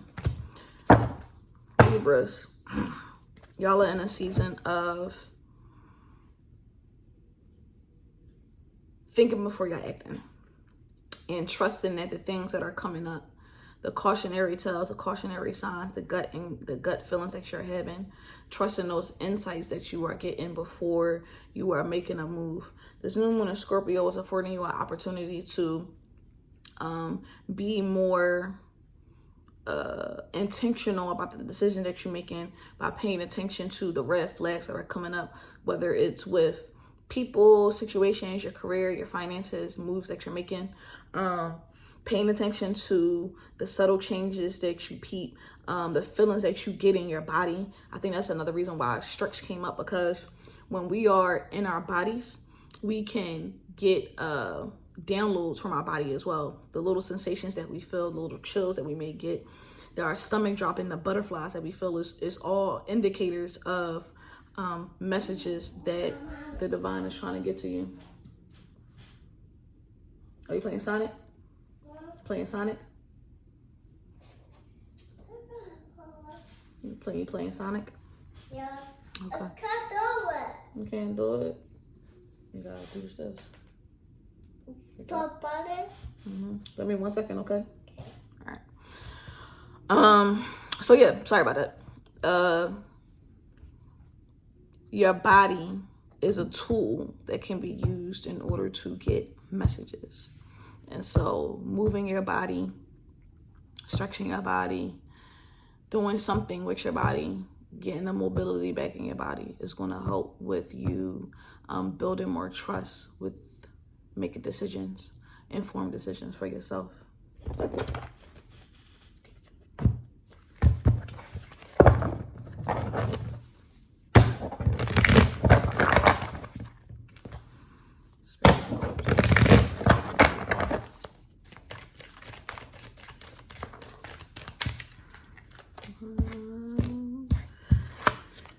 got the Justice card. So Librian. Is that how you say it? Librian. Sex Libra energy. The Justice card. Let's see what else comes up.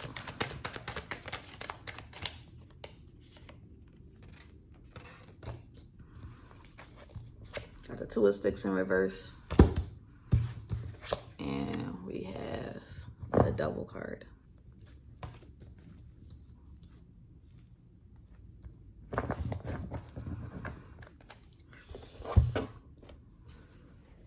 Libra, some of y'all have been tempted to get back at somebody. Some of y'all have been waiting for the right moment to enact revenge, to get the justice that you feel like you deserve. And it might not necessarily be revenge, but going to court, speaking your truth, balancing out what has happened by speaking on the story, even though people are telling you that you should keep it to yourself. There are people who have tried to bring you down and to stifle your growth. And you have been recognizing who these people are. You have been trusting the gut feelings that you have. And so you have this energy of wanting to get back.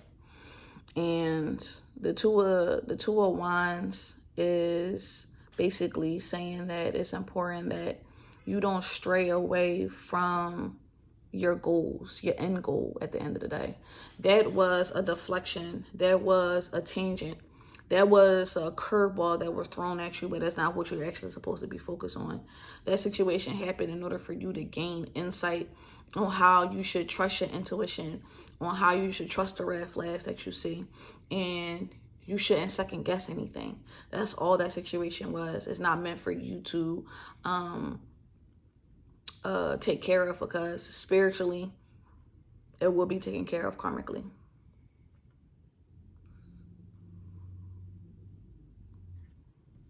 Also, Libra,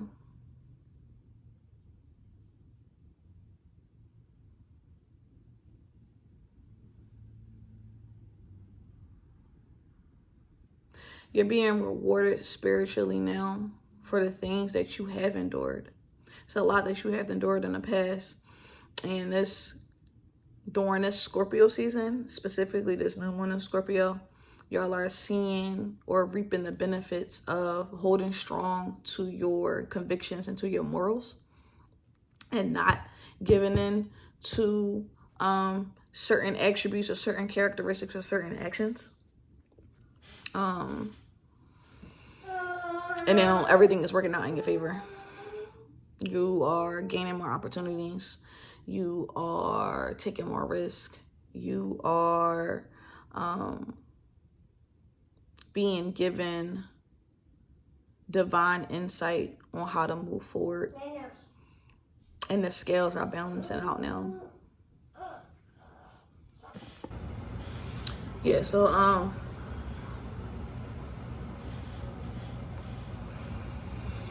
y'all have been experiencing delays before because of this energy that y'all were in of wanting to get back and wanting to make sure that the person feel the wrath of what you felt. But now with this Moon and Scorpio energy, you are now realizing that the best revenge is to just move on. The best revenge is to focus on yourself, get to it back, focus on your goals, focus on your family, focus on your friends, and not give energy to that person or to that situation. Now, if the situation or person requires you to actually do something about it, making sure that you are thinking about all the possible outcomes that can happen with you acting in a certain way or you going about things in a certain way and being prepared to handle it. So yeah, make sure that you are taking into account that If people hurt you, you have a right to defend yourself. But you also have to ask yourself, is the way that I'm defending myself going to make me feel some type of way later on in the line, or will it affect anything else that I have going on? And making sure that you are being calculated and informed about the decisions that you are making moving forward. Wow, I said do that.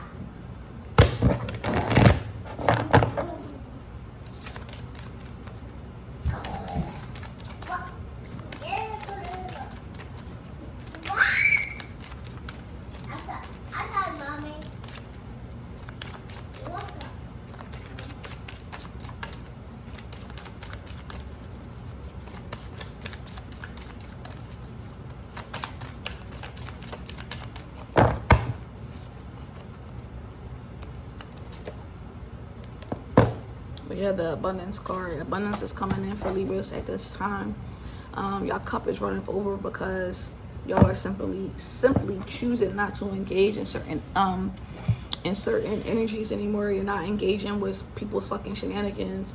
You're being more cautious about the moves that you're making. You're being more cautious about the things that you're saying and how it can impact you negatively later down the line. And you're trusting the insights that you're having. And so now this is opening the door for you to pour more opportunities into you and grabbing them drawings by the rain.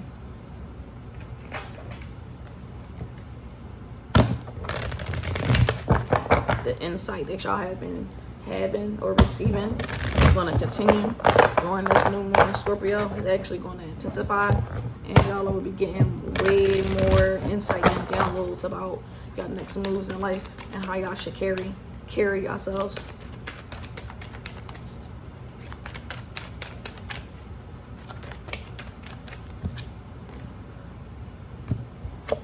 Adversity. That's what I brought up earlier. Said that there is somebody or a situation that has caused you to deal with hardships, and you want justice, right? And there's nothing wrong with getting justice. It's all about how you go about getting that justice. I accept that challenges are the best way to learn. Remember, I said this situation was for you to learn and gain more wisdom on how to trust yourself and to trust the red flags that you are being shown about people. So you had to go through this hardship in order to gain more emotional and spiritual wisdom for yourself that you're going to need later on down the line in your journey.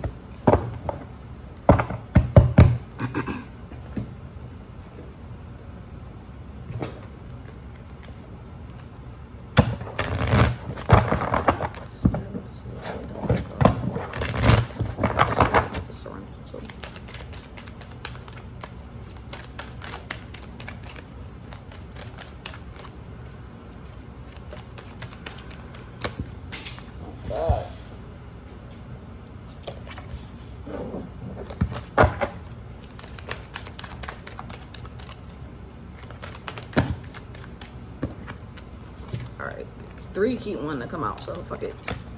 Surrender to stress. Surrender stress. Take a few deep breaths and exhale the tension you build up in your body. Remember how earlier I said stretch? Let the stress go as you come back to your center. Surrender outdated beliefs about yourself. Letting go of limiting ideas about yourself that originate from the past, and you can own your power and soar in your life. That's tied back to the abundance card. Understanding that the situation doesn't determine who you are, that the situation was literally a test for you to gain more insight about yourself and how, and building emotional and mental and spiritual intelligence to deal with other situations that will arise. Surrender to your soul's path. Your life journey has been perfectly designed for your soul's growth. I can't make this shit up, y'all. Embrace every lesson and every moment. The justice card. Shit, all this shit is a lesson. That's it. Nothing more, nothing less.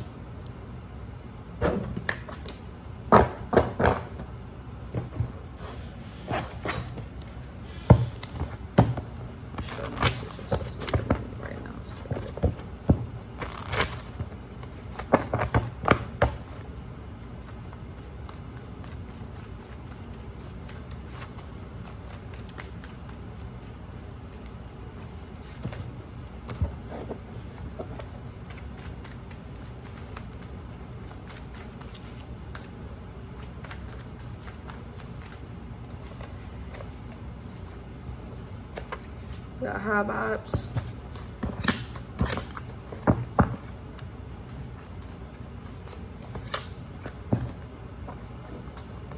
We got joy and pain. Life is cyclical. The scales, we always try to get them to be balanced. Yin and yang, light and dark, white and black.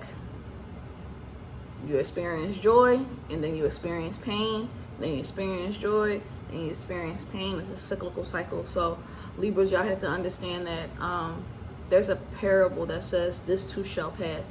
And so understanding that you want to be in the moment and understanding why certain things are happening, embrace the happiness, embrace the pain, and take what lessons you need from both of those, so that way you can soar in your journey and not be tied down to situations. With this high vibe card, y'all are in a space to where y'all are now like getting out of this mental funk, or this emotional funk, I should say, pertaining to this person or the situation. And now you're like, man, you know what? The only thing I can control is myself. So it is what it is. Y'all are climbing higher into an ascension. Y'all are climbing higher to experiencing more joy than y'all have in the past. And so now the scales are tipping back to all this pain that you're experiencing. Now it's tipping back to you experiencing a bunch of joy.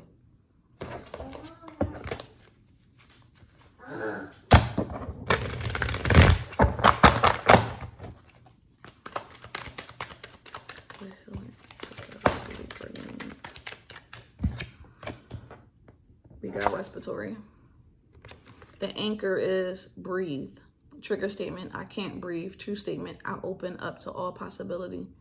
You are ready to let go of the suffering so that you can take in new possibilities, release so you can receive. I literally just said that. I'm letting go of the pain. King. Y'all letting go of the pain so that way y'all can breathe in more. Yes, Mommy. You gotta lower your voice.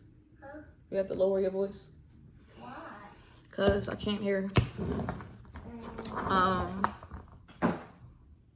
Y'all are breathing in y'all are breathing in better opportunities for yourself, because you are now making the choice to let go of the pain, and not seek revenge, and just living your life and making sure that you understand the lesson that you had to retrieve from that situation, and so you can have better possibilities and better outcomes.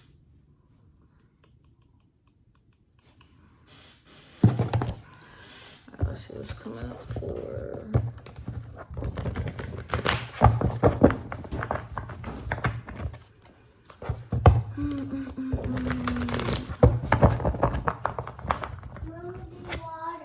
Hurricane. You gotta wait.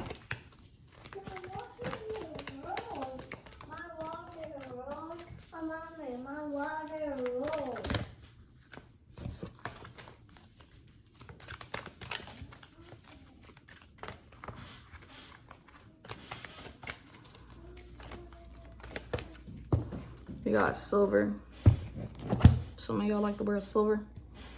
Is that y'all metal of choice? Lunar reflective chrome. Amidst its upper echelon status, silver shines eternally in second position. It is the lesser sibling, the one that's not quite there yet. A true alchemist does not resist its truth, but rather studies its subtle implications and its wisdom. Silver requires polishing, or the surface tarnishes over time. Mirrors require cleaning, or the image clouds and distorts. Whereas gold sustains its own malleable radiance, silver asks for our participation. We must work at it. Don't give up now. Silver wants to build relationships. Like the moon, a mirror, or a poem, let it reflect an image back.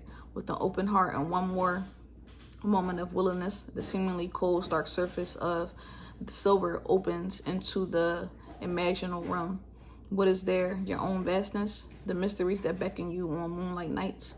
Through our daily devotion to silver, we'll find the truest gold. polish and as practice is to ponder on.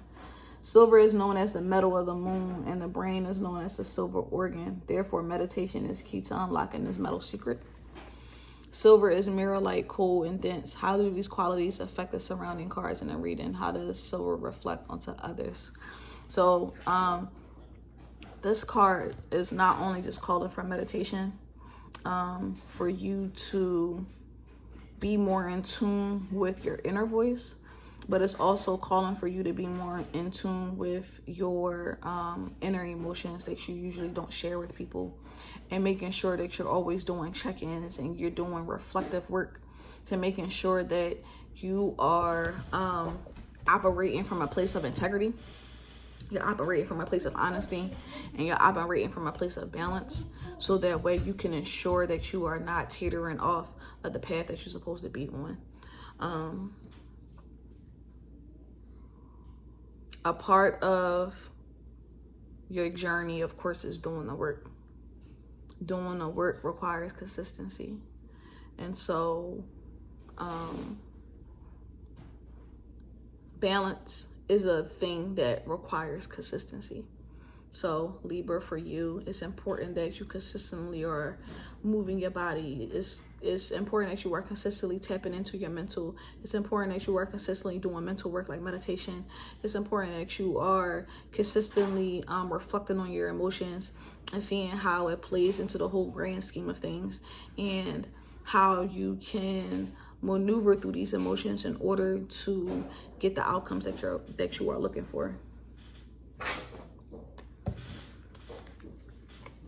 All right, let's end this with self-care card.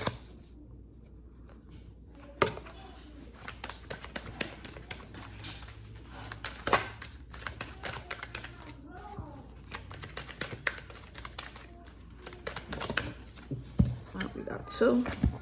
Take a walk, go outside in nature, and abundance planning, which goes back to this abundance card. Abundance planning. What is it that you are looking to gain? Keeping track of your finances, keeping track of the things that you are doing versus what you're not doing, keeping track of what you should be doing versus what you're not doing. If you want to go on a trip, figuring out all the expenses that's required for it and breaking it down in a way to where you can pay weekly or monthly, or pay it up full, and figuring out how that affects your finances on a day-to-day, week-to-week, month-to-month. But in order to be of service to yourself, planning is required. And in order to connect better with your mental, taking a walk outside, getting some fresh air. Remember, we got that respiratory card and we got the silver card. So to tap in with your subconscious and to tap in with your mental, opening up your lungs, getting in that fresh air, getting in that sunlight, touching that grass, connecting with nature, and making sure that you are emotionally regulated enough to make the decisions that's necessary. So Libra, that is your reading. I hope it resonates. And for everybody, thank y'all for tuning in.